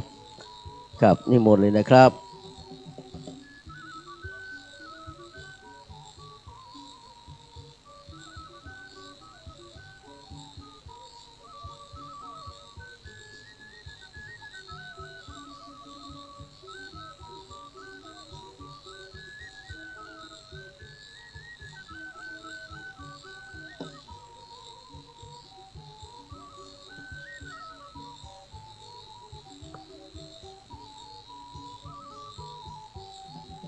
กับตอนรับพี่น้องศรัทธาญาติโยมของทุกคนทุกท่านนะครับศรัทธานักศิลป์นักบุญนะครับทุกคนทุกท่านครับเข้าสู่อารามควงแก้วนะครับของวัดสันขยอมนะครับกับหลวงพ่อนิมนต์ครับพ่อรัตนชัยธรรมขึ้นมานิมนต์ตังในเพื่อนนะครับนิมนต์ครับท่านอาจารย์บรรยิกาด้วยนะครับนิมนต์ครับจากวัดบึงศาสตร์หลวงนะครับกับบางเตือทักทายบรรทั่วถึงในกราบประธานอภัยนะครับกับนิมนต์นะครับมาตานให้ก่อนครับตานให้ก่อนแล้วก็ค่อยมานั่งนะครับ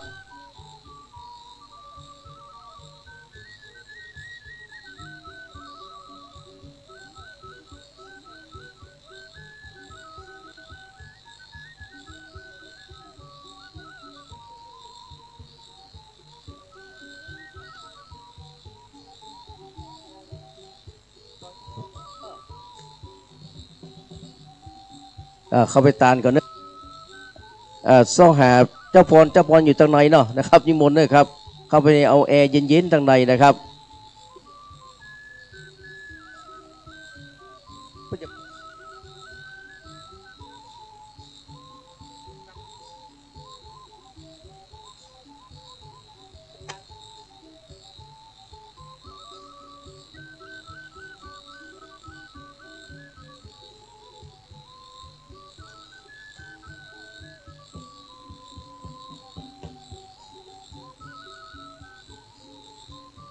ไว้สารหลวงพ่อนะครับ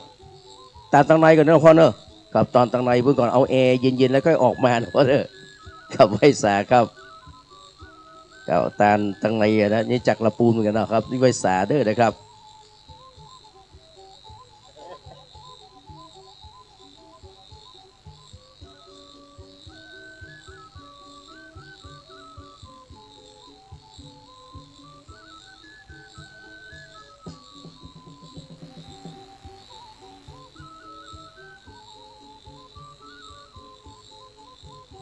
เดี๋ยวเขาจะฮือฮับปอนที่นี่เนาะครับแต่ตามพระคุณเจ้าที่กำลังเดินทางมานะครับเป็นการสะดวกสบายนะครับขยมก็เตรียมตัวไว้เนอะที่จะได้เก็บสั่งนะครับกับเก็บสั่งนะครับคราวนี้เดินทางมาก็เกือบจะ 30% เลยนะครับ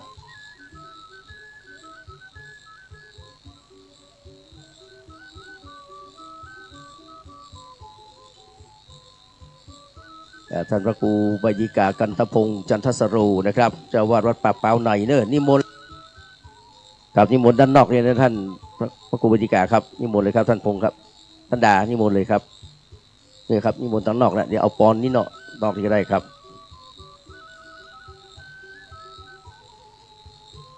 เดี๋ยวจะได้นำเรียนรายชื่อของพระสงฆ์นะครับที่จะได้ดังด้านในจำนวน35รูปพระอาจารย์นะครับ35รูปนะครับ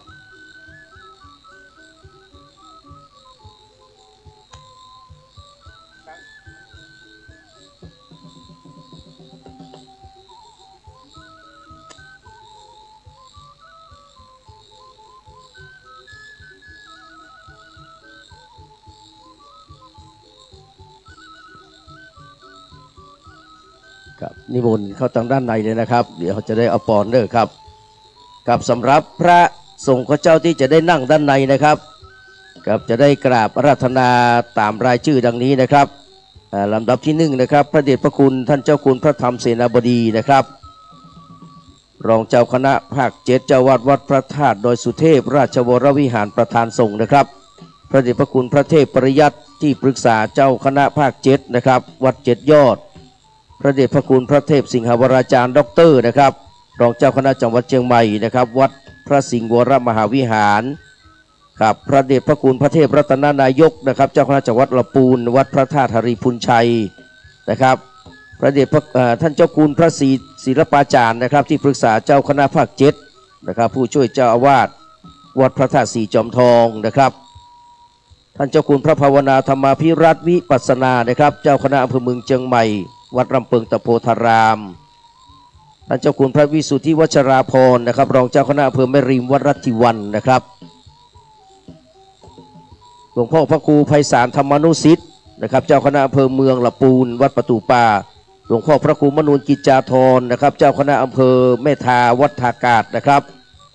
พ พระครูสถาพรพิพัฒน์รองเจ้าคณะอำเภอสันทรายนะครับเมืองขอนนะครับหลวงพ่อพระครูพิพัฒน์ศิลสังวรนะครับรองเจ้าคณะอำเภอสันทรายวัดสันทรายมูลนะครับพระครูพาดปัญญาคมวัดดับภัยนะครับพระครูปริยัติกิจมงคลนะครับรองเจ้าคณะอำเภอสระปีวัดช่างครึ่งนะครับพระครูพิทักษ์อรัญญวัฒน์นะครับรองเจ้าคณะอำเภอดอยสะเก็ดนะครับวัดป่าฝางนะครับพระครูนันทเจติยาภิบาลรองเจ้าคณะอำเภอแม่แตงนะครับวัดพระธาตุสุนันทาแม่หอพระนะครับพระครูวิสิตศรีลาภรณ์รองเจ้าคณะอำเภอเมืองเชียงใหม่วัดวังสิงห์คำพระครูนะครับสิริวชิโรภาสรองเจ้าคณะอำเภอเมืองละปูนนะครับสันป่าฝ้ายนะครับวัดป่าม่วงนะครับท่านพระครูรัตนชัยธรรมที่ปรึกษาเจ้าคณะตำบลหนองหอยวัดเมืองศาสตร์หลวงนะครับท่านพระครูอดุลศิลกิจเจ้าคณะตำบลหายาเขตหนึ่งเจ้าวัดธาตุคำนี่คือรายนามพระสงฆ์เจ้า25 รูปนะครับที่จะได้นั่งทางด้านในนะครับนอกนั้นกราบอาราธนานะครับได้นั่งทางด้านนอกตาการประเรียนนะครับกราบถวายรายงานให้รับทราบตามนี้นะครับกับนิมนต์นะครับพระสงฆ์เจ้าที่มาแล้วนะครับเอาปอนเนอร์ที่บนนี้นะครับมีหลวงพี่เพื่อจะเป็นเจ้าปอนอยู่นะครับกราบอาราธนาด้วยความเคารพนะครับนิมนต์พระสังฆานะครับที่การพระมหาเถรานุเถระทุกรูปเลยนะครับ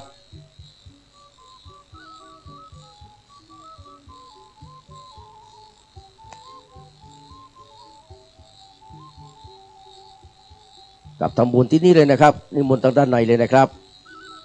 กับนิมนต์เลยนะครับ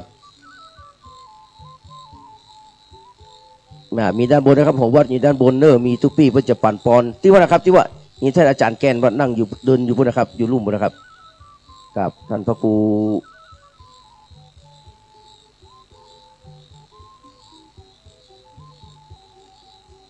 ปาเกตทีเนอะทุ่งปาเกตนะครับมาแล้วไพศาลสุตกรนะครับนิมนต์ทางนอกนี่เลยเนอะนะครับทำบุญนี่เลยนะครับเจ้าปอนอยู่ฮะครับเจ้าปอนกำลังนั่งนะครับเจ้าปอนอยู่ฮะนะครับอันนี้มนต์ทำบุญให้เลยนะครับเอาปอนให้เลยเนอะกับที่เนี่ยที่หลวงพี่ที่เพิ่งกำลังนั่งนะครับนั่นคือเจ้าปอนนะครับนิมนต์เลยนะครับ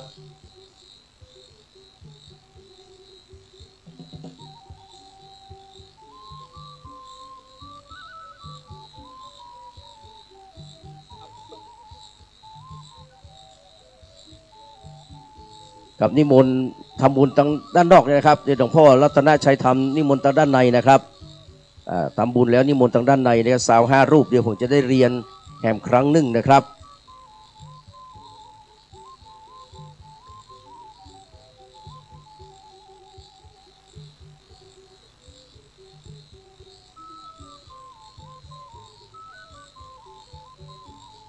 กับนิมนต์เลยนะครับครูบาอาจารย์สังฆเถระนะครับส่วนมากจะได้นั่งด้านนอกนะครับกับสบายอากาศนะครับปลอดโปร่งนะครับ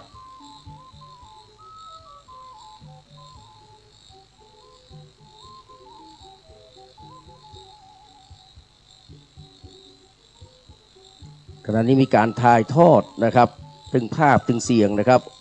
ไปยังสถานีคลื่นวิทยุนะครับ 104.50 เมกะเฮิรตซ์ขึ้นฝ่ายหินนะครับวัดฝ่ายหินโดยเมตตาธรรมท่านพระครูสมุวิสุวัตรวรกิจโจนะครับ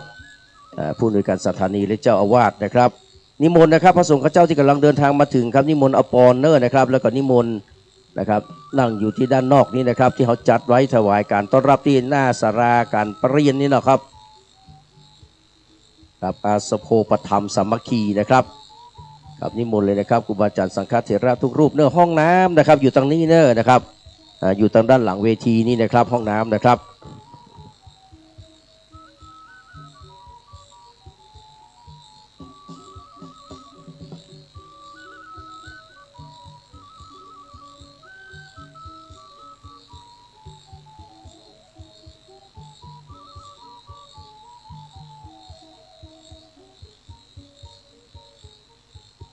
กับเรียนเชิญนะครับเจ้าภาพนะครับเจ้าภาพสังฆทาน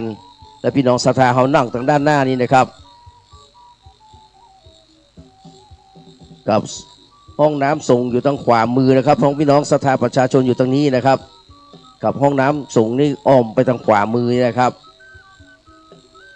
อยู่ทางหลังแทงน้ำนี่ครับสำหรับห้องนะครับ กับห้องน้ำพระสงฆ์นะครับเลี้ยวขวาไปนิดหนึ่งนะครับ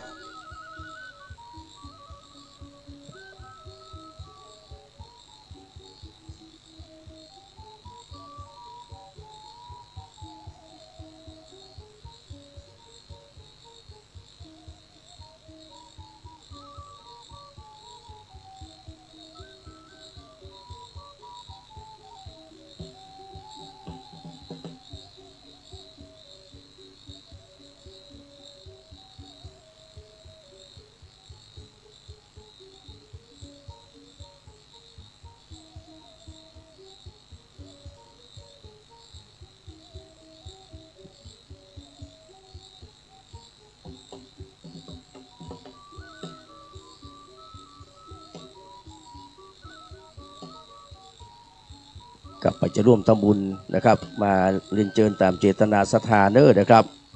หลวงพ่อสุจิตวรยานครับนิมนต์นะครับหลวงพ่อเปลี่ยนนะครับวัดป่าตันนะครับนิมนต์นี่เลยเนอนะครับนิมนต์ด้านนอกเลยนะครับกับใครหันอันจังซอคนงามเนอพองพันกำลังเตี้ยวเข้ามาเนี่ยย่างกายอย่างหูอย่างโหงอย่างนางโหงพอแล้ว4,000กับจันติบวันนี้เพิ่นมากู้กันเราวันนี้นะครับหลวงพ่อพิทักษ์นิมนต์ตังในเนอะ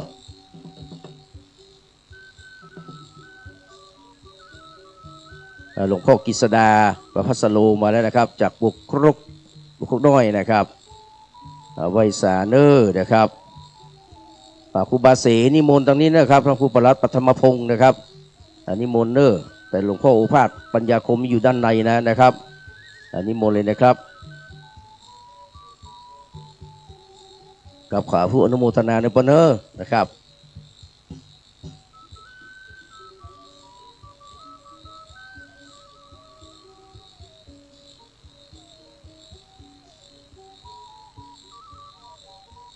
กับใบสาครูบาจันทร์สังฆเถระทุกรูปนะครับ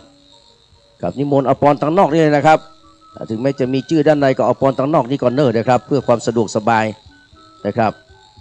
กับสำหรับท่านพระคุณเจ้าสาว5 รูปนะครับเดี๋ยวจะได้นิมนต์แห่งกรรมหนึ่งนะครับสาว5 รูปนะครับที่จะได้ดั้งด้านในนะครับทั้งอาจส่ง10 รูปแล้วก็เก้าอี้ถวาย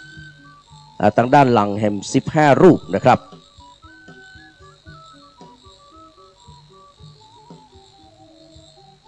กับเรียนเชิญนะครับท่านผู้มีเกียรติเนอร์นะครับเดินทางมาถึงแล้วนะครับ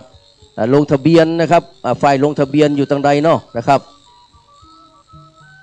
อ๋อคุณครูอยู่ทางหน้าเนาะครูเนาะที่สีม่วงนี่เนาะนี่คือลงทะเบียนนะครับท่านที่ได้รับดอกเรียบร้อยนี่แสดงว่าลงทะเบียนแล้วนะครับท่านมีสิทธิ์ที่จะได้รับพระนะครับของคนเป็นพระนะครับจากมือของหม่อมหลวงน้ำพึ่งนะครับ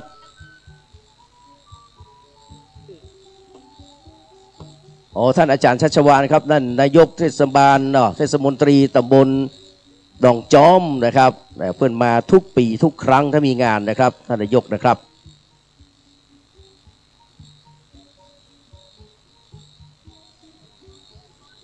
เรียนเชิญลงทะเบียนนะครับท่านที่มี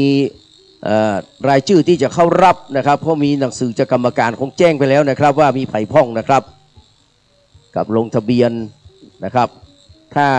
ท่านเป็นเจ้าของสังฆทานตัวก็จัดคนอื่นเข้ามาประเคนแทนนะครับถ้าบัตรจัดมาคงจะได้มอบเพื่อกับอีโป้ยเม่ที่อยู่ตรงเนี้ยนะครับเป็นผู้ถวายแทนนะครับ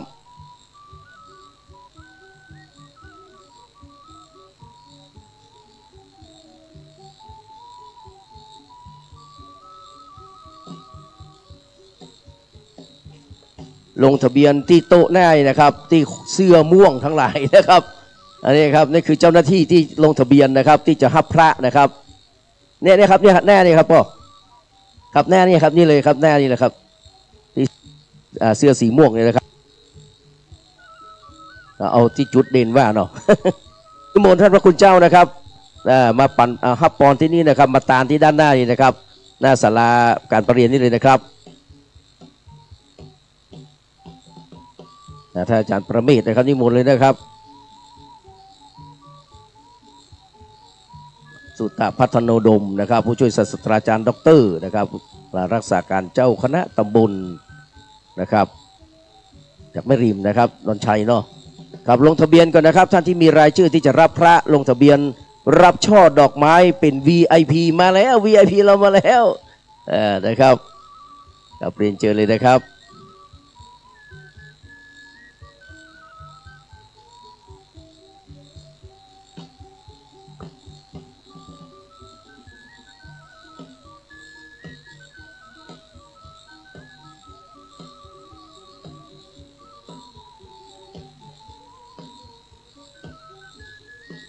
กับสำหรับเก้าอี้ทางด้านในนะครับสำหรับท่านที่ลงทะเบียนแล้วก็ได้รับช่อดอกไม้นะครับจากคณะกรรมการนะครับเป็นจะรับพระนะครับรู้สึกจะมี100 ท่านวันนี้ครับครับมี100 ท่านนะครับมี100 ท่านนะครับมีรองผู้ว่าตุยนะครับแม่ครูกัลยาสุนินหงส์ลงทะเบียนเรียบร้อยแล้วเนาะนะครับมาแทนท่านหม่อมหลวงนะครับ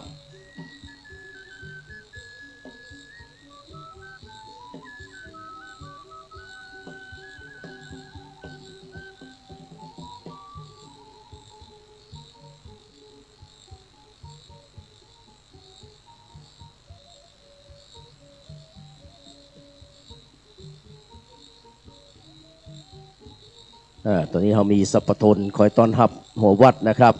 พระสังฆเถระเนาะนะครับต้องกราบขอประทานอภัยนะครับบางทีอาจจะจอดเตียวเข้ามานะครับเดี๋ยวกระผมจะได้เรียนรายชื่อนะครับพระสงฆ์ที่นั่งด้านในนะครับประกอบไปด้วยนะครับหลวงพ่อพระเดชพระคุณหลวงพ่อพระธรรมเสนาบดีนะครับพระเดชพระคุณพระเทพปริยัตินะครับพระเดชพระคุณพระเทพสิงหวราจารย์พระเดชพระคุณพระเทพรัตนานายกนะครับพระเดชท่านเจ้าคุณพระศรีศิลปาจารย์ท่านเจ้าคุณพระภวนิรัตน์วิปัสสนานะครับท่านเจ้าคุณพระวิสุทธิวัชราภรณ์นะครับกับหลวงพ่อพระครูไพศาลธรรมานุสิทธิ์นะครับพระครูสถาพรพิพัฒน์หลวงพ่อพระครูพิพัฒน์ศิลสังวรพระครูโอภาสปัญญาคมพระครูปริยัติกิจมงคลนะครับพระครูพิทักษ์อรัญญวัฒน์พระครูนันทเจติยาภิบาลพระครูวิศิศิลาภรณ์พระครูสิริวชิโรภาสนะครับพระครูรัตนชัยธรรม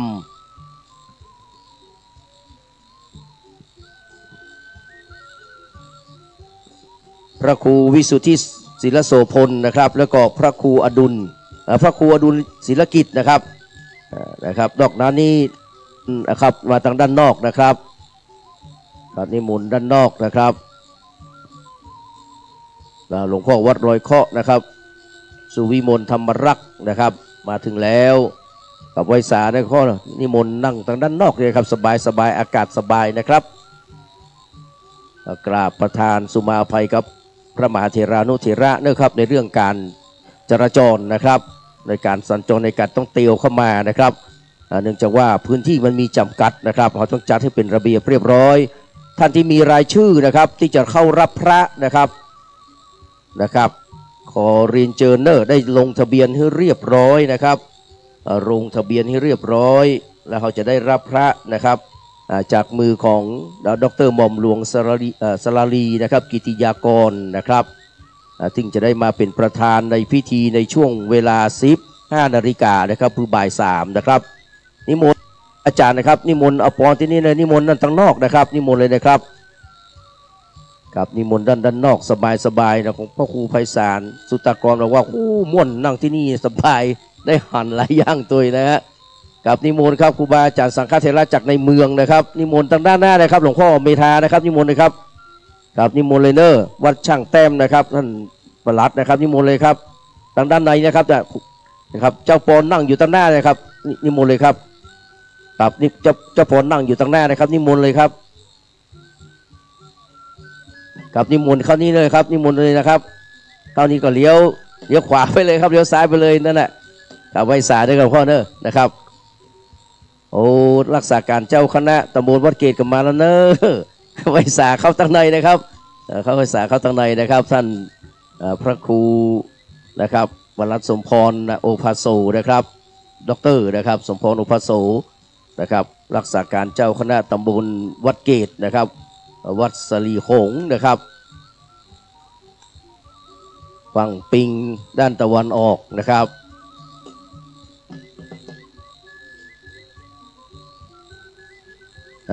ทุกคนลงทะเบียนให้เรียบร้อยนะครับ100 ท่านนะครับที่ลงทะเบียนอีแม่ก็ลงทะเบียนแล้วไหมเนาะโอ้สุดยอดนะครับแล้วแบ่งกึ่งเนอะแบ่งกึ่ง สาธุนะครับกับเรียนเชิญครับท่านที่มีพิเศษครับตั้งในเลยครับ VIP เชิญนั่งข้างในเลยครับกับสีขาวเก้าอี้สีขาวได้เต็นท์นะครับเรียนเชิญเลยครับท่านที่มีเข็มกลัดนะครับดอกไม้นะครับเรียนเชิญเลยครับท่านครับ อีป้อไปลงมาแล้วเนาะ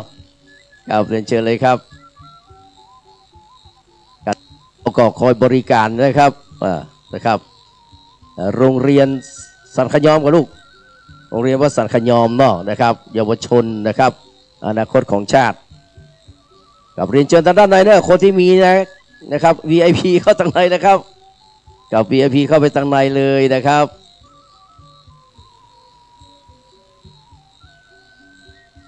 กับเรียนเชิญเลยครับทางด้านในเนอนะครับหลวงพ่อเจ้าคณะอำเภอเมืองละปูนมีภารกิจแล้วก็มีศาสนกิจเหมือนกันนะครับไหว้สาหลวงพ่อเนอกราบนมัสการขอบพระคุณนะครับ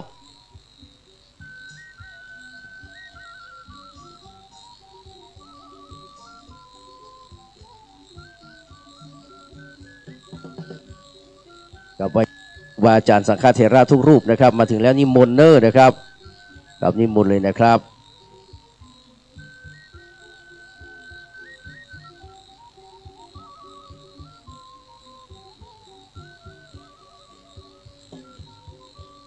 หลวงพ่อพระครูวินัยสารสุพิษนิมนต์ทางในเนอนะครับ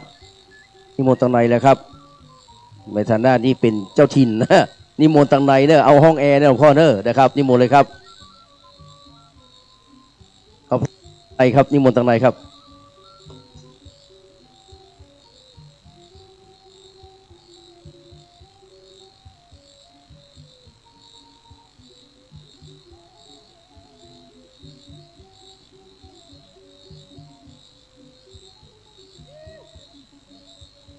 กับทางในนี่25 รูปนะครับทางนอกนี่100 กว่ารูปเนอนะครับเดี๋ยวจะได้นำเรียนรายชื่อแห่งรอบหนึ่งนะครับสำหรับท่านพระคุณเจ้าที่จะได้นั่งทางด้านในนะครับกับใบสานะครับท่านพระคุณเจ้าที่กำลังเมตตาเดินทางมาถึงนะครับเอาปอนตรงนี้แล้วก็เรียนเชิญนะครับขึ้นไปนั่งทางด้านบนนะครับครับแถวหน้าก็แม่นนะครับแม่นหมดเลยนะครับทางบนนะครับที่มีสังฆทานอยู่นะครับครับลงทะเบียนด้วยนะครับท่านที่จะรับพระในวันนี้นะครับ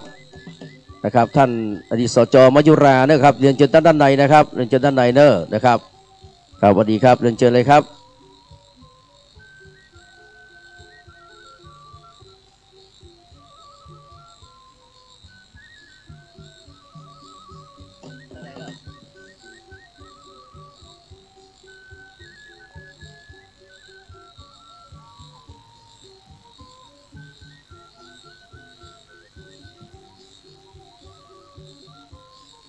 การนิมนต์ทางด้านนอกนะครับส่งมาหานะครับท่านอาจารย์พระมหาวิษณุปรริญญาธรรม5 ประโยคอาจารย์พระติษนะครับธรรมาภินันโท8 ประโยคนะครับนิมนต์เลยนะครับด้านนอกเลยนะครับเอาปอนแล้วก็นิมนต์เลยเนอะนะครับ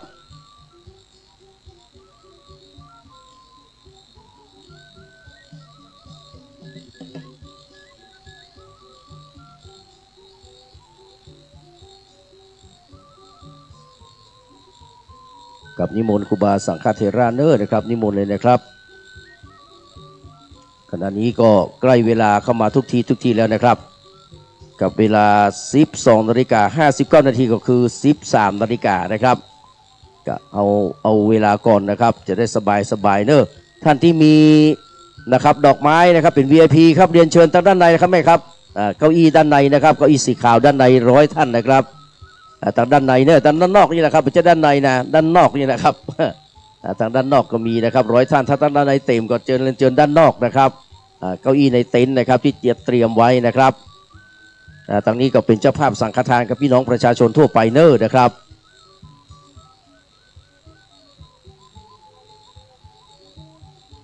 กลับมาถึงแล้วก็ลงทะเบียนด้วยนะครับลงทะเบียนเพื่อจะได้รับเข็มกลัดดอกไม้นะครับ แล้วก็เข้าไปนั่งทางด้านในเก้าอี้ในเนอร์นะป้าน้อยก็เรียนเชิญเลยนะครับเป็น VIP แล้วเนอะป้าน้อยนะก็เรียนเชิญทนายเลยครับ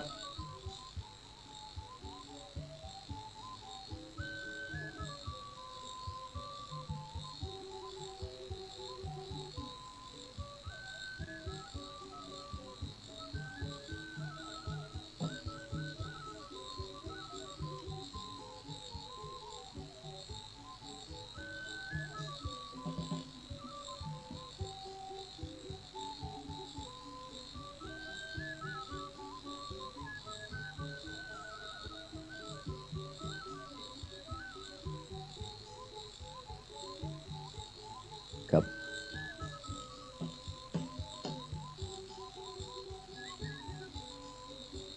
กับอภรด้านนอกนะครับนิมนต์เลยนะครับนิมนต์นะครับครูบาสังฆเถระที่กำลังเมตตาเดินนะครับ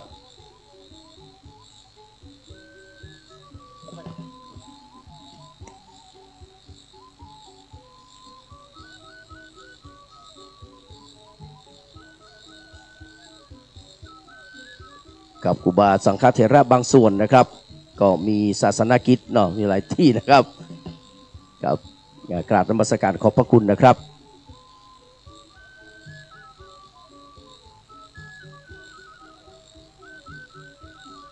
มันมีปล่อยหลวงที่กันหลายที่นะครับที่ประแดดใกล้ๆนี้ก็มีนะครับประแดดดอนใจนะครับกับตรงวันกันพอดีนะครับกับนิมนต์นะครับครูบาสังฆเถระเนอครับมาถึงแล้วก็เอาปอนก่อนนะครับที่เจ้าปอนนะครับแล้วก็นิมนต์ขึ้นไปนั่งตั้งกับนั่งตั้งบนศาลานี่นะครับตอนนี้ก็เดินทางมาหลายรูปแล้วนะครับผมกราบอาราธนานะครับผมก็เรียนรายนามของพระสงฆ์ที่นั่งทางด้านในซาว5รูปแห่งครั้งหนึ่งนะครับได้แก่พระเดชพระคุณพระธรรมเสนาบดีนะครับพระเทพปริยัตินะครับพระเทพสิงหวราจารย์พระเทพรัตนนายกนะครับ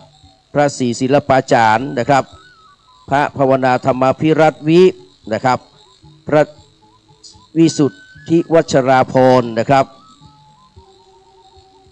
พระครูมนูลกิจจาธรนะครับพระครูสถาพรพิพัฒน์พระครูพิพัฒน์ศิลสังวรพระครูโอภาสปัญญาคมพระครูปริยัติกิจมงคลพระครูพิทักษ์อรัญญวัฒน์พระครูนันทเจติยาภิบาลพระครูวิสิตศิลาพร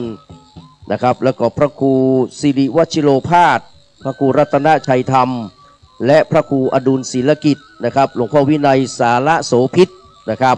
นี่คือพระสงฆ์ที่จะได้นั่งด้านในนะครับ25รูปทางด้านหน้านะครับ10รูปทางด้านหลัง15รูปตรงนั้นขอกราบพระธนานะครับที่ศาลาประเรียนแห่งนี้นะครับกราบพระธนาด้วยความเคารพนอบน้อมทุกรูปนะครับ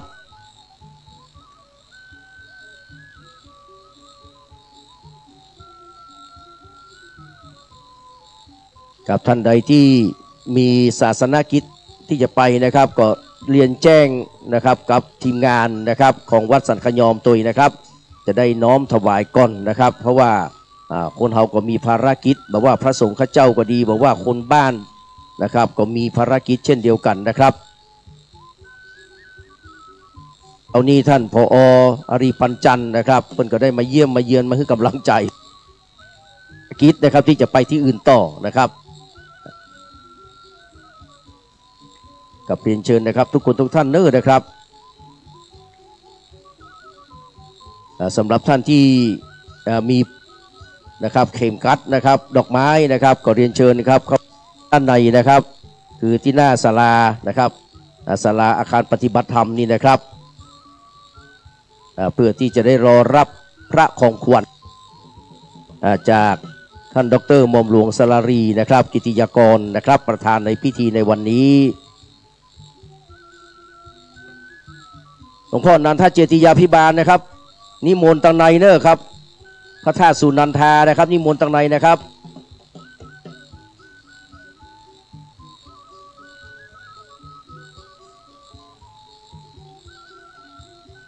พระเจ้าเรียบโลกนี่ครับไปหลายที่ครับไปที่สุนันทาด้วยนะครับพระธาตุสุนันทาแม่หอพระนี่มีพระเจ้าเรียบโลกไปมาแล้วนะครับ หลวงพ่อต้องไปเรียบทางด้านในนะครับไปที่ห้องแอร์นะครับหลวงพ่อครับนิมนต์ครับหลวงพ่อรองเจ้าคณะอำเภอแม่แตงนะครับ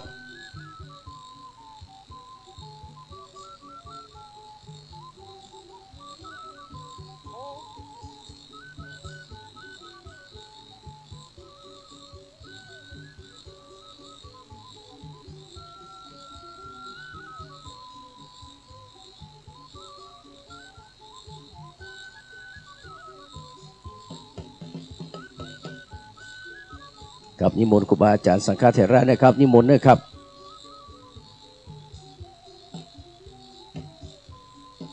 หลวงพ่อสุวรรณนะครับนิมนต์เนอะครับเอาปอนก่อนแล้วก็นิมนต์ขึ้นไปด้านบนเลยนะครับแถวหน้านี่เนอะนะครับหลวงพ่อพระครูสุวรรณเจติยคุณนะครับวัดกู่คำนะครับ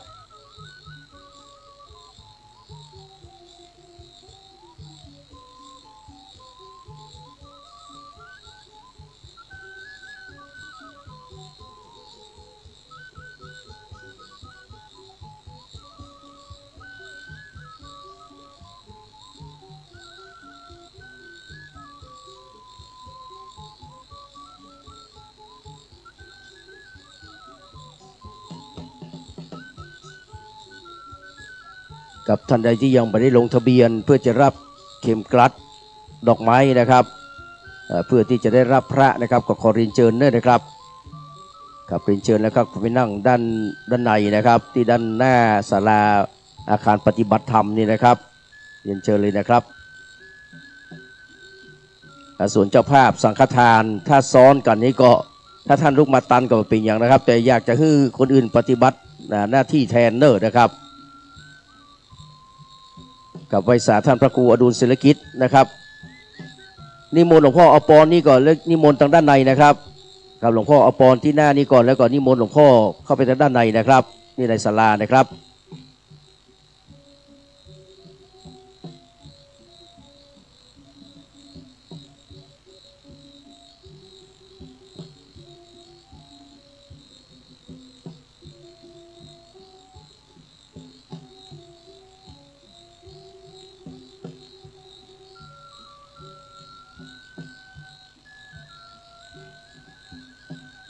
กับรถที่อยู่หน้าวิหารนะครับฝ่ายผู้ปกครองเพื่อนบอกว่าขอย้ายรถทะเบียนอะไรจ๊ะครับรถอะไรอย่างนี้รถฮอนด้าเนาะโตโยต้านะครับรถเก่งโตโยต้านะครับชอช้างตอประตักเนาะหรือว่าดอชดาชอช้างดอชดา4660นะครับกรุงเทพนะครับชอช้างดอชดา4660กรุงเทพกับกรุณาไปย้ายรถด้วยนะครับแล้วก็รถมอเตอร์ไซค์3 คันนะครับที่จอดอยู่ตรงนั้นนะครับมีรถ3 กไก่ขอไข่เนาะครับ2668เชียงใหม่นะครับแล้วก็กบพนะครับ886จะลำพูนนะครับแล้วก็2 กไก่ฉอชิงนะครับเชียงใหม่2015นะครับ2 กช2015เชียงใหม่นะครับสั่ง3 คันนะครับทั้ง4 คัน 5 คันกรุณาไปย้ายรถด้วยนะครับเพื่อความเป็นระเบียบเรียบร้อยนะครับ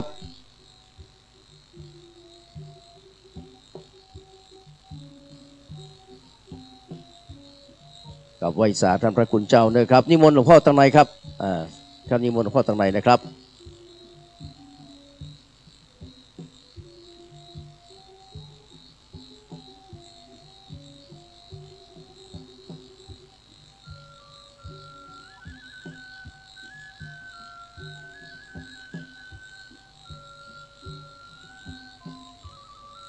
ก็เรียนเชิญท่านอาจารย์กรินทร์พกอินแสงทางด้านในนะครับกับทางด้านในเนอะนะครับจะได้ดำเนินการทางด้านในนะครับสำหรับท่านอาจารย์เบียร์นะครับกรินทร์พกอินแสงนะครับผู้ดำเนินรายการนะครับในช่วงพิธีกรรมนะครับตอนนี้ได้เดินทางมาถึงเป็นที่เรียบร้อยนะครับ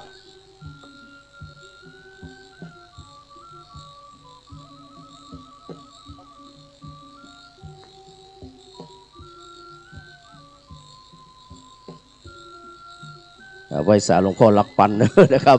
นิมนต์ทางด้านนอกเลยนะครับ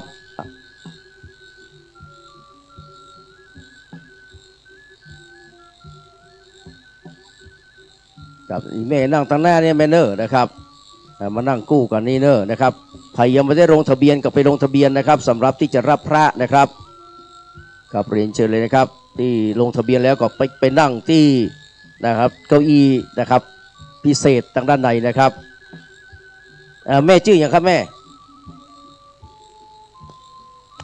จันนะครับแม่จันพลพัฒน์เนาะอุตรพัฒน์นะครับ100 บาทนะแม่เนาะแม่จอมตรงนี้นะครับสาธุอนุโมทนากับแม่จันอุตรพัฒน์นะครับร่วมทำบุญปล่อยหลวงวันนี้แหม100 บารมีนะครับสาธุอนุโมทนานะครับบุญรักษาเนื้อเมเนอร์จาก100ก็จะเป็นล้านนะครับวันผู้วันฮือนะแม่นะครับวันนี้วันที่เท่าไหร่ครับแม่นแล้วครับพระอาจารย์74วัด7ลินนะครับครับผมขอพระคุณอนุโมทนาครับจะแม่สหาที่นั่งนะแม่เนอร์นั่งตั้งเพลงกันได้ไหมครับจะไม่แอลกันเนาะแม่โซไม่แอลกันนะแม่เนอร์นะครับสาธุอนุโมทนากับแม่จันนะครับเดี๋ยวท่านอาจารย์กลินมารับเอกสารเพเนอร์นะครับเอกสารอยู่ที่นี่นะครับ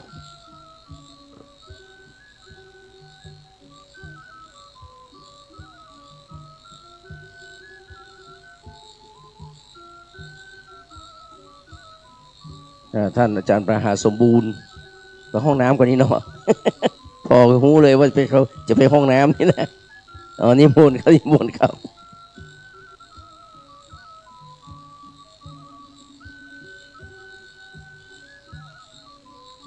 ท่านลงทะเบียนนะครับเพื่อที่จะรับพระในวันนี้นะครับ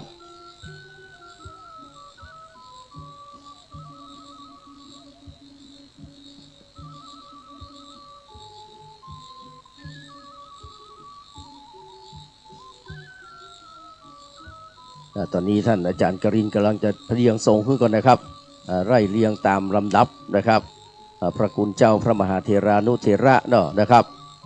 มีนักมีหลายนะครับยังมาบะเสี่ยงเชื่อนะครับยังสักกึ่งนะครับเดี๋ยวค้างแหมกึ่งอยู่นะครับ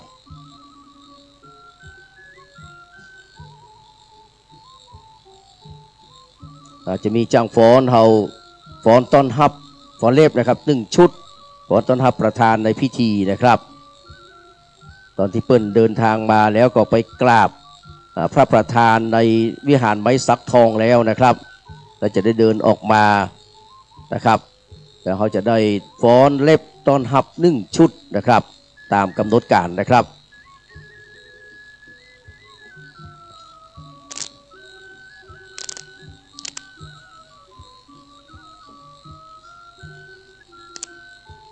ขอบคุณน้องๆในโรงเรียนเนาะจากโรงเรียนยอมนะครับมาเสิร์ฟน้ำดูแลความเรียบร้อยนะครับห้องน้ำพระสงฆ์ข้าเจ้าอยู่ทางด้านในนะครับหลังแทงเนอร์นะครับกับไวสาหลวงพ่อครับจะไปพ่อศาลาก่อนนะนิมนต์เลยนะครับยังมีเวลานิมนต์นะครับจะไปแปลงที่วัดลอยข้อต่อเนาะ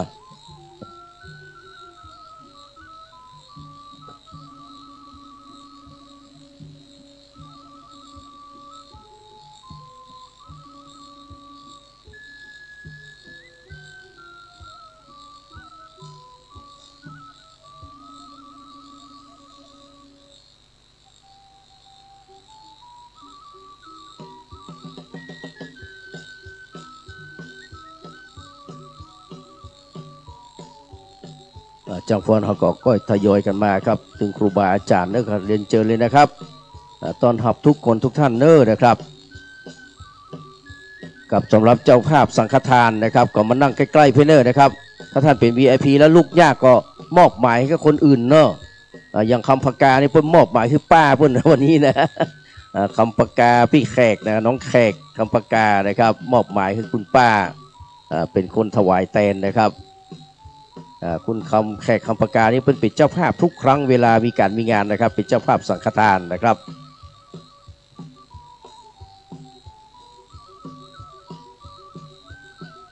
กับที่ท่านลงทะเบียนแล้วก็ขอเรียนเชิญด้านในนะครับ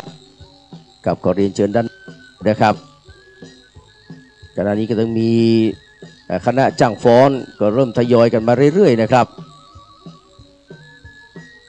กับยินดีต้อนรับทุกคณะเนอะนะครับ เข้าสู่อารามควงแก้วของวัดสันขยอมนะครับ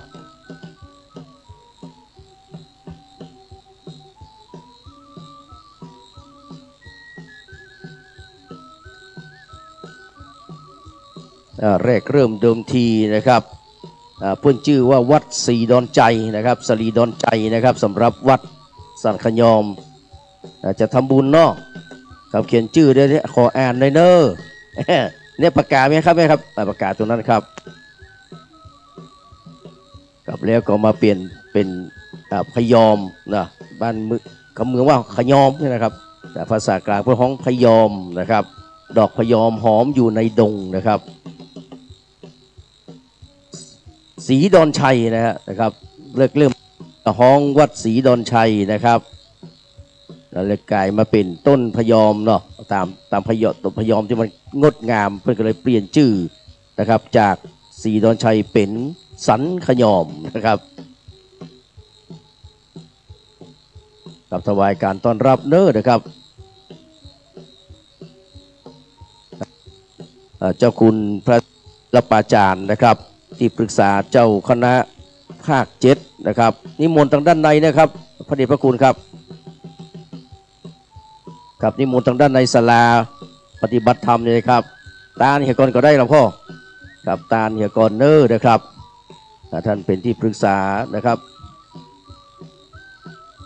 เจ้าคณะภาค7เป็นผู้ช่วยเจ้าวาดวัดพระธาตุสีจอมทองวรวิหารนะครับได้เมตตาเดินทางมาถึงแล้วนะครับ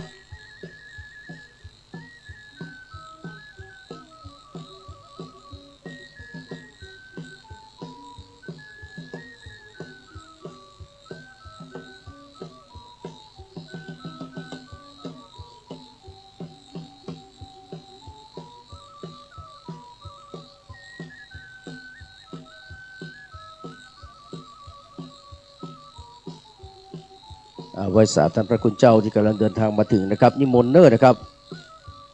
กับที่ศาลาปรริญญาแห่งนี้นะครับทางใน25 รูปนะครับด้านนอก100 กว่ารูปนะครับ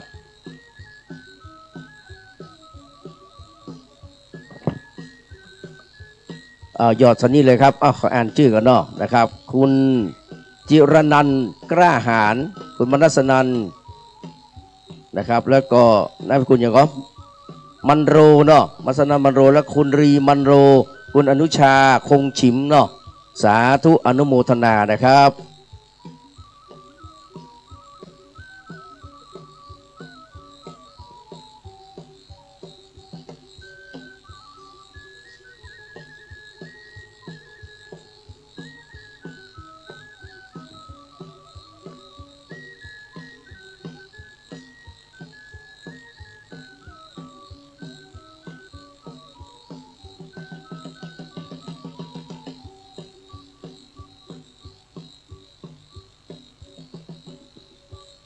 กับกันนี้นะครับ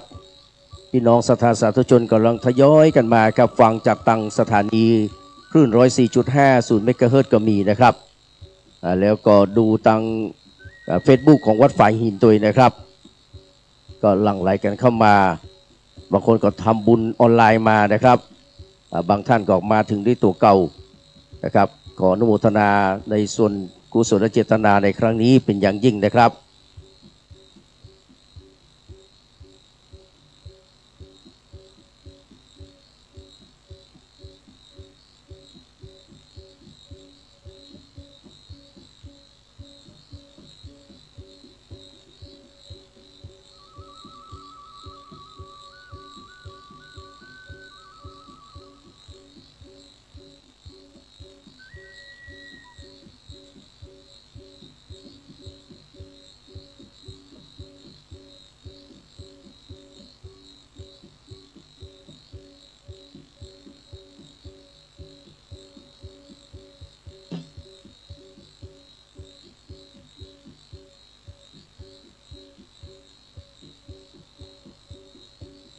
เรียนเชิญบรรดาพี่น้องท่านยังไม่ได้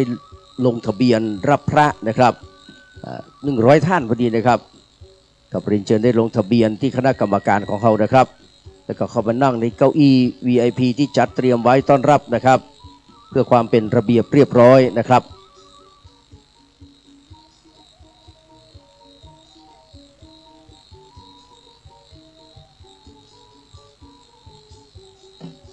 กับนิมนต์พระสงฆ์เจ้านะครับที่กำลังเดินทางมาถึงนะครับนิมนต์ตั้ง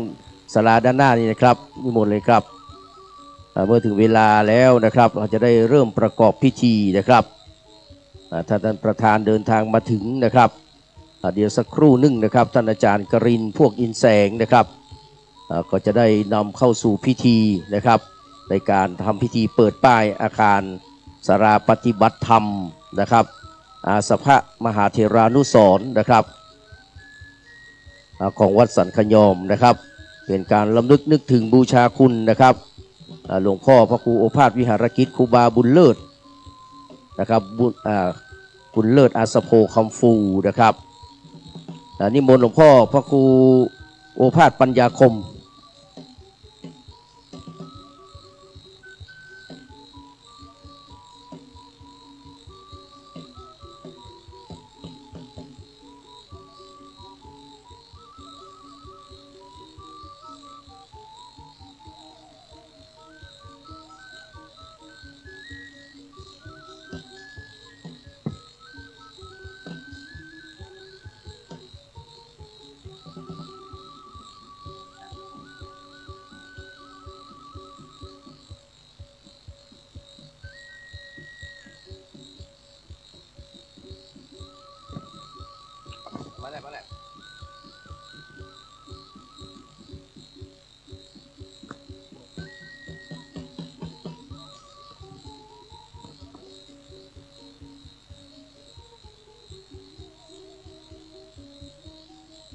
ครับนิมนต์หลวงพ่อโอภาสนิมนต์ด้านในนะครับท่านพระครูเมธีสุตกรที่นี่เลยครับอาจารย์ด้านในครับด้านในครับจะหนึ่งนะครับตานี่เลยเนอะตาเรียบร้อยหรือยัง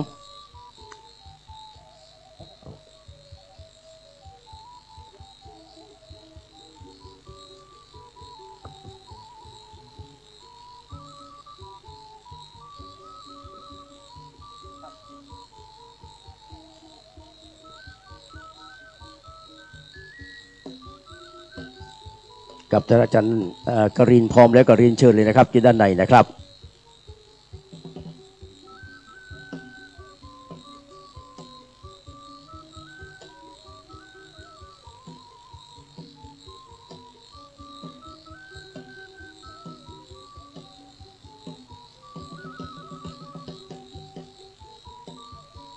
กับนิมนต์พระสงฆ์เจ้านะครับที่มาถึงแล้วก่อนนิมนต์ทางด้านหน้าเลยนะครับที่ศาลาครับเอาปอนกันเนอร์กับอปรแล้วก็นิมนต์ขึ้นไปนั่งด้านบนนะครับ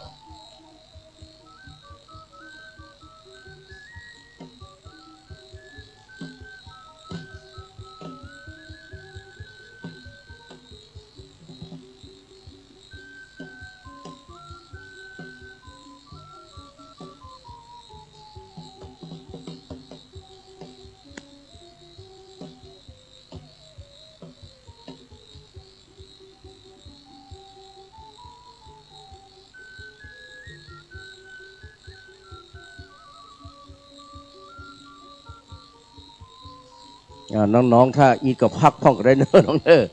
นะครับพักพ่องก็ได้ลูกเนอะนะครับเอาเป็นช่วงก็ได้ลูกนะครับ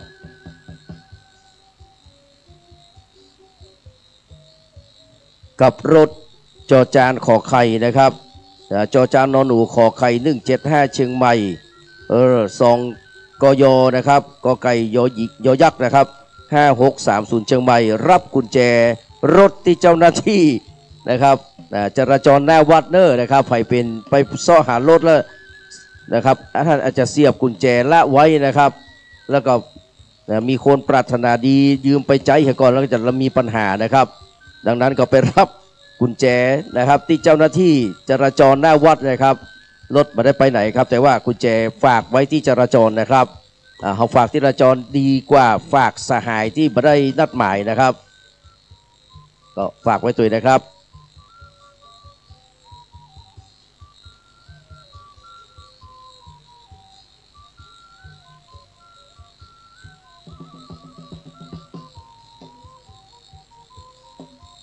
บางครั้งนี่ฟังเนาะนะครับลงรถปุ๊บเนี่ยลืมไปเลยเนาะกุญแจนะครับมันก็เขาเผื่อเพื่อนนะครับเดี๋ยวก็จะมาเสาะหากันนะครับ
กับนิมนต์หลวงพ่ออภัทรรัตนธาดาเนอะครับจากวัดต้นปิ่นนะครับเจ้าคณะตำบลแม่เฮี้ยนะครับต้นปิ่นอปอนกับนิมนต์นั่งบนนี้นะครับ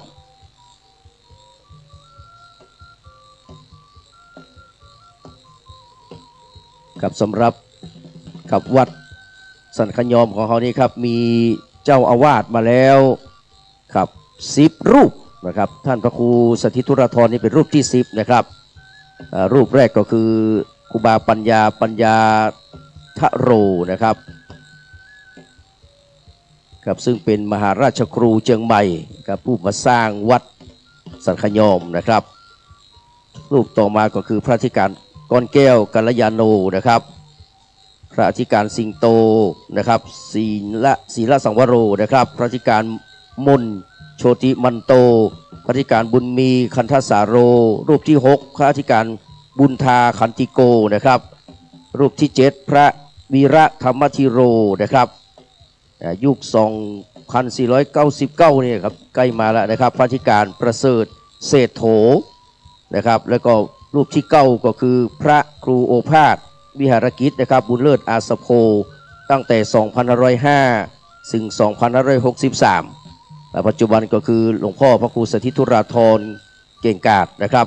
ประยัติฐานธรรมโมนะครับตั้งแต่ปี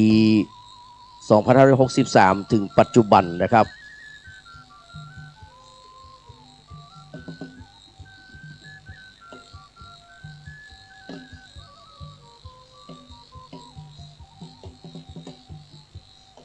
กับวิหารซักทองเป็นวิหารที่กับเรียกว่าโชว์วัดสันขยอมได้เป็นอย่างดีนะครับวันนี้ประธานในพิธีเดินทางมาถึงแล้วจะได้เรียนเชิญเปิ้ลนะครับเข้าไปที่วิหารซักทองไว้ซักทองก่อนนะครับกราบพระประธานเสร็จแล้วถึงจะได้ออกมานะครับกับไว้สาท่านพระคุณเจ้าเนอ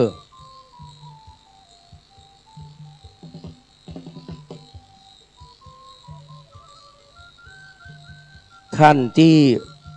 ได้รับดอกไม้เข็มกลัดนะครับเรียนเชิญเข้าไปด้านในเนาะท่านครูเนาะครับที่ประจำที่เพื่อจะได้การซักซ้อมทำความเข้าใจนะครับเรียนเชิญนะครับท่านที่ได้รับเข็มกลัดดอกไม้นะครับเป็น VIP เรียนเชิญได้เข้าประจำที่นะครับเพื่อทำการซักซ้อมทำความเข้าใจก่อนที่จะถึงเวลากำหนดการนะครับครับเรียนเชิญเลยนะครับครับนั่งตี้เนอร์นะครับนั่งอยู่กับตี้นะครับเดี๋ยวคุณครูนะครับเปิ้ลจะได้ทำพิธี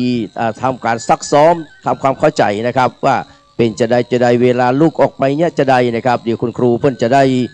แนะนำนะครับครับขอบพระคุณครับ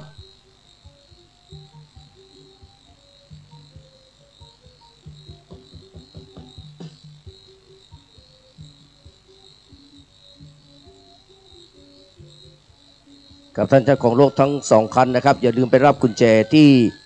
นะครับเจ้าหน้าที่รปภจราจรนะครับเจ้ารปภครับจราจรหน้าวัดนะครับกับเปิ้ลได้ฝากกุญแจไว้ให้ที่ท่านนะครับสำหรับคนที่เปิ้ลเอาเทปได้นะครับ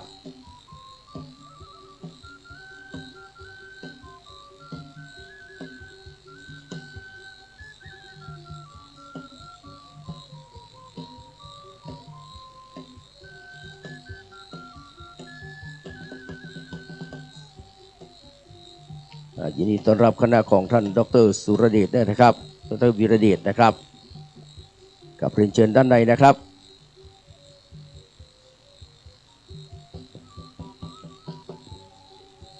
กับวันนี้มาฟูลทีมเต็มเลยนะครับวันนี้เรียนเชิญครับวันนี้เชิญครับสวัสดีครับ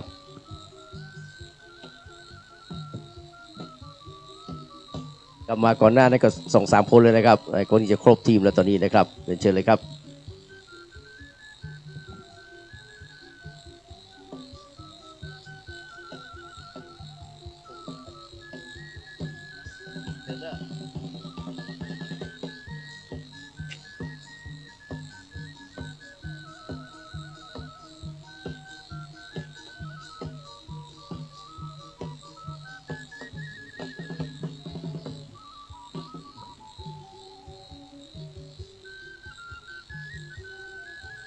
ท่านยังไม่ได้ลงทะเบียนนะครับ ก็รีบลงทะเบียนเนอร์ที่จะรับพระนะครับตอนนี้เปิ้นกำลังซักซ้อมทำความเข้าใจนะครับเรื่องวิธีที่จะออกไปรับนะครับพระนะครับพระเศรษฐีจามเทวีซุ้มเรือนแก้วนะครับซึ่งเป็นพระของควรในวันนี้นะครับกราบพระรัตนาท่านพระคุณเจ้าที่หน้านี้นะครับกับที่ด้านหน้านี้นะครับปอนนะครับแล้วก็นิมนต์ขึ้นไปนั่งทางบนนี้นะครับ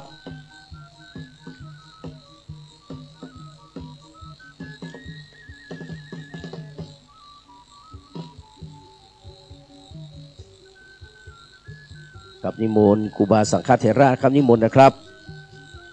กับทางด้านหน้านี้นะครับนิมนต์เลยครับ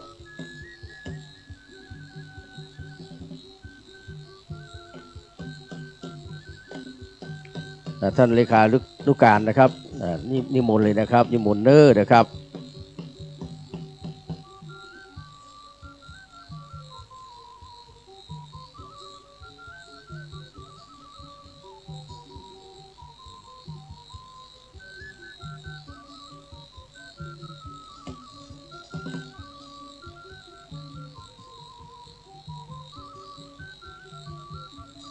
กับนิมนต์ครับครูบาสังฆเถระที่มาถึงแล้วเนอนิมนต์นะครับ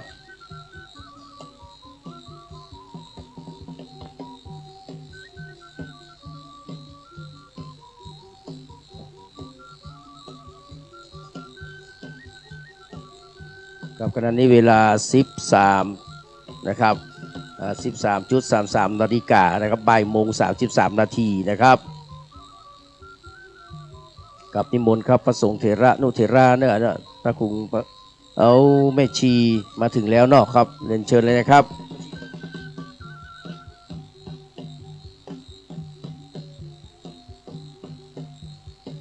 กับแม่ชีพจนาพรวิศีวรพัฒน์พร้อมกับคณะญาติธรรมนะครับได้เรียนเชิญมาถึงเรียบร้อยนะครับไม่หลวงต้อนรับเราไม่หลวงปลาเข้าไปตั้งในเนอไม่หลวงเนอนะครับ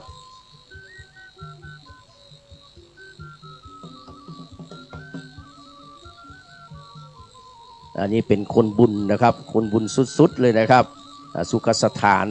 นะครับใจสถานเนาะกับไวสานะครับแม่ครับโอ้วันนี้เขาได้เป็นบุญเป็นกุศลเนอนะครับ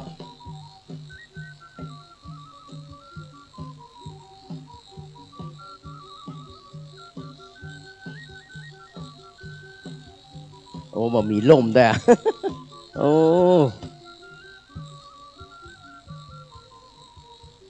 ขอสมาภัยกับ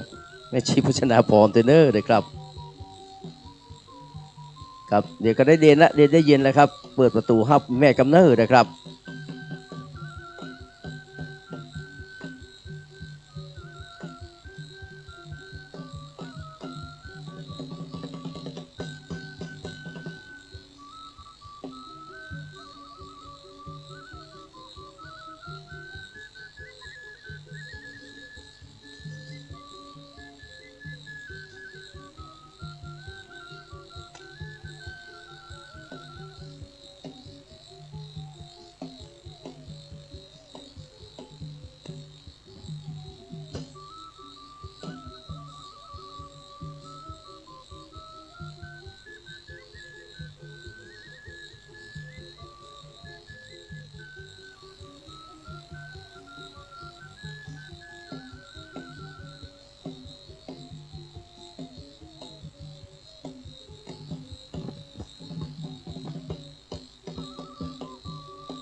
ท่านอาจารย์วีระนะครับอยู่ทางไดเนอร์ครับพระดิกาใบดิกาวีระเลขาหลวงพ่อ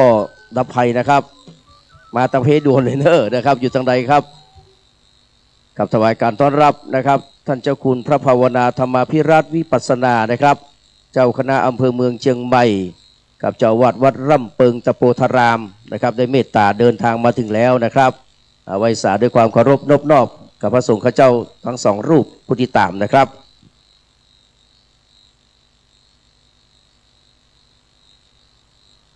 กับหลวงพ่อวัดเมืองคอนนะครับก็เมตตาเดินทางมาถึงแล้วนะครับก็เดี๋ยวท่านอาจารย์กรินจะได้เรียนรายนามพระสงฆ์ที่ อยู่ด้านในนะครับแห่งครั้งหนึ่งนะครับ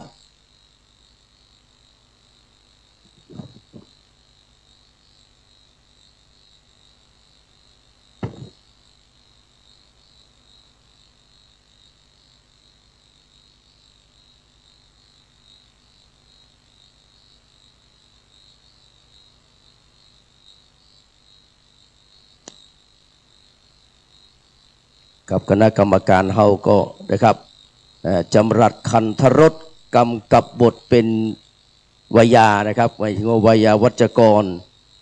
นะครับคุณเลิศจันทุมาผู้ใหญ่บ้านหมู่ที่4นะครับอินสอนบุญธรรมนะครับ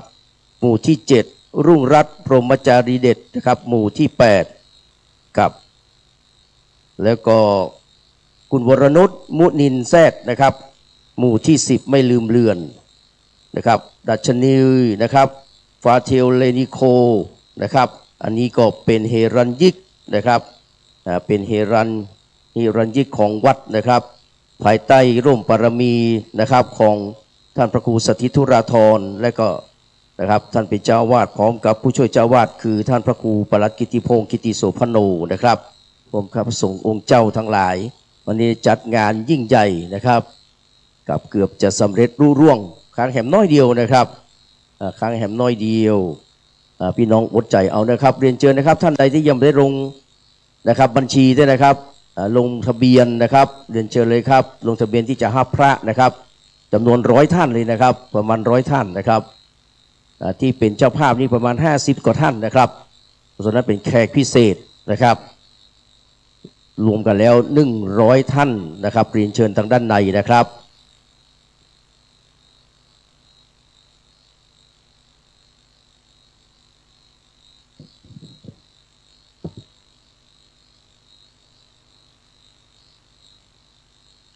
ตอนนี้พยายามจะฟังโซก็ยังไปได้ไปตันอยู่นะครับนะครับฟังโซแต่ด้านหน้านะครับมีคนที่ชอบที่ก็มีนะครับกับอีแม่เขาโอ้เสียสละเหตุกรรมแต่วันนี้มันฟังมันนักรับโซนะครับอยู่ทางเพลลักฟังเอาก็ได้เนาะนะครับจะได้บุญกุศลอันยิ่งใหญ่วันนี้ครับเรียนเชิญนะครับท่านที่กำลังเดินทางมาถึงนะครับถ้าท่านที่ลงบัญชีรับพระไว้นะครับก็ขอเรียนเชิญได้ลงทะเบียนเนอร์นะครับเพื่อจะรับนะครับจะได้รับเข็มดอกไม้นะครับเข็มกลัดดอกไม้ครับเอาไว้ติดที่หน้าอกเพื่อที่แสดงว่าเอาเป็นผู้นึ่งนะครับที่จะได้เข้ารับพระนะครับเศรษฐีจามเทวีซุ้มเรือนแก้วนะครับจากมือของหลวงนะครับสรารีกิติยากรนะครับประธานในพิธีในวันนี้นะครับ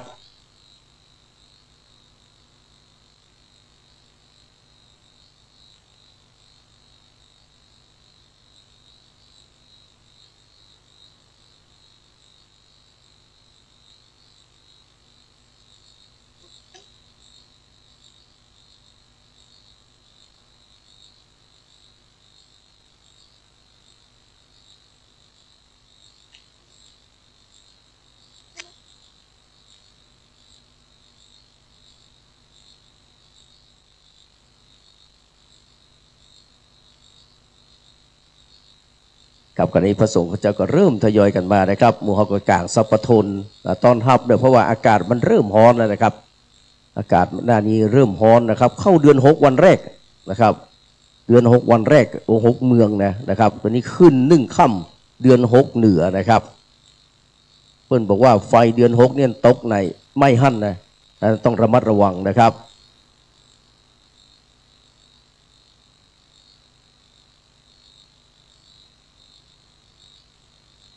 ไว้สาหลวงพ่อนะครับนิมนต์นะครับเอาปอนกันเนอร์หลวงพ่อเนอร์ครับ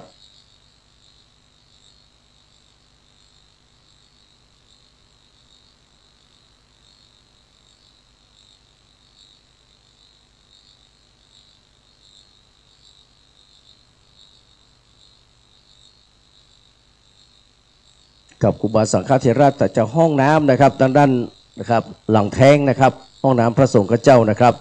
นิมนต์ก่อนนี้นะครับอย่างเวลาแห่งพอสมควรนะครับ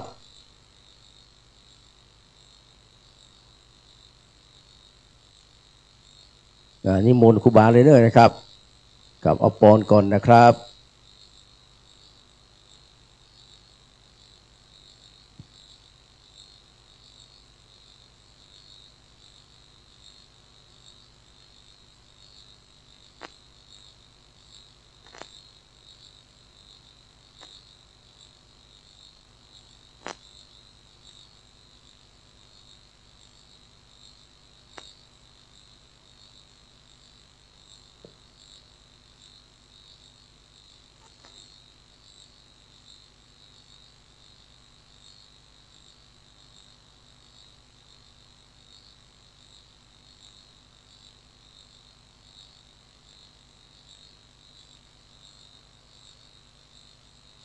สำหรับพี่น้องประชาชนทั่วไปนะครับศรัทธาทั่วไปก็ขอเรียนเชิญเข้ามานั่งตั้งหน้าศาลาการประเรียนเนี่ยครับกับเราไม่ได้ลงทะเบียนเราก็มาลงอยู่กับเจ้าภาพสังฆทานนี่นะครับเวลาอาจารย์กรินเปิ้ลได้ฮ้องเรียนเชิญรายชื่อแล้วจะได้ออกไปถวายตามรายชื่อนะครับสำหรับท่านที่มีเข็มกลัดดอกไม้นะครับเรียนเชิญเป็น VIP ด้านในนะครับเรียนเชิญครับ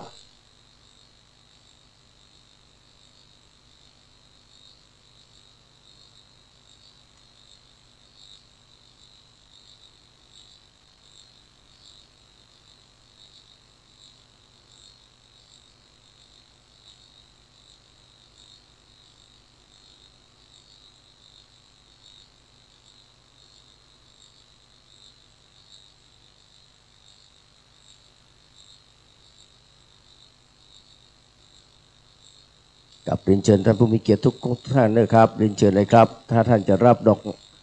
รับลงพระนะครับพระจามเทวีนะครับพระเศรษฐีจามเทวีนะครับซุ้มเรือนแก้วซึ่งเป็นพระที่จะเป็นของขวัญในวันนี้นะครับท่านลงทะเบียนตัวเนื้อนะครับแล้วก็จะได้รับเข็มกลัดดอกไม้จากคณะกรรมการนะครับแสดงตัวตนนะครับเพื่อที่จะได้รับพระจากมือของนะครับ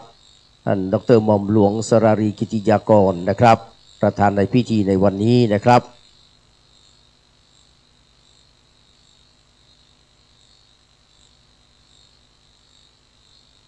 ท่านอาจารย์ดร.นิตยาพงษ์พิกุลนะครับได้ให้เกียรติมาร่วมงานตัวเนื้อวันนี้นะครับ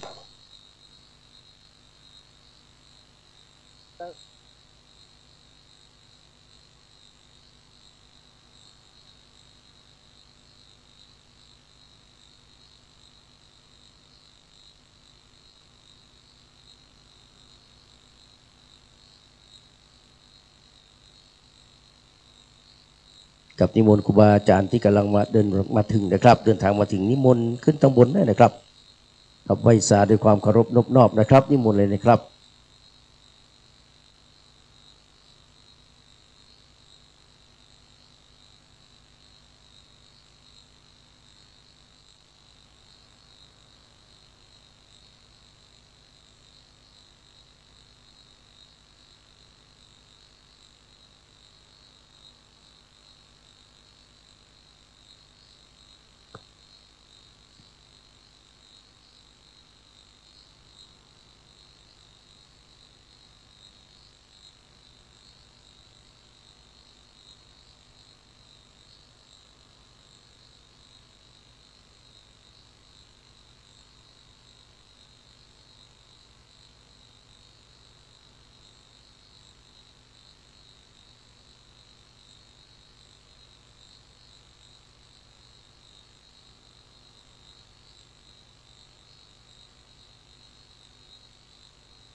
กับสำหรับบรรดาพี่น้องที่มาถึงแล้วครับเรียนเชิญนะครับสหัสที่นั่งเตาเพ่งยังว่างอยู่นะครับ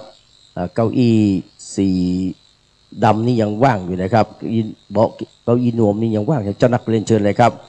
ท่านที่นะครับมาร่วมงานในวันนี้นะครับเรียนเชิญเลยนะครับสำหรับท่านที่จะรับพระก็ลงทะเบียนด้วยนะครับก็เพื่อที่จะไปรับพระที่ด้านในนะครับหลังจากที่เราเสร็จพิธีแล้วนะครับประธานในพิธีเพื่อจะได้มอบนะครับมอบพระนะครับเศรษฐีจามเทวีนี้นะครับเจ้าภาพในการสร้างเนาะนะครับสร้างพระนะครับมีจำนวน50 กว่าท่านนะครับและรวมกับแขกผู้มีเกียรตินะครับประมาณ40 กว่าท่านเกือบ100 ท่านนะครับพอดีนะครับ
กับถวายการต้อนรับพระเดชพระคุณหลวงพ่อนะครับ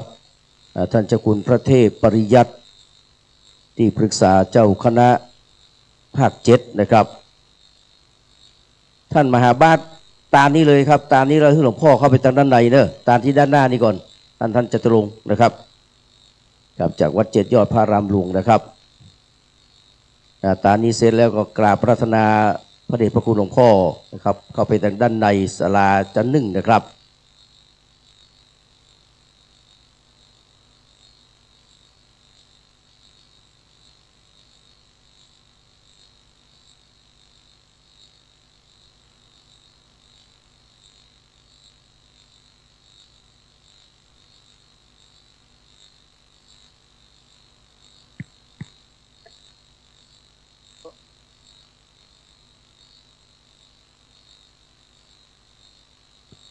ครับนิมนต์หลวงพ่อด้านในครับทางเพลครับหลวงพ่อครับนิมนต์ครับทางด้านในครับ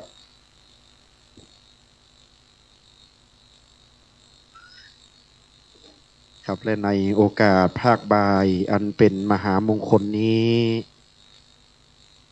วันนี้นั้นเป็นวันชัยมงคลเป็นวันอุดมมงคลอันประเสริฐได้มาบังเกิดที่วัดสันขยอมตำบลสันทรายน้อยอำเภอสันทรายจังหวัดเชียงใหม่วันนี้ตรงกับเดือน6เหนือขึ้นได้1 ค่ำพร่ำว่ามาตรงกับวันพฤหัสบดีที่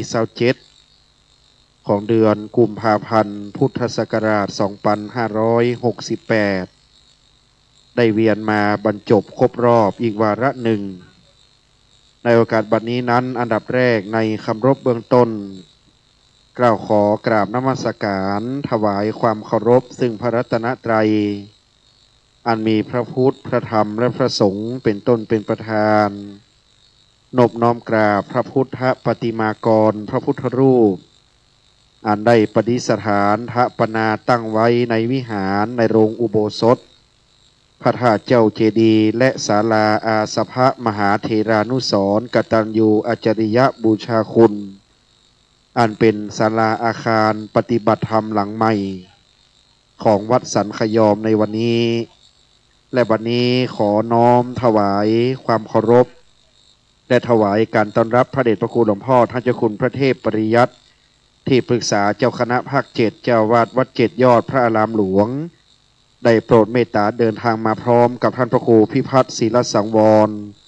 รองเจ้าคณะอำเภอสันทรายเจ้าวาดวัดสันไซมูล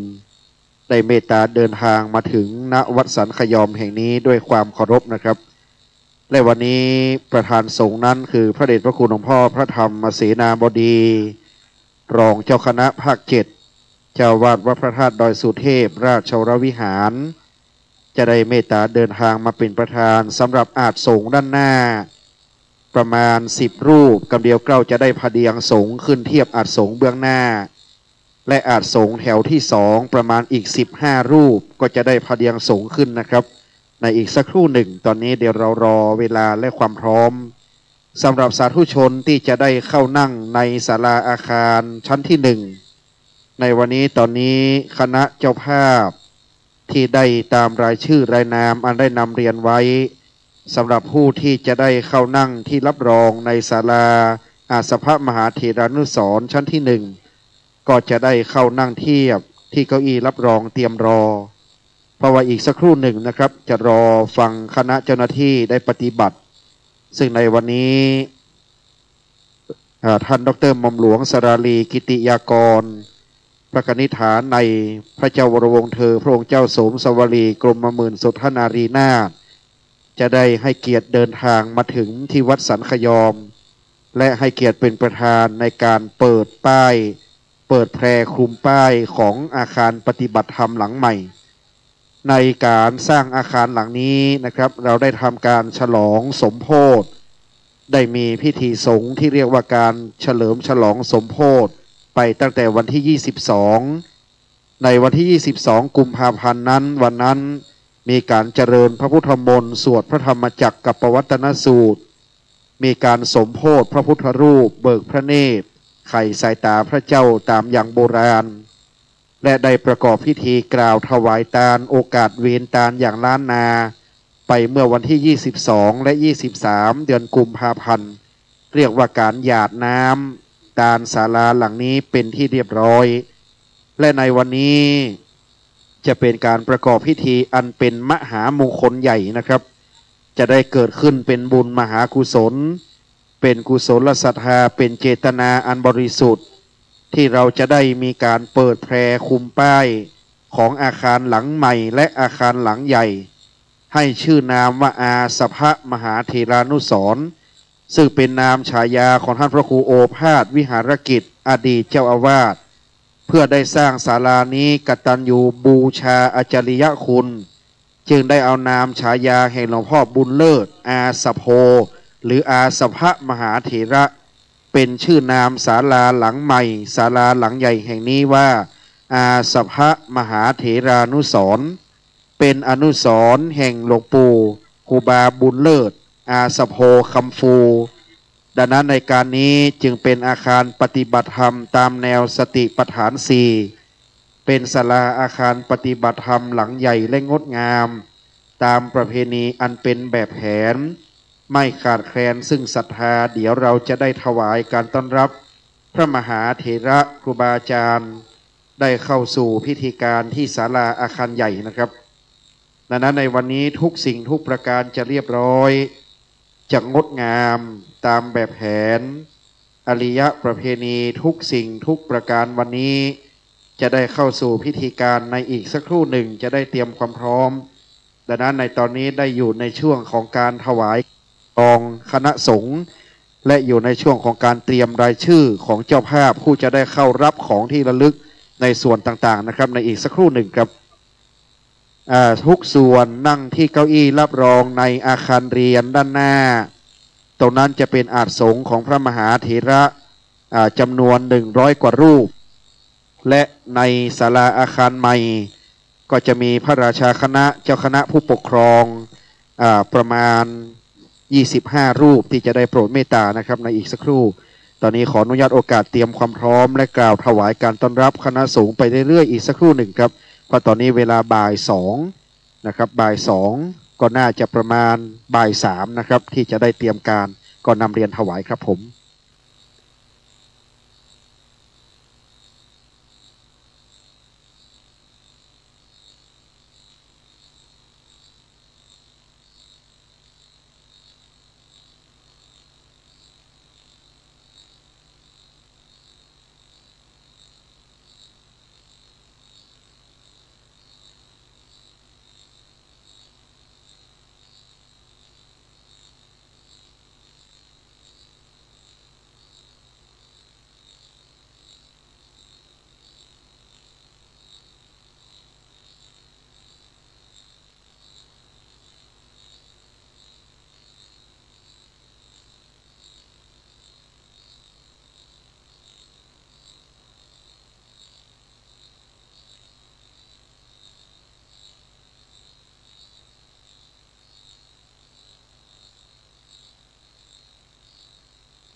กับกราบถวายการต้อนรับพระเดชพระคุณหลวงพ่อท่านเจ้าคุณพระเทพรัตนนายกนะครับเจ้าคณะจังหวัดละปูนนะครับเจ้าวาดวัดพระธาตุหริพุนชัยวรมหาวิหารนะครับได้เมตตาเดินทางมาถึงแล้วนะครับขอถวายความต้อนรับนะครับด้วยความเคารพนอบน้อมเป็นอย่างยิ่งครับ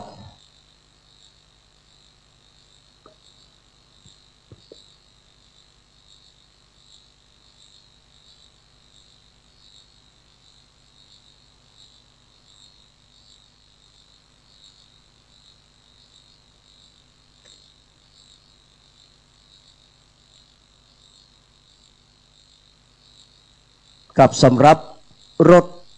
นะครับท่านพระคุณเจ้านะครับเอาไว้ใน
สำหรับรถที่จอดหน้าเวที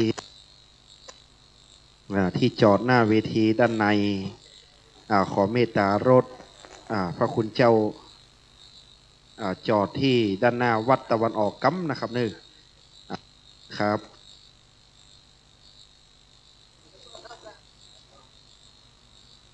สำหรับในช่วงนี้ก็กำลังเตรียมถวายการต้อนรับและถวายการรับรองพระสงฆ์ท่านที่จะซักซ้อมในการรับของที่ระลึกก่อนเตรียมพร้อมเน้อ100 ท่านนะครับ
ครับนิมนต์หลวงพ่อปุณณนพสิทธิ์เนอะนะครับตรงนี้เลยนะครับ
กับขอกราบถวายการต้อนรับพระเดชกับท่านเจ้าคุณพระเทพสิงหาวราจารย์นะครับด็อกเตอร์รองเจ้าคณะจังหวัดเชียงใหม่นะครับเจ้าวาดวัดพระสิงห์วรมหาวิหารได้เมตตาเดินทางมาถึงเป็นที่เรียบร้อยถวายการต้อนรับด้วยความเคารพนบนอบนะครับ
ถวายการต้อนรับท่านพระครูวิสิตศิลาภรณ์รองเจ้าคณะอำเภอเมืองเชียงใหม่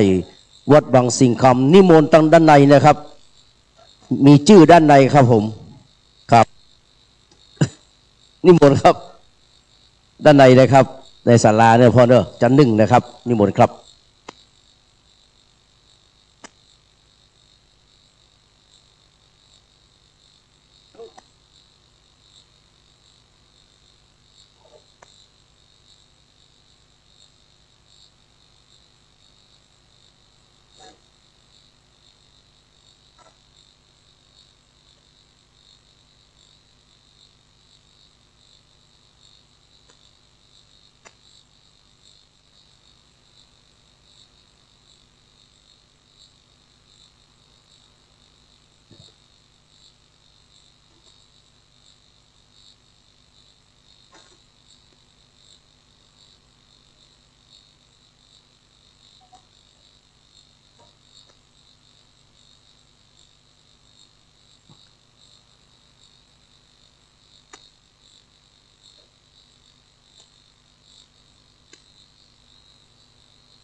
คุณแม่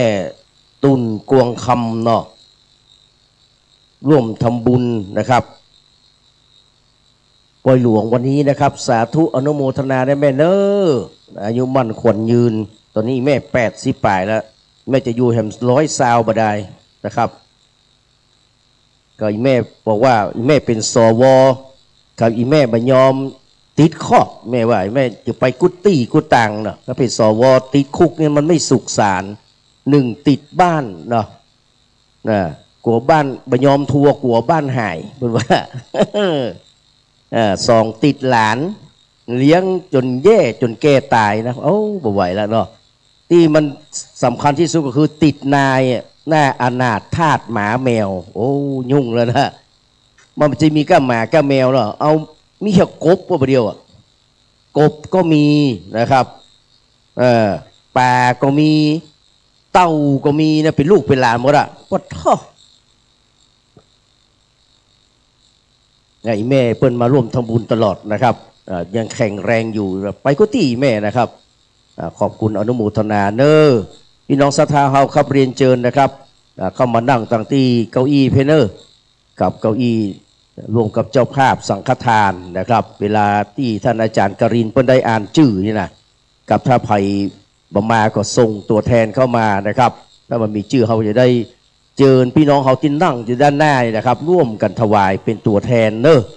กับเป็นตัวแทนถวายจตุปัจจัยทายธรรมแด่พระสงฆ์เจ้า100 กว่ารูปนะครับ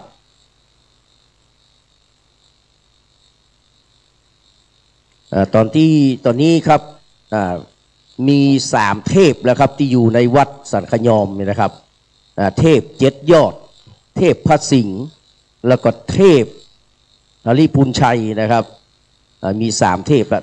เทพเจียงใหม่2เทพละปูน1ทำก็ลองโตยมานะครับพี่น้องนะครับ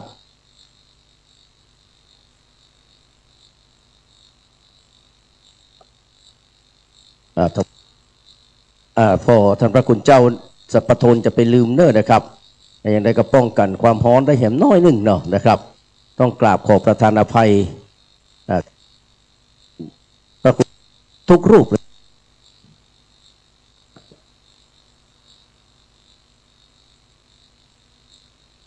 กับนิมนต์เนอะครับหลวงพ่อด้านหน้าครับมาเอาปอนที่ท่านพระคุณเจ้าตรงนี้ก่อนนะครับนิมนต์เลยนะครับ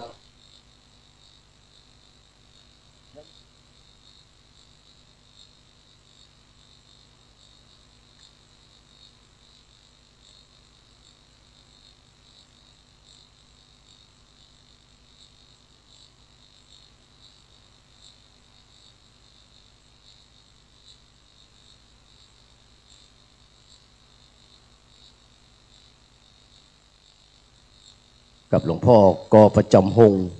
กับนิมนต์เนอร์ที่ศาลานี่เลยนะครับ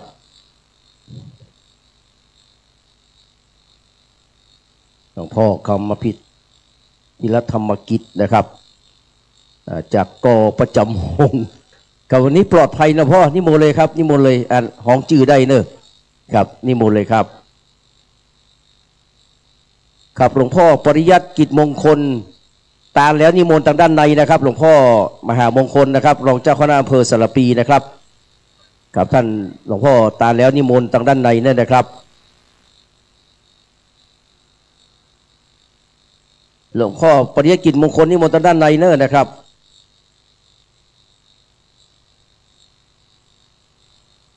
เป็นสงฆ์ด้านในครับหลวงพ่อครับนิมนต์ครับ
นิมนต์ท่านพระครูประหลัดกิติพงศ์กิติโสพโนด็อกเตอร์ที่ห้องประชุมกัมนะครับเนอะห้องรับรองในอาคารนิมนต์ท่านพระครูประหลัดกิติพงศ์กิติโสพโนครับผม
กับกันนี้พระสงฆ์เจ้าก็ทยอยกันมาเรื่อยๆนะครับล่าสุดนี่หลวงพ่อเจ้าคณะตำบลสันปุเลยเขต1เนาะอันนี้นี่หลวงพ่อเป็นนักปราชญ์เป็นมหาปราชญ์นะครับเรื่องข้าวจ้อยอย่างต่างๆนี่หลวงพ่อเก่งนะครับได้เมตตาเดินทางมาถึงแล้วนะครับหลวงพ่อบอกว่าปัญญาวิชาความหูบุญได้ส่งยูทุกผู้เหมือนกันลวกแหลมน้อยนักเปิ้นมักแบ่งปันเป็นของสำคัญรางวัลเกี่ยวข้องคมในฝักมักใจถูกต้องเปรียบเหมือนเนื้อทองสูญเปอะเปิ้นว่าหากได้ค้นหาจึงได้มาเจอเป็นเนื้อเป่งป้อยงามดี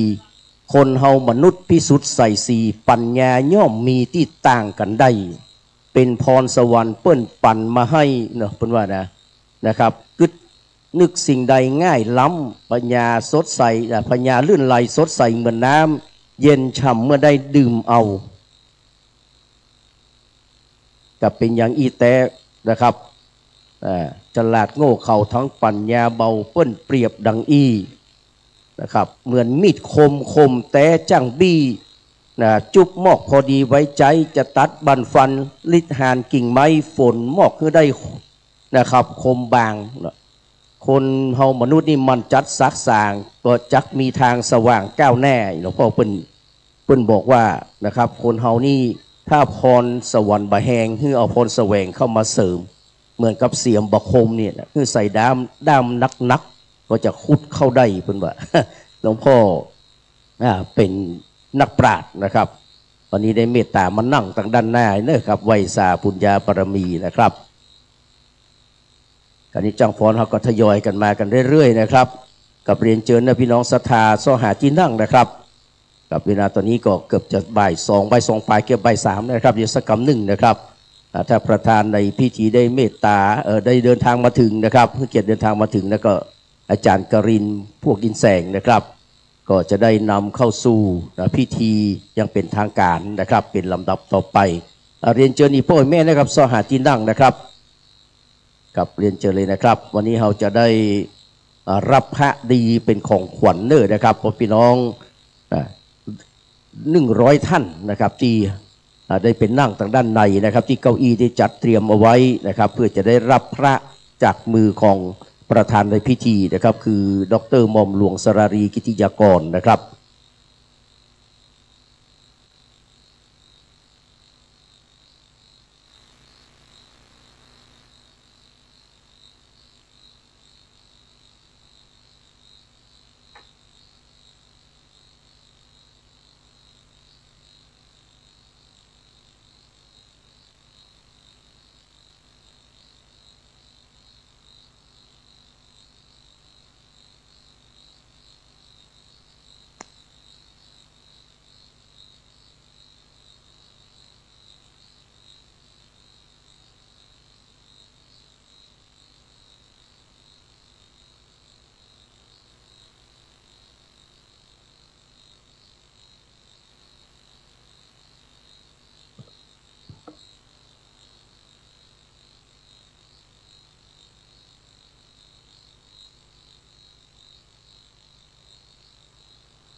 ตอนนี้สาธุชนเตรียมตั้งแถวด้านหน้าประตูนะครับศรัทธาที่อยู่หน้าศาลาอาคารปฏิบัติธรรมใหญ่ที่ตั้งหน้าเราจะได้เตรียมตั้งแถวรอถวายการต้อนรับพระเดชพระคุณหลวงพ่อพระธรรมเสนาบดีรองเจ้าคณะภาค7เจ้าวาดวัดพระธาตุดอยสุเทพราชวรวิหารศรัทธาที่อยู่อาคารหน้าอาคารเรียนสีม่วงที่ท่านอาจารย์พระครูประหลัดกิติพงศ์กิติโสพโนด็อกเตอร์เมตตายืนอยู่ตรงนั้นขอศรัทธาออกตั้งแถวตั้งหน้ากำนะครับเนอยืนเป็นแถวเดียวขอศรัทธายืนเป็นแถวเดียวเจ้าหน้าที่จราจรที่แผงกั้นที่อยู่ด้านหน้าตะวันออกเขาย้ายแผงกั้นออกนะครับกระเดรถหลวงพ่อรองเจ้าคณะภาค7จะได้เข้าประตูวัดที่ตะวันออกแล้วเข้ามาจอดที่หน้าอาคารใหม่ดังนั้นตอนนี้ศรัทธาที่อยู่อาคารสีม่วงด้านข้างเราจะยืนตั้งแถวยาวเข้ามานะครับเนขอศรัทธานักเรียนคุณครูผู้สูงอายุพ่อบ้านแม่บ้านศรัทธาสาธุชนที่อยู่หน้าอาคารเรียนสีม่วงเราจะตั้งแถวเป็นแถวเดียวหันหน้าไปทางเหนือออกมาที่หลังเก้าอี้นะครับเพื่อเป็นแถวหน้ากระดานเรียงยาวจะได้ถวายการต้อนรับหลวงพ่อก่อนนะครับเตรียมพร้อมเลยครับ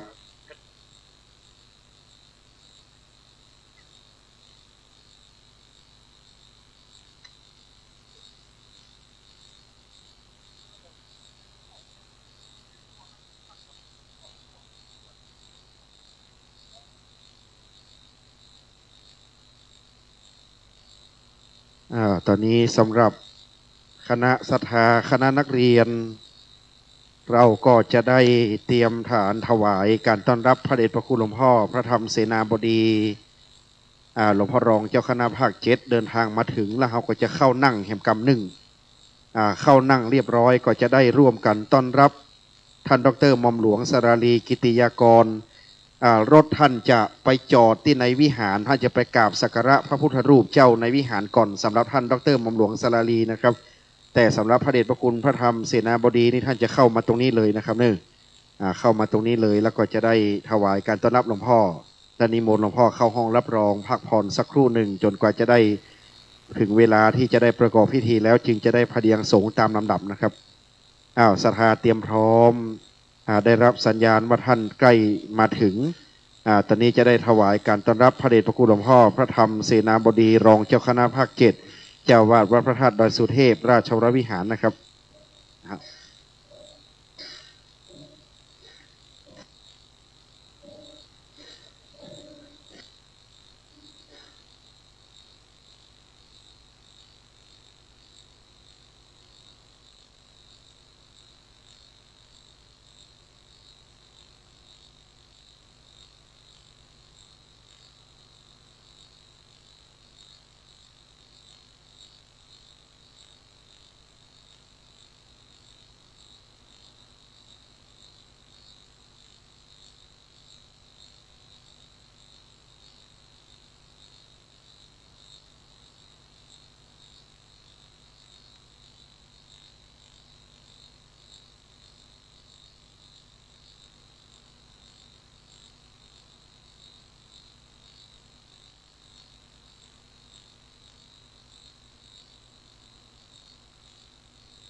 ครับและในบัดนี้ศรัทธาประนมมือขึ้นนะครับเน้อน้อมประนมมือขึ้นครับ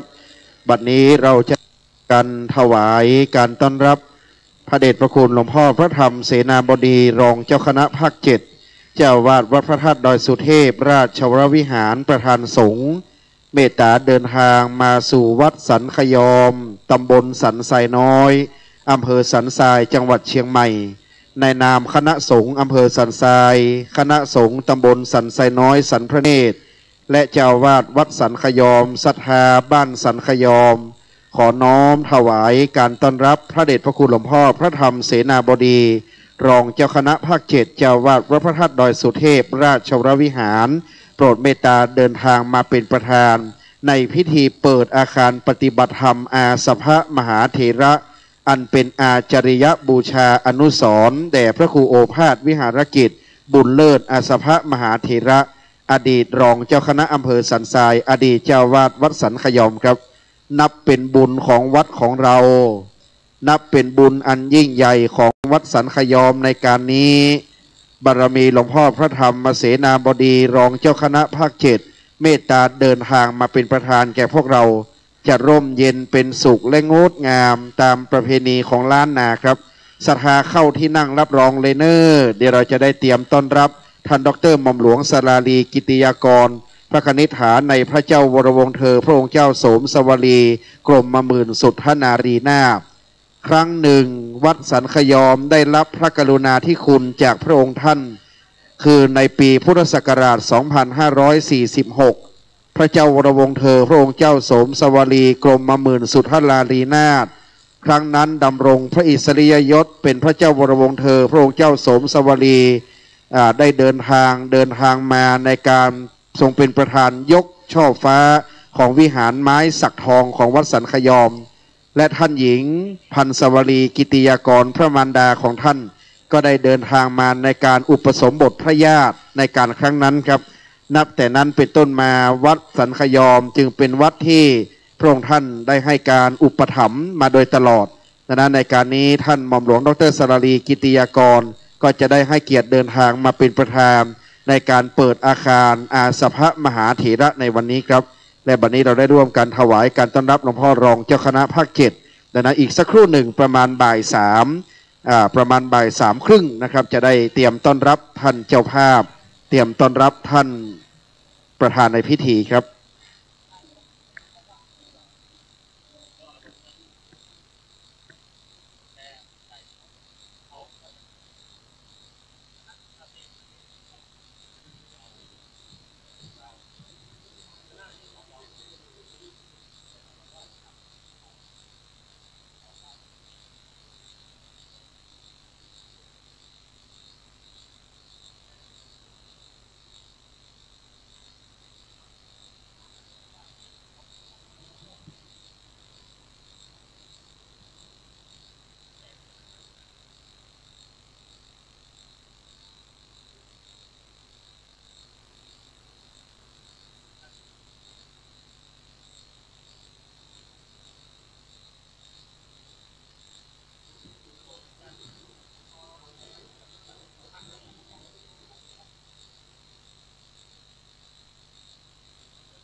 สำหรับใน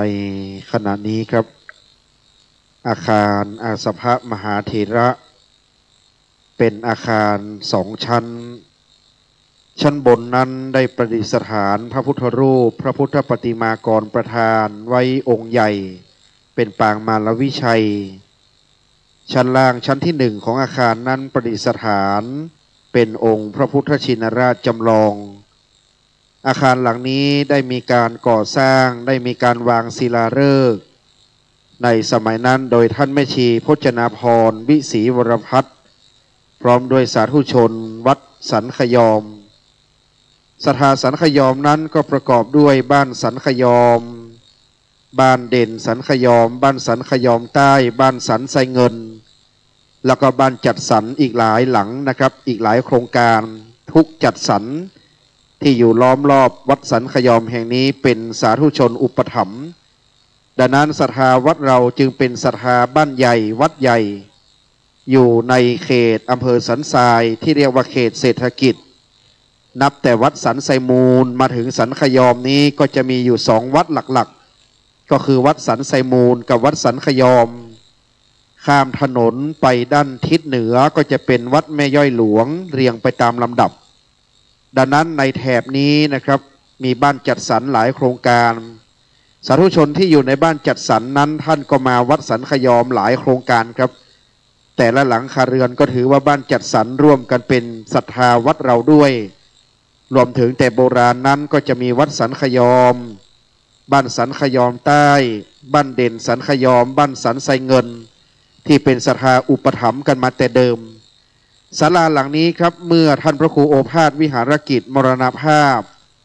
สืบมาจะถึงสมัยท่านพระครูสถิตธุลาธรประหยัดและถึงท่านอาจารย์พระครูประหลัดกิติพงศ์กิติโสพโนด็อกเตอร์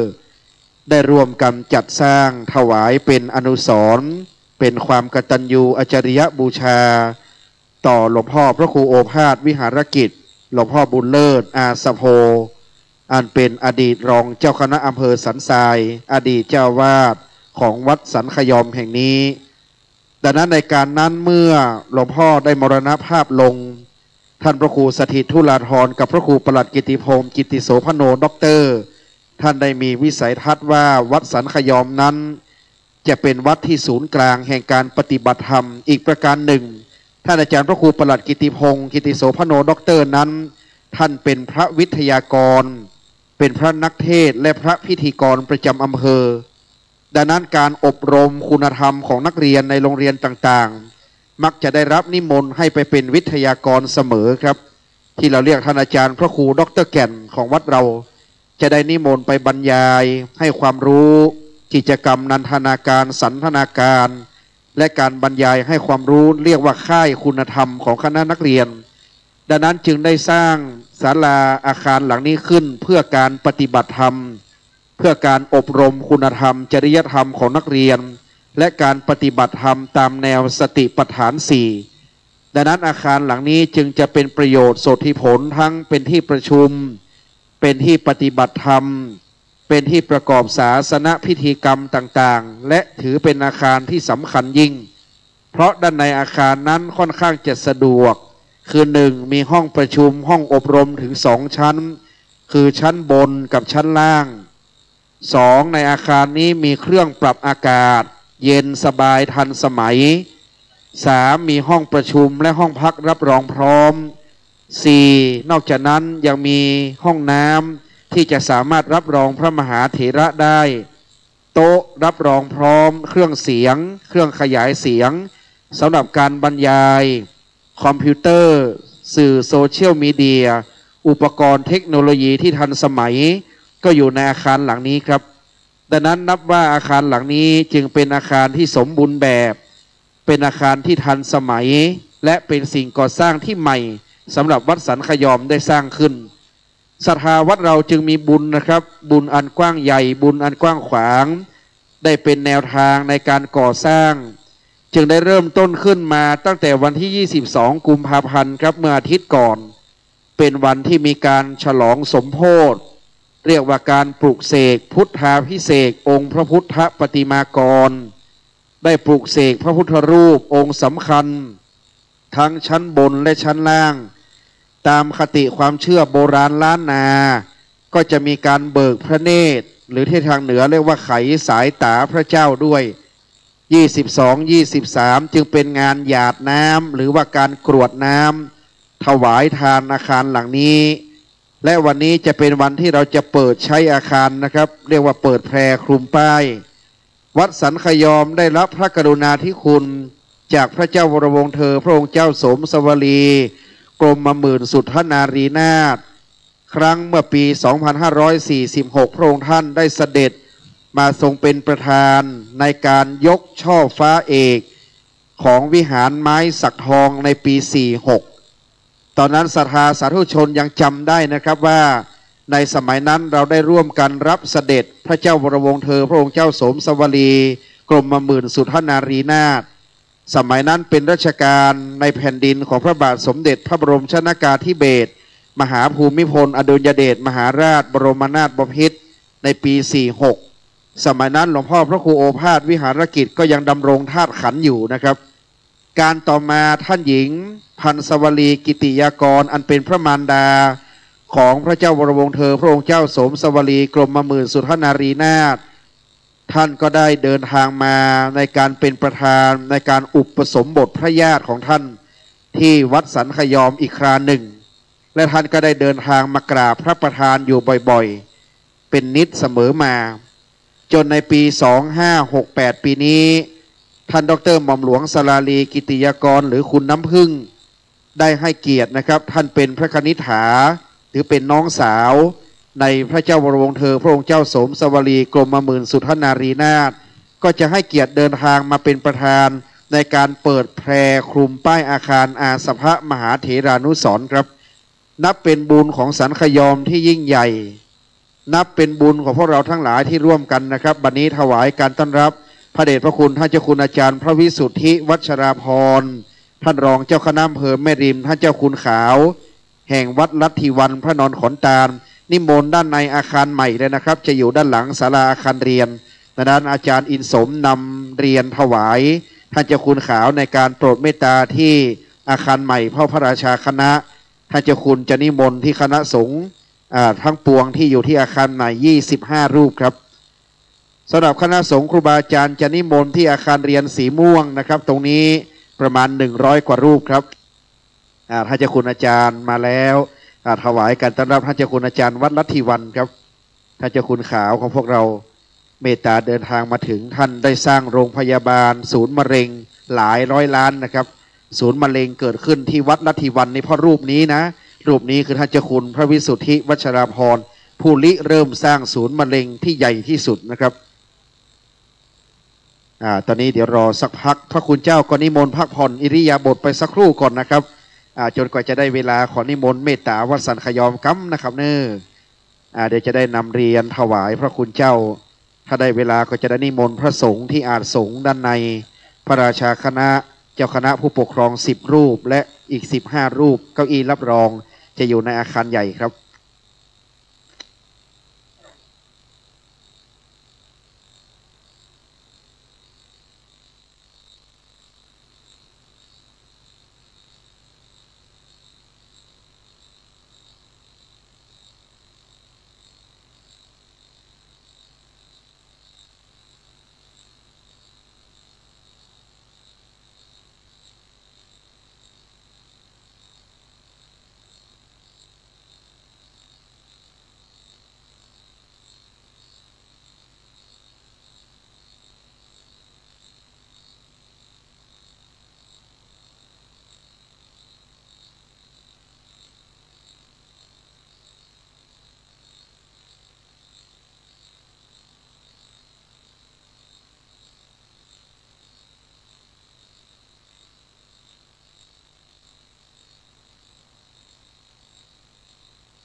ขโยมวัดลำเปิง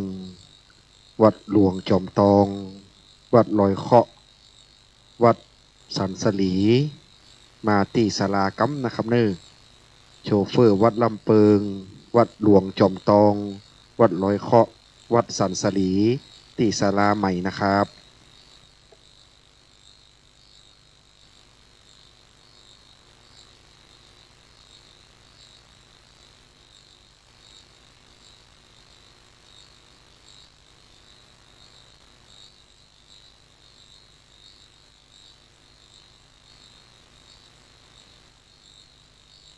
โชเฟอร์วัดหลวงหริพุนชัย วัดพระธาตุหริพุนโชเฟอร์วัดหลวงเวียงละปูน รับหลวงพ่อด้วยนะครับโชเฟอร์วัดหลวงเวียงละปูน รับหลวงพ่อจอกำนะครับเนอ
ที่15รูปนะครับด้านศาลากระเดียวจะได้เตรียมพร้อมไว้จะมีหลวงพ่อท่านเจ้าคุณพระเทพสมยันที่ปรึกษาเจ้าคณะภาค7วัดเกียรติยอดนะครับจะได้นำเรียนไว้ก่อนนะครับกระเดียวจะได้เจ้าคุณพระเทพสิงหวราจารย์ดรจะมีหลวงพ่อท่านเจ้าคุณอาจารย์พระวิสุทธิวัชรพรภาค7วัดเกียรติยอดครูมนูนกิจใจนำเรียนไว้ก่อนนะครับแม่ทาเจ้าคุณพระเทพหลวงพ่ออาจารย์ดรพระครูสิริวชิโรภาสเจ้าคุณอาจารย์พระวิสุทธิวัชรท่านพระครูปริยัติกิจมงคลรองเจ้าคณะอำเภอสระปีท่านพระครูพิทักษ์อรัญญวัฒน์รองเจ้าคณะอำเภอดอยสะเก็ดท่านพระครูนันทะเจติยาภิบาลรองเจ้าคณะอำเภอแม่แตงพระครูสถาพรพิพัฒน์รองเจ้าคณะอำเภอสันทรายวัดเมืองขอนพระครูพิพัฒน์ศิลสังวรรองเจ้าคณะอำเภอสันทรายวัดสันทรายมูลท่านพระครูวิสุทธิศิลโสพลวัดบ้านโป่งเรือโบราณอันนี้แถวหน้านะครับแถวที่15รูป1ท่านเลขานุการเจ้าอำเภอวัดข้าวเต้น2จอตอวัดฟ้ามุย3ท่านเลขาวัดตะเกียน4วัดหนองไข่หลวง5วัดสปุงน้อย6วัดหนองแยง7วัดปะลานเจ้าคณะตำบลสันทรายหลวงนะครับ8ท่านวัดสันปะซักท่านพระครูโสภิตศิลคุณ9ท่านพระครูมนูนพัฒนโกวิทวัดลักปัน10พระครูวรสัจจานุกูลวัดเมืองขอน11ท่านพระครูศรีปัญญาวุฒิวัดวิเวก12พระครู12ท่านอาจารย์พระครูวีระคุณาทานวัดแม่กวง13พระครูมนูนนิติธาดา14พระครูจันทะสรการวัดทุ่งมือน้อย15ท่านอาจารย์พระสมุนิชวัตรเลขาวัดเมืองขอนนะครับเนี่ยนิมนต์ไว้15รูปนะครับ15รูปนี่นิมนต์ปืนหงครับแอร์เย็นครับผมนิมนต์15รูปปืนศาลาครับปืนศาลาใหม่ครับ15รูปที่เก้านำเรียนนะครับนิมนต์ในเวลานี้เลยครับผมนิมนต์ครับ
ครับที่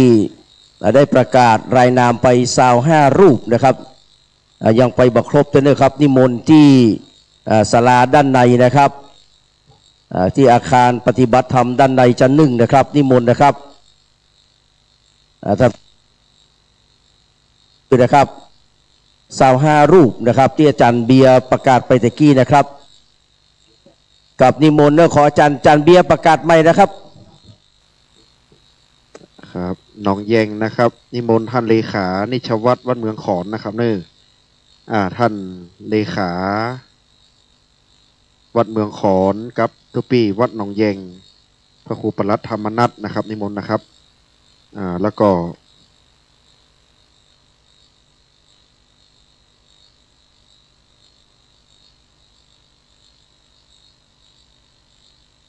เพื่อจะได้งดงามอาจสงหน้าเพราะว่าเขาจะเหลืออาจสงตั้งปื้นนี่อย่างเดียวนะครับนิมนต์ไหลขึ้นหน้าเลยนะครับนิมนต์อัตหน้าก่อนนับตั้งแต่อาจสง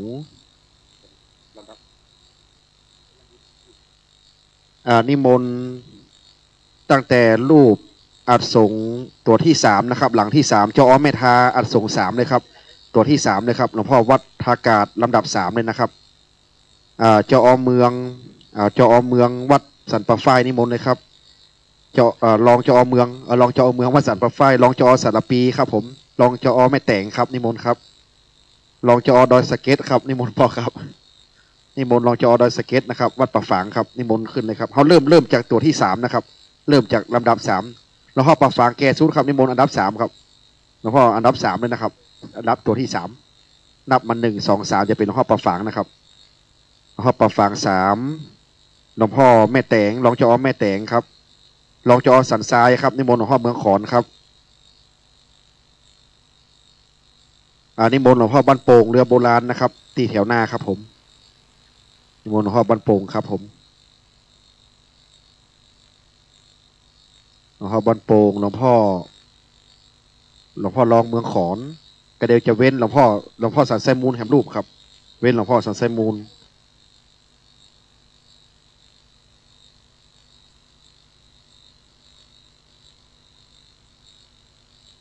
หลวงพ่อป่าฝางและเป็นหลวงพ่อเมืองขอนนะครับแล้วก็จะว่าง1เป็นหลวงพ่อสันไซมูลนะครับว่าง1ว่างทัดหลวงพ่อเมืองขอนพอดีโอเคครับขอบคุณครับจากนั้นนิมนต์หลวงพ่อพระครูมนูนพระธนโกวิทไหลขึ้นจุตั้งบนเลยนะครับขอเมตตากรรมนะครับเจ้าจะได้ทราบว่าพันใดขาดจะได้นิมนต์เพิ่มเติมครับผม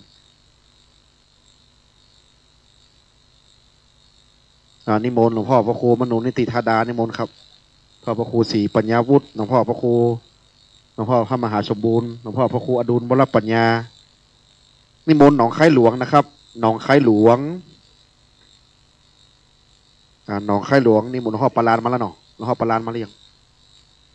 หลวงพ่อพระครูพิมลสุตตกรหลวงพ่อหนองแยงครับนิมนต์หนองแยงนะครับสันปะซักครับหนองแยงสันปะซักอันนี้ก็จะมีตาเขียนสปุงน้อยหนองแยงสันปะซักนิชวัตรนะครับหลวงพ่อนิชวัตรนิมนต์ครับน่าจะจับพอดีครับ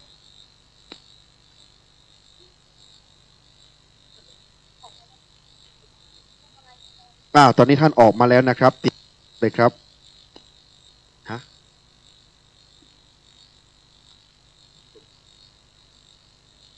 นิมนต์ครูบาปัญญาครับครูบาปัญญาวัดนางเหลียวครับนิมนต์ครูบาปัญญาวัดนางเหลียวนิมนต์ครับผมเชิญด้านนี้เลยนะเดี๋ยวจะไปตั้งต้นที่วิหารนะครับตั้งต้นที่วิหารตอนนี้ตั้งต้นที่วิหารนะครับ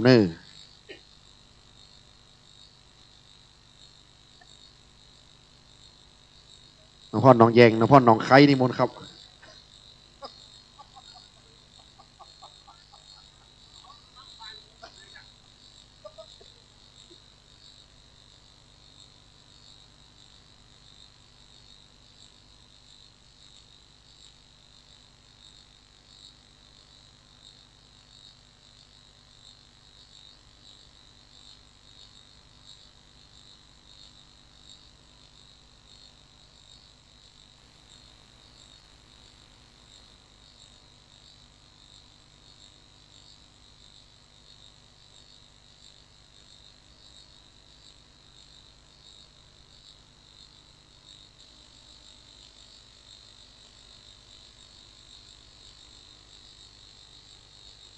หนองไข่หนองจอมหนองแยง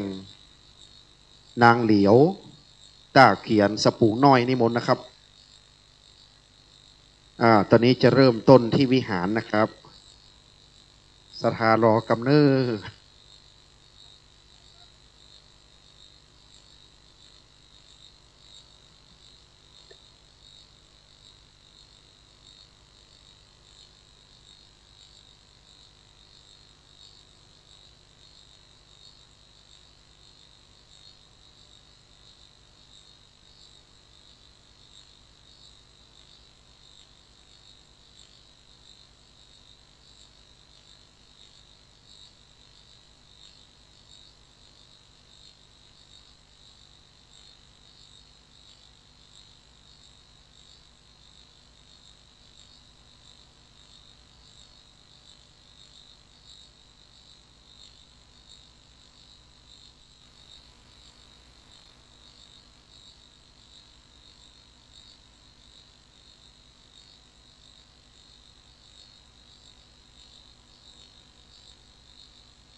ทดสอบตอนนี้ทุกส่วนเตรียมพร้อมนะครับ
กับเชิญทุกท่านเข้าไปตั้งแถวนะครับเรียนเชิญเลยนะครับทุกท่านเลยนะครับเรียนเชิญเลยครับครับเชิญครับเรียนเชิญ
เ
ขณะนี้ท่านได้เดินทางมาถึงแล้วนะครับ ทุกท่านเตรียมพร้อมครับ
เ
กับและในขณะนี้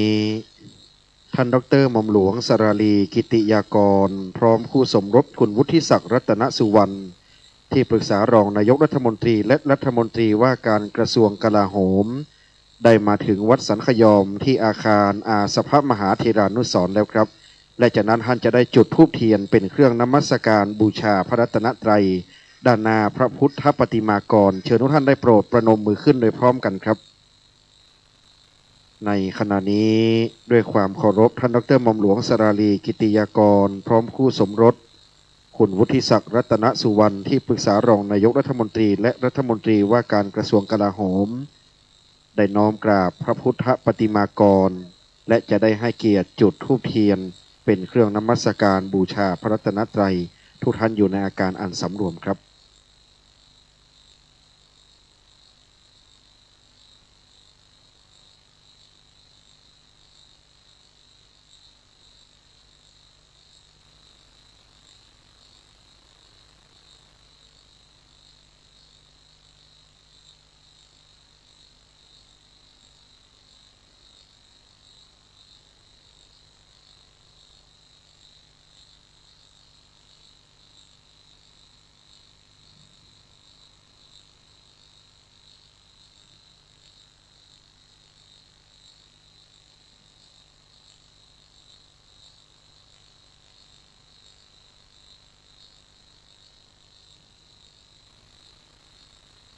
และลำดับต่อจากนั้นท่านดร.หม่อมหลวงสราลีกิติยากรพระคณิษฐาในพระเจ้าวรวงศ์เธอพระองค์เจ้าโสมสวลีกรมหมื่นสุทธนารีนาถพร้อมคู่สมรสคือวันนี้ท่านวุฒิศักดิ์รัตนสุวรรณที่ปรึกษารองนายกรัฐมนตรีและรัฐมนตรีว่าการกระทรวงกลาโหมจะได้เปิดกลวยกระทงดอกไม้ถวายราชสักการะเบื้องหน้าพระบรมฉายาลักษณ์พระบาทสมเด็จพระปรมินทรรามาธิบดีศรีสินมหาวชิราลงกรณ์พระวชิรเกล้าเจ้าอยู่หัวรัชกาลที่10เชิญท่านได้โปรดยืนขึ้นพร้อมกันครับ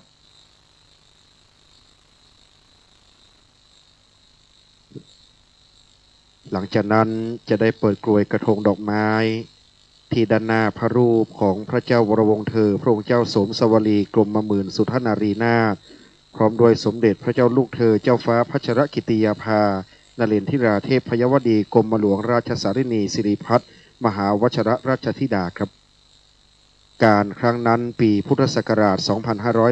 2546 พระเจ้าวรวงศ์เธอพระองค์เจ้าโสมสวลีกรมหมื่นสุทธนารีนาถพระองค์ท่านได้เสด็จมาทรงเป็นประธานในการยกช่อฟ้าเอกของวิหารไม้สักทองวัดสันขยอมครับ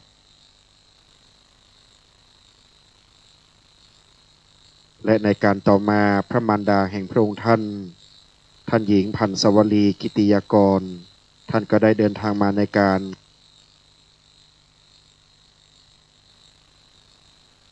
อุปสมบทพระญาตินะครับในการครั้งนั้นนับว่าเป็นการ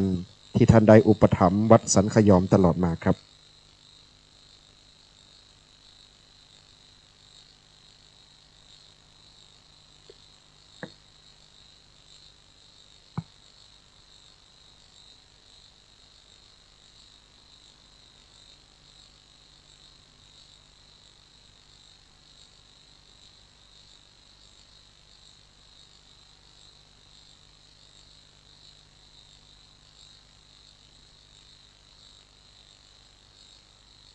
ลำดับจากนั้นท่านดร.หม่อมหลวงสราลีกิติยากรพร้อมคู่สมรสคุณวุฒิศักดิ์รัตนสุวรรณจะน้อมนำเครื่องสักการะเข้าถวายต่อพระเดชพระคุณหลวงพ่อ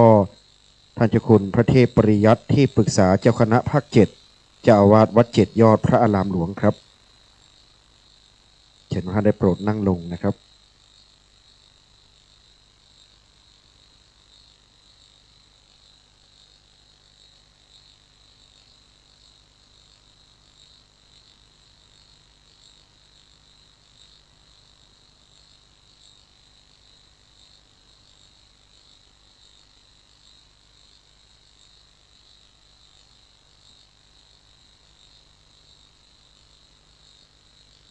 และลำดับต่อจากนั้นครับจะเป็นการน้อมถวายเครื่องสักการะ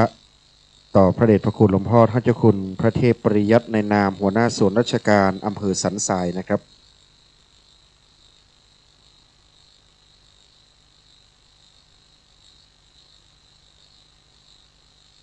เชิญท่านสมานเสตพันธ์ท่านปลัดอาวุโสอำเภอสันทรายในนามของหัวหน้าส่วนราชการอำเภอสันทรายเข้าถวายเครื่องสักการะต่อพระเดชพระคุณหลวงพ่อท่านเจ้าคุณพระเทพปริยัติที่ปรึกษาเจ้าคณะภาค7เจ้าอาวาสวัด7ยอดพระอารามหลวงครับ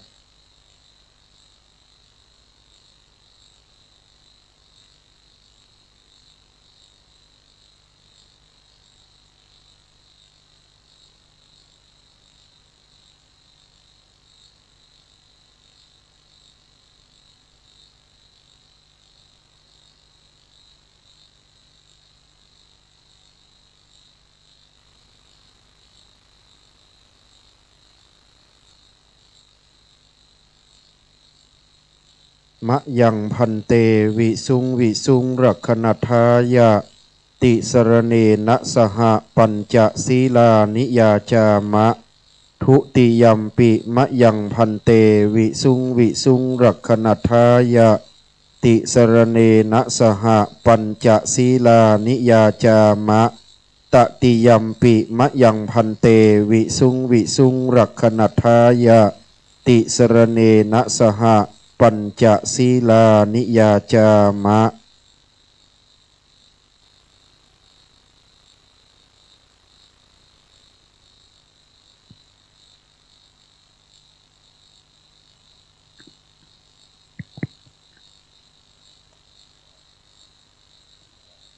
ตัสสะภะคะวะโตอะระหะโตสัมมาสัมพุทธัสสะนะโมตัสสะภะคะวะโตอะระหะโตสัมมาสัมพุทธัสสะนะโมตัสสะภะคะวะโตอะระหะโตสัมมาสัมพุทธัสสะนะโมตัสสะภะคะวะโตอะระหะโตสัมมาสัมพุทธัสสะธังสรณังคัจฉามิ พุทธังสรณังคัจฉามิ ธัมมังสรณังคัจฉามิ ธัมมังสรณังคัจฉามิ สังฆังสรณังคัจฉามิ สังฆังสรณังคัจฉามิ ทุติยัมปิพุทธังสรณังคัจฉามิ ทุติยัมปิพุทธังสรณังคัจฉามิ ทุติยัมปิธัมมังสรณังคัจฉามิ ทุติยัมปิธัมมังสรณังคัจฉามิ ทุติยัมปิสังฆังสรณังคัจฉามิ ทุติยัมปิสังฆังสรณังคัจฉามิ ตติยัมปิพุทธังสรณังคัจฉามิ ตติยัมปิพุทธังสรณังคัจฉามิ ตติยัมปิธัมมังสรณังคัจฉามิ ตติยัมปิธัมมังสรณังคัจฉามิ ตติยัมปิสังฆังสรณังคัจฉามิ ตติยัมปิสังฆังสรณังคัจฉามิ ปานาติปาตาเวระมณีสิกขาปะทังสมาธิยามิ ปานาติปาตาเวระมณีสิกขาปะทังสมาธิยามิ อทินนาทานาเวระมณีสิกขาปะทังสมาธิยามิ อทินนาทานาเวระมณีสิกขาปะทังสมาธิยามิ กาเมสุมิจฉาจาราเวระมณีสิกขาปะทังสมาธิยามิ กาเมสุมิชาจารา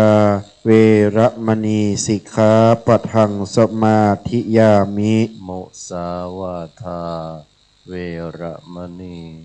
สิกขาปะทังสมาธิยามิ มุสาวาทาเวระมณีสิกขาปะทังสมาธิยามิ สุราเมรยะ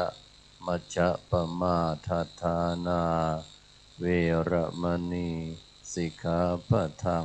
สมาธิยามิ สุราเมระยะมัชฌปมาทัฏฐานาเวระมณีสิกขาปะทังสมาธิยามิ อิมานิปัญจสิกขาปทานิสีเลนะสุขติงยันติ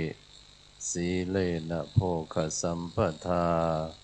สีเลนะนิพพุติงยันติตัสสมาสีลังวิโสทะเย จากนั้นพระสงฆ์ทั้งนั้นจะเมตตาสวดถวายพรพระเป็นลำดับต่อไปครับ นะโมตัสสะภะคะวะโตอะระหะโตสัมมาสัมพุทธัสสะนะโมตัสสะภะคะวะโตอะระหะโตสัมมาสัมพุทธัสสะนะโมตัสสะภะคะวะโตอะระหะโตสัมมาสัมพุทธัสสะอิติปิโสภะคะวะอะระหังสัมมาสัมพุทโธวิชชาจารณะสัมปัน สุขโตโลกวิทูอนุตตรโรปุริสธรรมสารถิสัทเทวมนุสสานังโพธิภควาติสวากขาโตภควตาสันทิทิโกอากาลิโกเอหิปัสสิโกโอปัญญิโกปัจจัตเวทิตาโพวินโยหิติสุปฏิปันโนภควโตสะกสังโฆอุชุปฏิปันโนภควโตสะสังโฆญายปฏิปันโนภควโตสะกสังโฆสามิจิปฏิปันโนภควโตโยทิทังจัตตาริปุริสยุคานิอัตถปุริสปุคละเอสะภควโตสาวกสังอาหุนายโยปาหุนายโยทักขินายโยอัญชลิกรณีโยอนุตตรังโลกัสสันติภาหุสหัสสัมมปินิมิตาสาวุทันตังคลีเมฆระอุทิตโกรัสเสนมารังทาทิธรรมวิธินาจิตวามุนินโทตันจะสาภวตุเตชยมะคลานิมาราติเรกมพิโยติจัตภรเตงโครัมปนาลวกัมกมทัตถยาคังขันเตสุทันจิตวามุนินโทตันเตจะสาภวตุเตชยมกาลานินาลาคิลิงกจวระอติมาทโพตังทาวะกิจกรรมสนิวสุธารุนันเมตัมพุเสกวิธินาจิตวะมุนินโทตันเตจะสาภวตุเตนิโอคิตคาคมติหาทัสสุทารุนันตังทาวันติโยชนะปะทะลิมาลวันตังอิทิพิสังคตมโนจิตวามุนินโทตันเตจะสาชยมังคลานิกตวานกาตมุตรังอิวคาปินิจินจายโททวจนังจยกะมาเชสันเตนะโสมวิตินาจิตวามุนินโทจะสาภวตุเตชยมคลานิสัจจังวิหายมติสัจจกวะทะเกตุงวาทาพิโรปิตมนอติอันทภูตังปัญญาปฏิจิตวามุนินโทตันเตจะสาภวตุเตชยมกาลานิสัจจังวิหายมติสัจจกวะเกตุงวาทาพิโรปิตมนังอติอันทภูตังนิโตจิตวามุนินโทตันเตจะสาภวตุเตชยมกาลานินันโทปนันตพุจกะวิพุทังมหิติงปุเทนะเตนะพุจเกนะธรรมาปยันโตอิทุปเทจิตวามุนินโทตันเตจะสาภวตุเตชยมกาลานิทุกขาหติติปุจเกนะตุตหาทังพระมังวิสุทธิสุทธิเมติปัสพิธานังญาณาคเนนะวิตินาจิตวาตันเตจะสาภวตุเตชยมกาลานิเอตาทิโพตชยมังทละทคาทายโยวาจโนตินติเน มตันเทตวานเมกวิวิตานิจุปัตตวานสุขังอธิขมายนะสัพพัญโยมหาการุณิโกนาโทยัสสะภะปานินางปุเรตวาปารมีปัตโตสัมโพธิโมตตมังเอเตนะสัจจเจนะโอตุเตชยมังคละจยันโตโพธิยาโมเลสักยานังนันทิวัตโนโหหิชยาสุชยมังคะเลอปราชิตปันลังสีเสปทวิโปคะเลอภิเสเกทานังอาคาปะโตปโมทติสุนาคาตังสุมังคลังสุโหติตังสุขโนสุโมโหโตจะสุยิตังริสุปทาคินังกายกรรมังวาจากรรมปทาคินังปทาคินังมโนปณิทิเตปทาคินาปทาคินานิกตนลพันตาเทปทาคิเนภวตุสัพพมังคลังตุสัพพเทวตาสัพพพุทธานุภาสัทธาโสธิภวันตุเตภวตุสัพพมังคลังตุสัพพเทวตาสัพพธรรมานุภาสัทธาโสธิภวันตุเตภวตุสัพพมังคลัง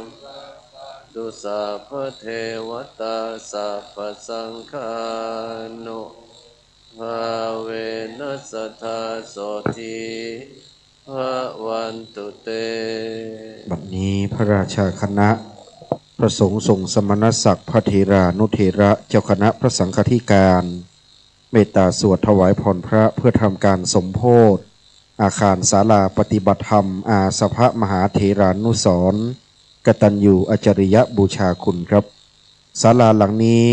ได้สร้างขึ้นเพื่อเป็นการปฏิบัติธรรมตามแนวสติปัฏฐานสี่ได้ใช้ชื่อว่าศาลาอาสภมหาเถรานุสรณ์กตัญญูอจริยบูชาคุณครั้งเมื่อในสมัยก่อนนั้นอดีตเจ้าอาวาสวัดสันขยอมแห่งนี้คือท่านพระครูโอภาสวิหารกิจท่านมีนามเดิมว่าบุญเลิศมีฉายาในทางพระพุทธศาสนาว่าอาสโภครับท่านเป็นอดีตรองเจ้าคณะอำเภอสันทรายอดีตเจ้าอาวาสวัดสันขยอมครั้งเมื่อปีพุทธศักราช 2546 พระเจ้าวรวงศ์เธอพระองค์เจ้าสมสวลีกรมหมื่นสุทนารีนาถพระองค์ท่านได้เสด็จมาทรงเป็นประธานในการยกช่อฟ้าเอกวิหารไม้สักทองของวิหารวัดสันขยอมแห่งนี้นอกจากนั้นท่านหญิงพันสวลีกิติยากรท่านแม่หรือพระมารดาของพระเจ้าวรวงศ์เธอพระองค์เจ้าสมสวลีกรมหมื่นสุทนารีนาถท่านก็ได้เดินทางมาในการอุปสมบทพระญาติที่วัดสันขยอมแห่งนี้ดังนั้นหลวงพ่อพระครูโอภาสวิหารกิจบุญเลิศอาสภมหาเถระจึงถือเป็นพระมหาเถระผู้ใหญ่ในการจัดสร้างอาคารหลังนี้นั้นจึงขอใช้ชื่อว่าอาสภมหาเถรานุสรณ์กตัญญูอจริยบูชาคุณต่อหลวงพ่ออันเป็นพระสงฆ์สุปฏิปันโนปฏิบัติดีปฏิบัติชอบครับและในการบัดนี้ได้เวลาอันสมควรแล้วที่จะได้เป็นการเปิดป้ายผ้าแพรคลุมอาคารศาลาปฏิบัติธรรมด้วยความเคารพกับผมจะได้ขอเรียนเชิญท่านดร.หม่อมหลวงสราลีกิติยากรพร้อมคู่สมรสคุณวุฒิศักดิ์รัตนสุวรรณที่ปรึกษารองนายกรัฐมนตรีและรัฐมนตรีว่าการกระทรวงกลาโหมได้ให้เกียรติเป็นประธานในการเปิดแพรคลุมป้ายอาคารศาลาปฏิบัติธรรมอาสภมหาเถรานุสรณ์กตัญญูอจริยบูชาคุณณบัดนี้ครับและได้ขอรับเมตตาจากพระเดชพระคุณหลวงพ่อพระเทพปริยัติที่ปรึกษาเจ้าคณะภาค 7เจ้าอาวาสวัด7ยอดพระอารามหลวงเมตตาเป็นประธานที่ด้านหน้าอาคารปฏิบัติธรรมครับจะเป็นมหามงคลจะเป็นอุดมมงคลอันงดงามได้เกิดขึ้นเป็นกตัญญูบูชาคุณแห่งพระครูโอภาสวิหารกิจ บุญเลิศอาสภมหาเถระเป็นอนุสรณ์ให้แก่หลวงพ่อพระครูโอภาสวิหารกิจ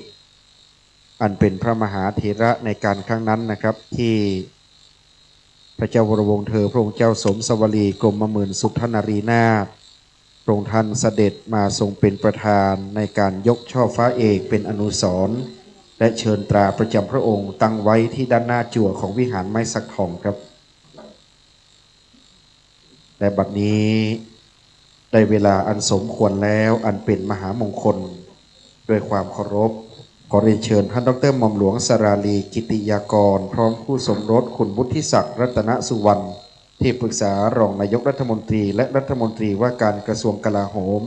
ได้ประกอบพิธีการเปิดแผ่คุมป้ายอาคารอาสภะมหาเถรานุสรณ์กตัญญูอจริยบูชาคุณณบัดนี้ขอเรียนเชิญครับยันโตโพธิยาโมเลสัพยานันทิวันตโนเอวันตวังโยโมหิจยัมสุจยมังกะเลอภะ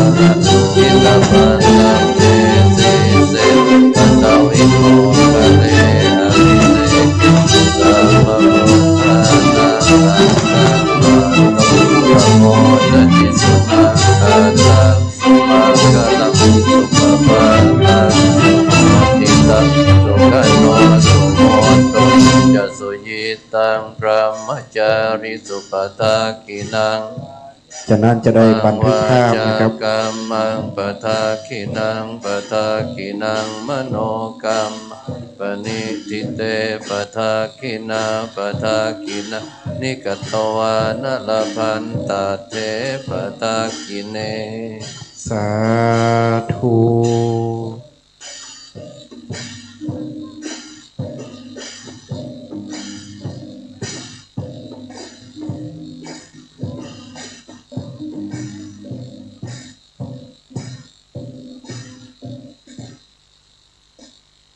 กับในขณะนี้ได้บันทึกภาพเป็นมงคลที่ระลึกปีพุทธศักราช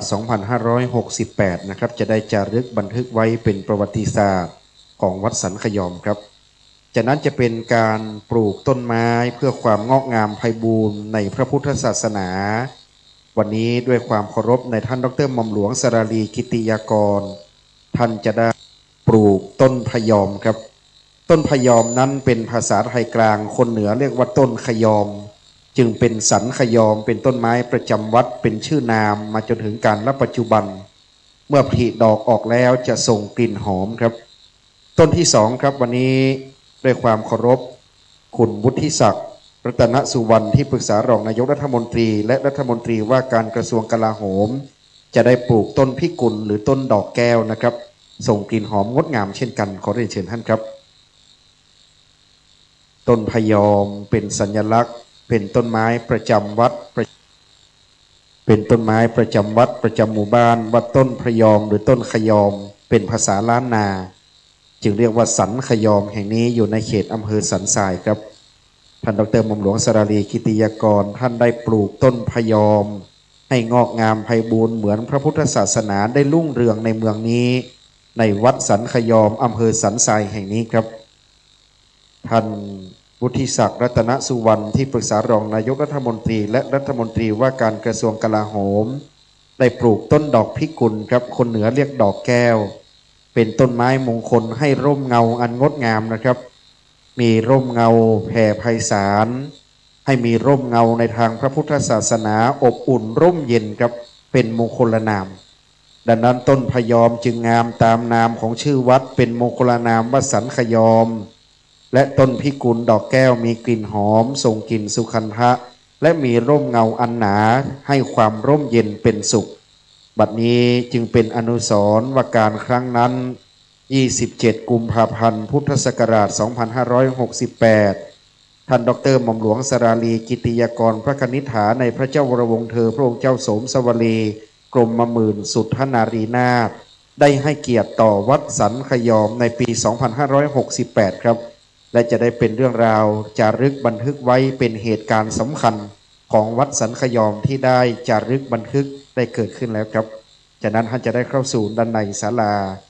อาสภมหาเถรานุสรณ์ครับจะได้น้อมนำประเคนถวายเครื่องทายธรรมต่อพระมหาเถระอันมีพระราชาคณะ3 รูปนะครับคือพระเดชพระคุณพระเจ้าคุณพระเทพปริยัติที่ปรึกษาเจ้าคณะภาค 7 เจ้าอาวาสวัด7 ยอดพระอารามหลวงพระเดชพระคุณพระคุณพระเทพสิงหวราจารย์ด็อกเตอร์หลวงพ่อรองเจ้าคณะจังหวัดเชียงใหม่เจ้าอาวาสวัดพระสิงห์วรมหาวิหารพระเดชพระคุณพระเจ้าคุณพระวิสุทธิวัชราภรณ์รองเจ้าคณะอำเภอแม่ริมเจ้าอาวาสวัดลัทธิวันพระนอนขอนตาลครับจะได้น้อมถวายพระราชาคณะ3 รูปนะครับ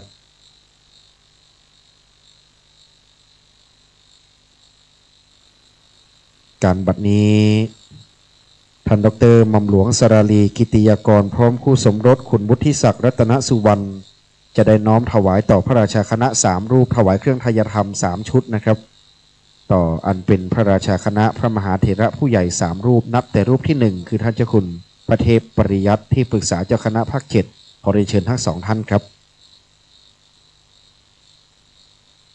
จะถวาย3 รูปอันเป็นพระราชาคณะทั้งนั้นที่ได้โปรดเมตตาในวันนี้นะครับท่านเจ้าคุณพระเทพปริยัติปีนี้ท่านเจริญอายุพระนามงคล82 ปีครับเป็นที่ปรึกษาเจ้าคณะภาค 7เมตตารูปที่2ครับเรียนเชิญท่านน้อมถวายครับต่อท่านเจ้าคุณพระเทพสิงหวราจารย์ด็อกเตอร์รองเจ้าคณะจังหวัดเชียงใหม่เจ้าวัดพระสิงห์วรมหาวิหารครับและรูปที่3พระเดชพระคุณท่านเจ้าคุณอาจารย์พระวิสุทธิวัชราภรณ์รองเจ้าคณะอำเภอแม่ริมเจ้าวัดลัทธิวันพระนอนขอนตาลศักดิ์สิทธิ์อำเภอแม่ริมครับ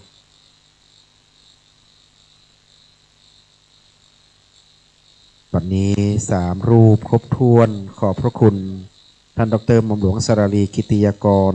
พร้อมด้วยคุณวุฒิศักดิ์รัตนสุวรรณครับจากนั้นจะได้เชิญท่านผู้มีเกียรติผู้ทรงเกียรติได้ร่วมบุญนะครับน้อมนำถวายนับแต่รูปที่4เป็นต้นไปขอได้เชิญท่านผู้อำนวยการพีระเมธตื้อตันสกุลครับน้อมถวายท่านพระครูพิทักษ์อรัญญวัฒน์รองเจ้าคณะอำเภอดอยสะเก็ดเจ้าวัดป่าฝางครับในรูปที่4นะครับรูปที่5เชิญคุณติ๊กกับคุณแหม่มน้อมนำถวายต่อท่านพระครูสถาพรพิพัฒน์รองเจ้าคณะอำเภอสันทรายเจ้าวัดเมืองขอนครับนี่เป็นคณะติดตามท่านดร.หม่อมหลวงสราลีกิติยากรไปสร้างบุญสร้างบารมีหลายวัดหลายแห่งนะครับท่านได้ติดตามบุญท่านดร.หม่อมหลวงสราลีกิติยากรทุกแห่งทุกวัดบุญจึงได้เกิดขึ้นเป็นบารมีอันยิ่งใหญ่ครับจากนั้นรูปที่5ท่านพระครูพิพัฒน์ศรีละสังวรนะครับรองเจ้าคณะอำเภอสันทรายเชิญท่านแม่ชีพจนาพรวิศรีวรพัฒน์อันเป็นรัตนมหาอุบาสิกาที่ได้ให้การอุปถัมภ์การก่อสร้างอาคารหลังนี้ครับ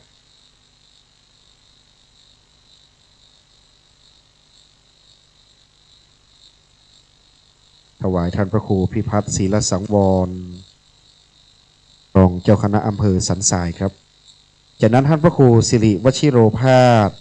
รองเจ้าคณะอำเภอเมืองลำพูนจังหวัดลำพูน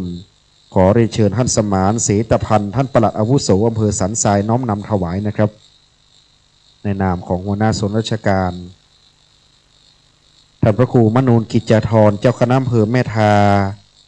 เจ้าวัดทากาศอำเภอแม่ทานะครับในการนี้เชิญท่านพันตำรวจโทธเนศวิบูลย์เกียรติท่านรองผู้กำกับการสถานีตำรวจภูธรสันทรายครับในนามข้าราชการตำรวจชั้นผู้ใหญ่ผู้พิทักษ์สันติราษฎร์ท่านพระครูนันทเจติยาภิบาลรองเจ้าคณะอำเภอแม่แตงวัดพระธาตุสุนันทาเชิญท่านนายกชัชวาลเล็กธรรมรงค์ครูประภัสสรเล็กธรรมรงค์ท่านนายกเทศมนตรีตำบลหนองจอมน้อมนำถวายครับต่อจากนั้นที่ท่านพระครูปริยัติกิจมงคลรองเจ้าคณะอำเภอสารพีวัดช่างเครื่องเชิญท่านสวัสดิ์โกชุมท่านนายกเทศมนตรีตำบลสันนาเมงครับและท่านพระครูวิสุทธิศีลโสพล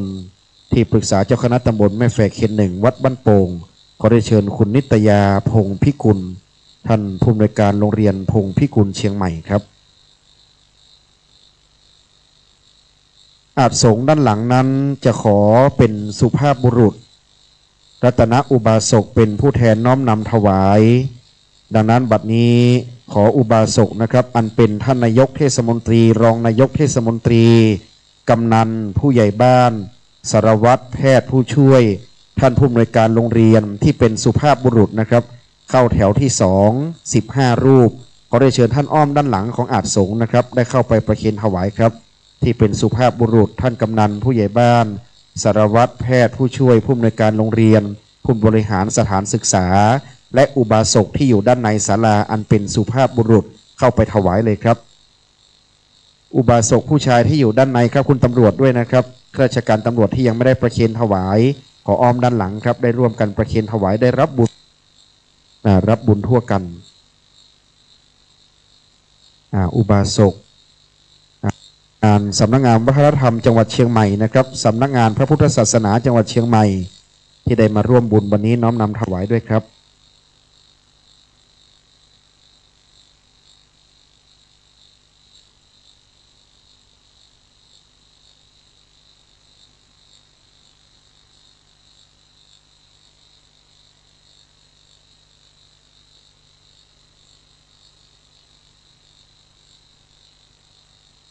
ครับเมื่อน้อมนำถวายแล้วจะได้กลับเข้าสู่ที่รับรองครับ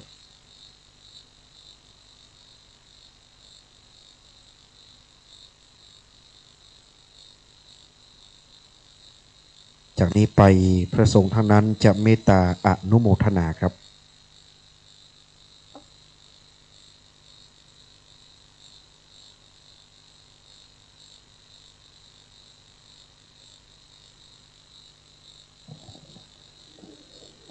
ยะถาวาริวหาปุราปริปุเรนติสาคารังเอวเมวะอิโตทินังเปตานังอุปกัปปติอิชิตังปฏิตังตุมหังคิปะเมวะสมิจจตุสัพเพปุเรนตุสังคปาจันโทปนรโสยถามณิโชติรโสยถาวิวัจจันตุสัพพะโรโควินาศตุมาเตภวัตวันตรายโยสุขิธิกายุโกภวสัพพิติโยวิวัจจันตุสัพพะโรสตุมาเตภวัตวันตรายโยสุขิธิกายุโกภวสัพพิติโยวิวัช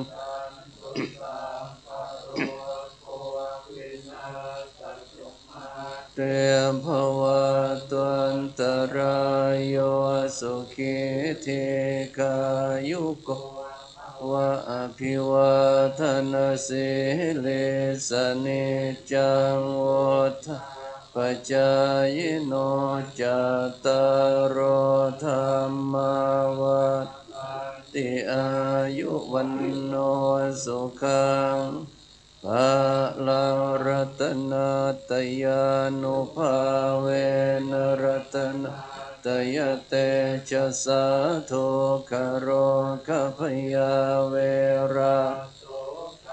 สันตุจุปัฏฐวาอเนกาอันตรายะปิวินาสันตุอาเสสะโตชยสิทธิธนังโสทิภคยังสุขังพลังสิริอายุจวันโนโวทิจะยสวาสตวาสาจะอายุงจะชิสิทธิภวันตุเตภวตุสัพพมังคลังตุสัพพเทวตาสัพพพุทธนุภาเวนัสสทธาโสทิภวันตุภวตุสัพพมังคลังราคันตุสัพพเท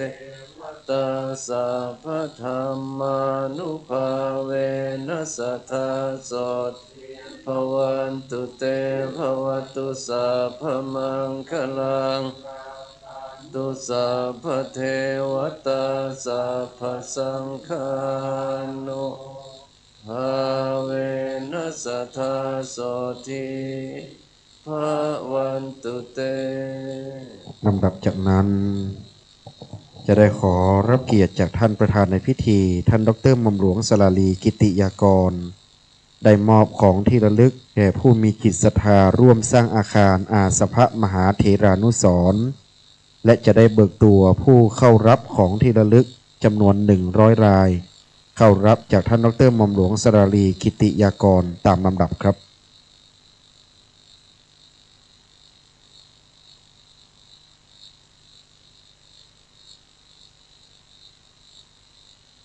การบัดนี้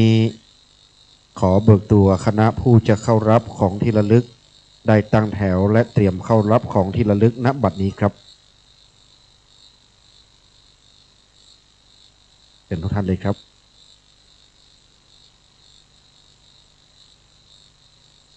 ตั้งแต่ลำดับที่1เรียงกันตามลำดับเลยนะครับ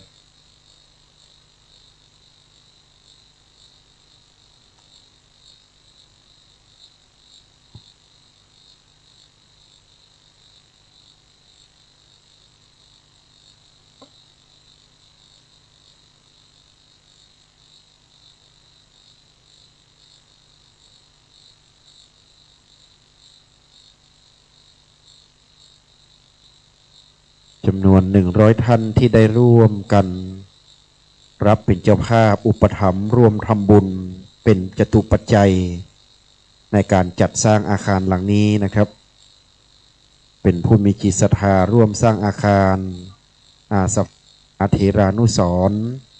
กตัญญูบูชาอาจาริยคุณนับว่าเราทั้งหลายนั้นจึงเป็นผู้มีบุญอันประเสริฐได้บังเกิดขึ้นแล้วครับวัดสันขยอมนั้นเป็นวัดที่ราชครูเมืองเชียงใหม่เรียกว่าราชครูปัญญาได้เมตตาสร้างสถาปนาวัดนี้เอาไว้เป็นวัดแต่โบราณในปัจจุบันนั้นมีสาธุชน4 หมู่บ้านหลักๆคือบ้านสันขยอมบ้านสันขยอมใต้บ้านเด่นสันขยอมและบ้านสันไซเงินเป็นศรัทธาอุปถัมภ์และยังมีหมู่บ้านจัดสรรที่อยู่ล้อมรอบของหมู่บ้านสันขยอมซึ่งมีหลายโครงการได้ร่วมกันอุปถัมภ์ครับจึงถือว่าเป็นวัดที่สำคัญอีกวัดหนึ่งที่เป็นศูนย์กลางแห่งการเผยแผ่พระพุทธศาสนาเป็นศูนย์กลางที่เราจะได้ร่วมกันประกอบบุญกิริยาวัตถุให้เกิดขึ้นอันมีการให้ทานรักษาศีลเจริญเมตตาภาวนาดังนั้นการนี้100 ท่านได้ร่วมกันอุปถัมภ์พระศาสนามาโดยตลอดดังนั้นบัดนี้จึงได้เบิกตัวผู้เข้ารับมอบของที่ระลึกครับจากท่านประธานในพิธี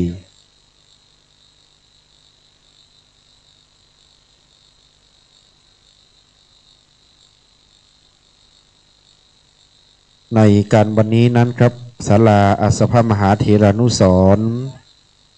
จึงเป็นสถานที่ที่ได้สร้างขึ้นสำหรับการปฏิบัติธรรมประพฤติวัดปฏิบัติธรรมโดยเฉพาะในตามแนวสติปัฏฐาน4การปฏิบัติธรรม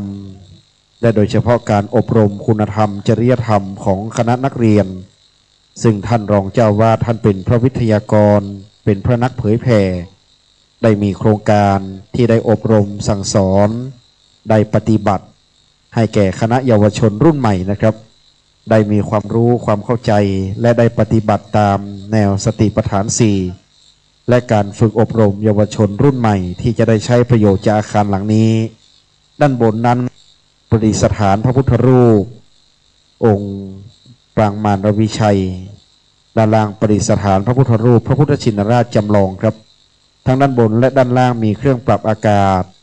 มีเครื่องขยายเสียงมีไฟฟ้าและมีอุปกรณ์สื่ออิเล็กทรอนิกส์ที่ทันสมัยที่สามารถใช้ในการอบรมใช้ประกอบการเรียนการสอนใช้ประกอบการให้ความรู้และสร้างสมคุณธรรมต่อคณะเยาวชนดังนั้นจึงถือได้ว่าอาคารนี้เป็นอาคารที่สร้างประโยชน์ต่อมวลชนต่อมหาชนและสร้างบุคลากรอันเป็นเด็กและเยาวชนซึ่งเป็นกำลังหลักของชาติครับซึ่งในการนี้ผู้ที่ได้เข้ารับมอบของที่ระลึกนั้นก็จะเป็นเกียรติอย่างยิ่งนะครับว่าในวันนี้เราได้ร่วมทำบุญปัจจัยมาได้ร่วมเฉลิมฉลองศาลาอาคารปฏิบัติธรรมอาสภมหาเถรานุสรณ์ ดังนั้นอาคารหลังนี้จึงเป็นอาคารที่เราภาคภูมิใจเป็นอาคารที่เราได้แสดงความกตัญญูกตเวทิตาธรรมเป็นอาคารที่น้อมนำคุณธรรมจริยธรรมสู่พลเมืองซึ่งเป็นเด็กและเยาวชนที่ดีของชาติดังนั้นเราท่านทั้งหลายได้ร่วมทำบุญปัจจัยมาในวันนี้ครับขอให้ภูมิใจและขอให้ดีใจได้ปลื้มใจว่าเราได้ทำบุญแล้ววันนี้ท่านดร.หม่อมหลวงสราลีกิติยากรท่านก็รู้สึกเป็นเกียรตินะครับที่ท่านได้ให้เกียรติเดินทางมาเป็นประธานนับว่าเป็นบุญกุศลเป็นกุศลศรัทธาเป็นเจตนาอันบริสุทธิ์แล้วครับ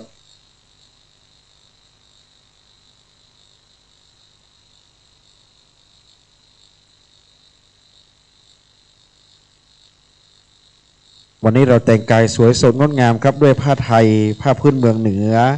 วันนี้การแต่งกายงดงามคณะของกลุ่มผู้สูงอายุกลุ่มสตรีแม่บ้านกลุ่มพ่อบ้านและคณะกรรมการครับวันนี้เราได้จัดการต้อนรับช่างฟ้อนก็ได้เป็นการฟ้อนอย่างล้านนาครับจำนวน100ท่านได้ตั้งจิตพร้อมกันรวมบุญในการจัดสร้างอาคารหลังนี้จนสำเร็จแล้วเสร็จการใช้ประโยชน์ไม่ว่าจะเป็นการประชุมเป็นการอบรมสัมมนาให้ความรู้และกิจกรรมการปฏิบัติธรรมตลอดช่วงพรรษาในกลางพรรษาในสัปดาห์วันอาสาฬหบูชาวันเข้าพรรษาก็จะเริ่มต้นตั้งแต่ปีนี้เป็นต้นไปนะครับได้ทราบว่าวัดสันขยอมมีผู้นอนวัดปฏิบัติธรรมค่อนข้างมากก็จะเป็นประโยชน์แก่ผู้นอนวัดปฏิบัติธรรมได้ฟังเทศน์ได้สวดมนต์ไหว้พระได้ปฏิบัติธรรมอย่างเต็มที่ครับเต็มกำลังความสามารถ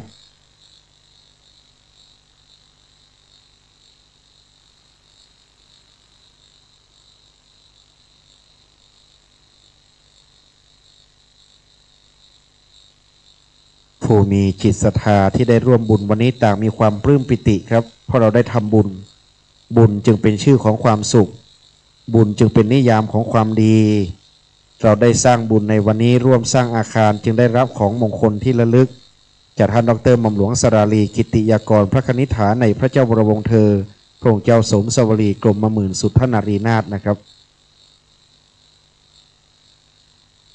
บุญทั้งหลายเรียกว่าบุญกิริยาวัตถุได้เกิดขึ้นด้วยทานศีลภาวนาบุญกิริยาวัตถุหลายประการเป็นบุญสูญทอนทานทุกการเวลาได้เกิดขึ้นบัดนี้เราทุกท่านต่างมีรอยยิ้มเราทุกท่านได้ต่างมีความสุขพร้อมกันนะครับได้รวมบุญกันมาจนวันสำเร็จแล้ววันนี้เป็นวันที่เราได้เปิดใช้อาคารเป็นวันแรกและจะได้ใช้อาคารนี้ให้พระพุทธศาสนาเจริญวัฒนาสถาพรในการต่อไปครับ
กับท่านที่ได้รับมอบของที่ระลึกแล้วนะครับก็จะได้นั่งที่รับรองครับ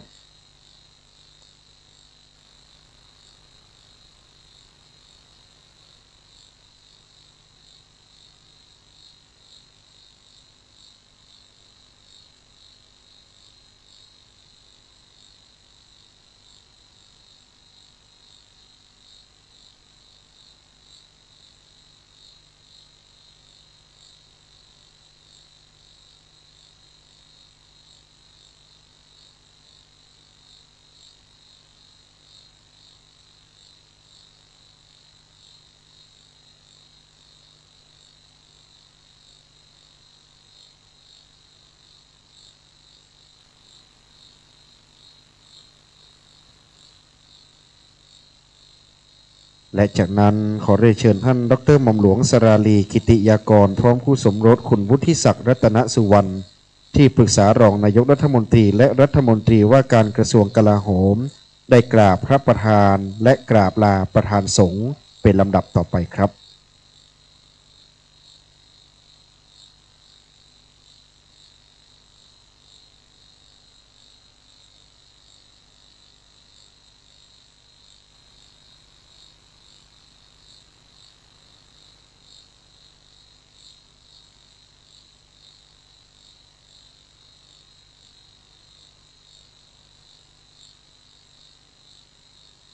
จากนั้นจะได้กราบลาประธานสงฆ์พระเดชพระคุณพระเทพปริยัติที่ปรึกษาเจ้าคณะภาค7ครับ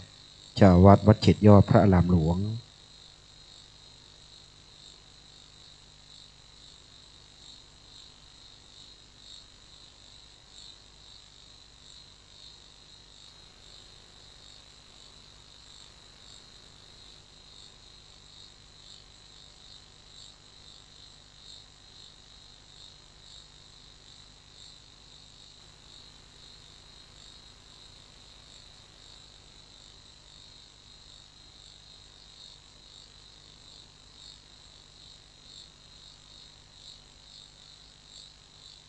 จากนั้นท่านเจ้าวาดพระครูสถิตธุลาธรเจ้าอาวาสวัดสันขยอมจะมอบของที่ระลึกแด่ท่านประธานในพิธีเป็นลำดับต่อไปนะครับท่านเจ้าวาดท่านพระครูสถิตธุลาธรท่านเป็นเจ้าวาดวัดสันขยอมสำหรับพระวิทยากรวันนี้นั้นคือท่านพระครูประหลัดกิติพงศ์กิติโสพโนด็อกเตอร์ท่านเป็นรองเจ้าวาดและเป็นพระวิทยากรที่จะอบรมให้ความรู้จริยธรรมแก่เด็กนักเรียนบนอาคารหลังนี้นะครับใช้ประโยชน์ทั้งชั้นที่1และชั้นที่2สำหรับของที่ลึกนั้นเป็นพระมหาอุปคุตครับได้จัดทำด้วยไม้สักทองครับ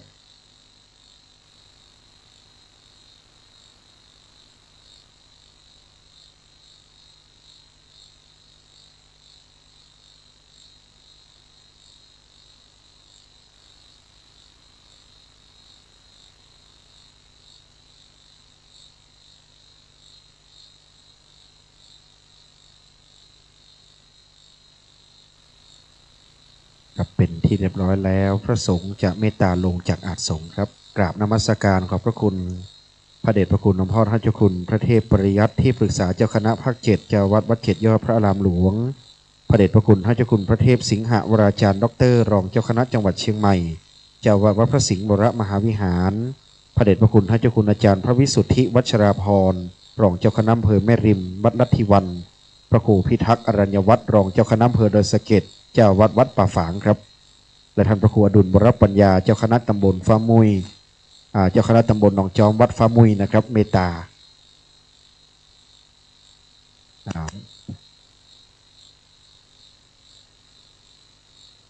ครับและการบัดพิธีการเปิดป้ายและเปิดอาคารอาสาธีรานุสรณ์กตัญญูอัจฉริยบูชาคุณโดยท่านดรหม่อมหลวงสราลีกิติยากรพร้อมผู้สมรสคุณวุฒิศักดิ์รัตนสุวรรณที่ปรึกษารองนายกรัฐมนตรีและรัฐมนตรีว่าการกระทรวงกลาโหมเป็นที่เรียบร้อยแล้วครับกราบขอบพระคุณท่านด้วยความเคารพครับเดี๋ยวหลังจากก่อนที่ท่านจะเดินทางกลับจะเป็นการมอบของที่ระลึกให้แก่ท่านประธานในพิธีด้านหน้านะครับก่อนที่ท่านจะเดินทางกลับในอีกสักครู่หนึ่งครับ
เ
เ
เ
เ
เ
นี้ก็เจริญเติบโตขึ้นตามลำดับจนใกล้รุ่งวันหนึ่งพระพุทธเจ้าทรงตรวจดูโลกโดยพระพุทธญาณพระองค์ทรงหันสุนัขและสุภมานพปรากฏในไข่พระยานทรงดำริว่าโอ้โตเทยพามโลภและห่วงแหนทรัพย์สินตายแล้วเกิดเป็นสุนัขอยู่ในบ้านของตนเองถ้าไปที่เรือนสุนัขนั้นจะเฮาจะบอกให้สุนัขฮู้ว่าสุนัขนั้นคือโตเทยพามสุนัขก็จะละอายหนีไปนอนหน้าเตาไฟสุภมานพฮู้ว่าเฮาไปที่เรือนของเขาและฮู้ว่าเฮาอู้อย่างกับสุนัขอู้ว่าสุนัขคืออดีตบิดาของเขาก็จะมาหาเขาฟังธรรมแล้วเข้าถึงพระรัตนตรัยได้เป็นอุบาสกส่วนสุนัขจะตายแล้วก็ไปเกิดในนรกว่ะเมื่อรุ่งอรุณรุ่งสางพระพุทธเจ้าก่อนเสด็จพุทธดำเนินไปบิณฑบาตไปในทางเรือนนั้นเมื่อทรงรู้ว่าสุภมานพออกจากบ้านไปทำธุระต่างนอก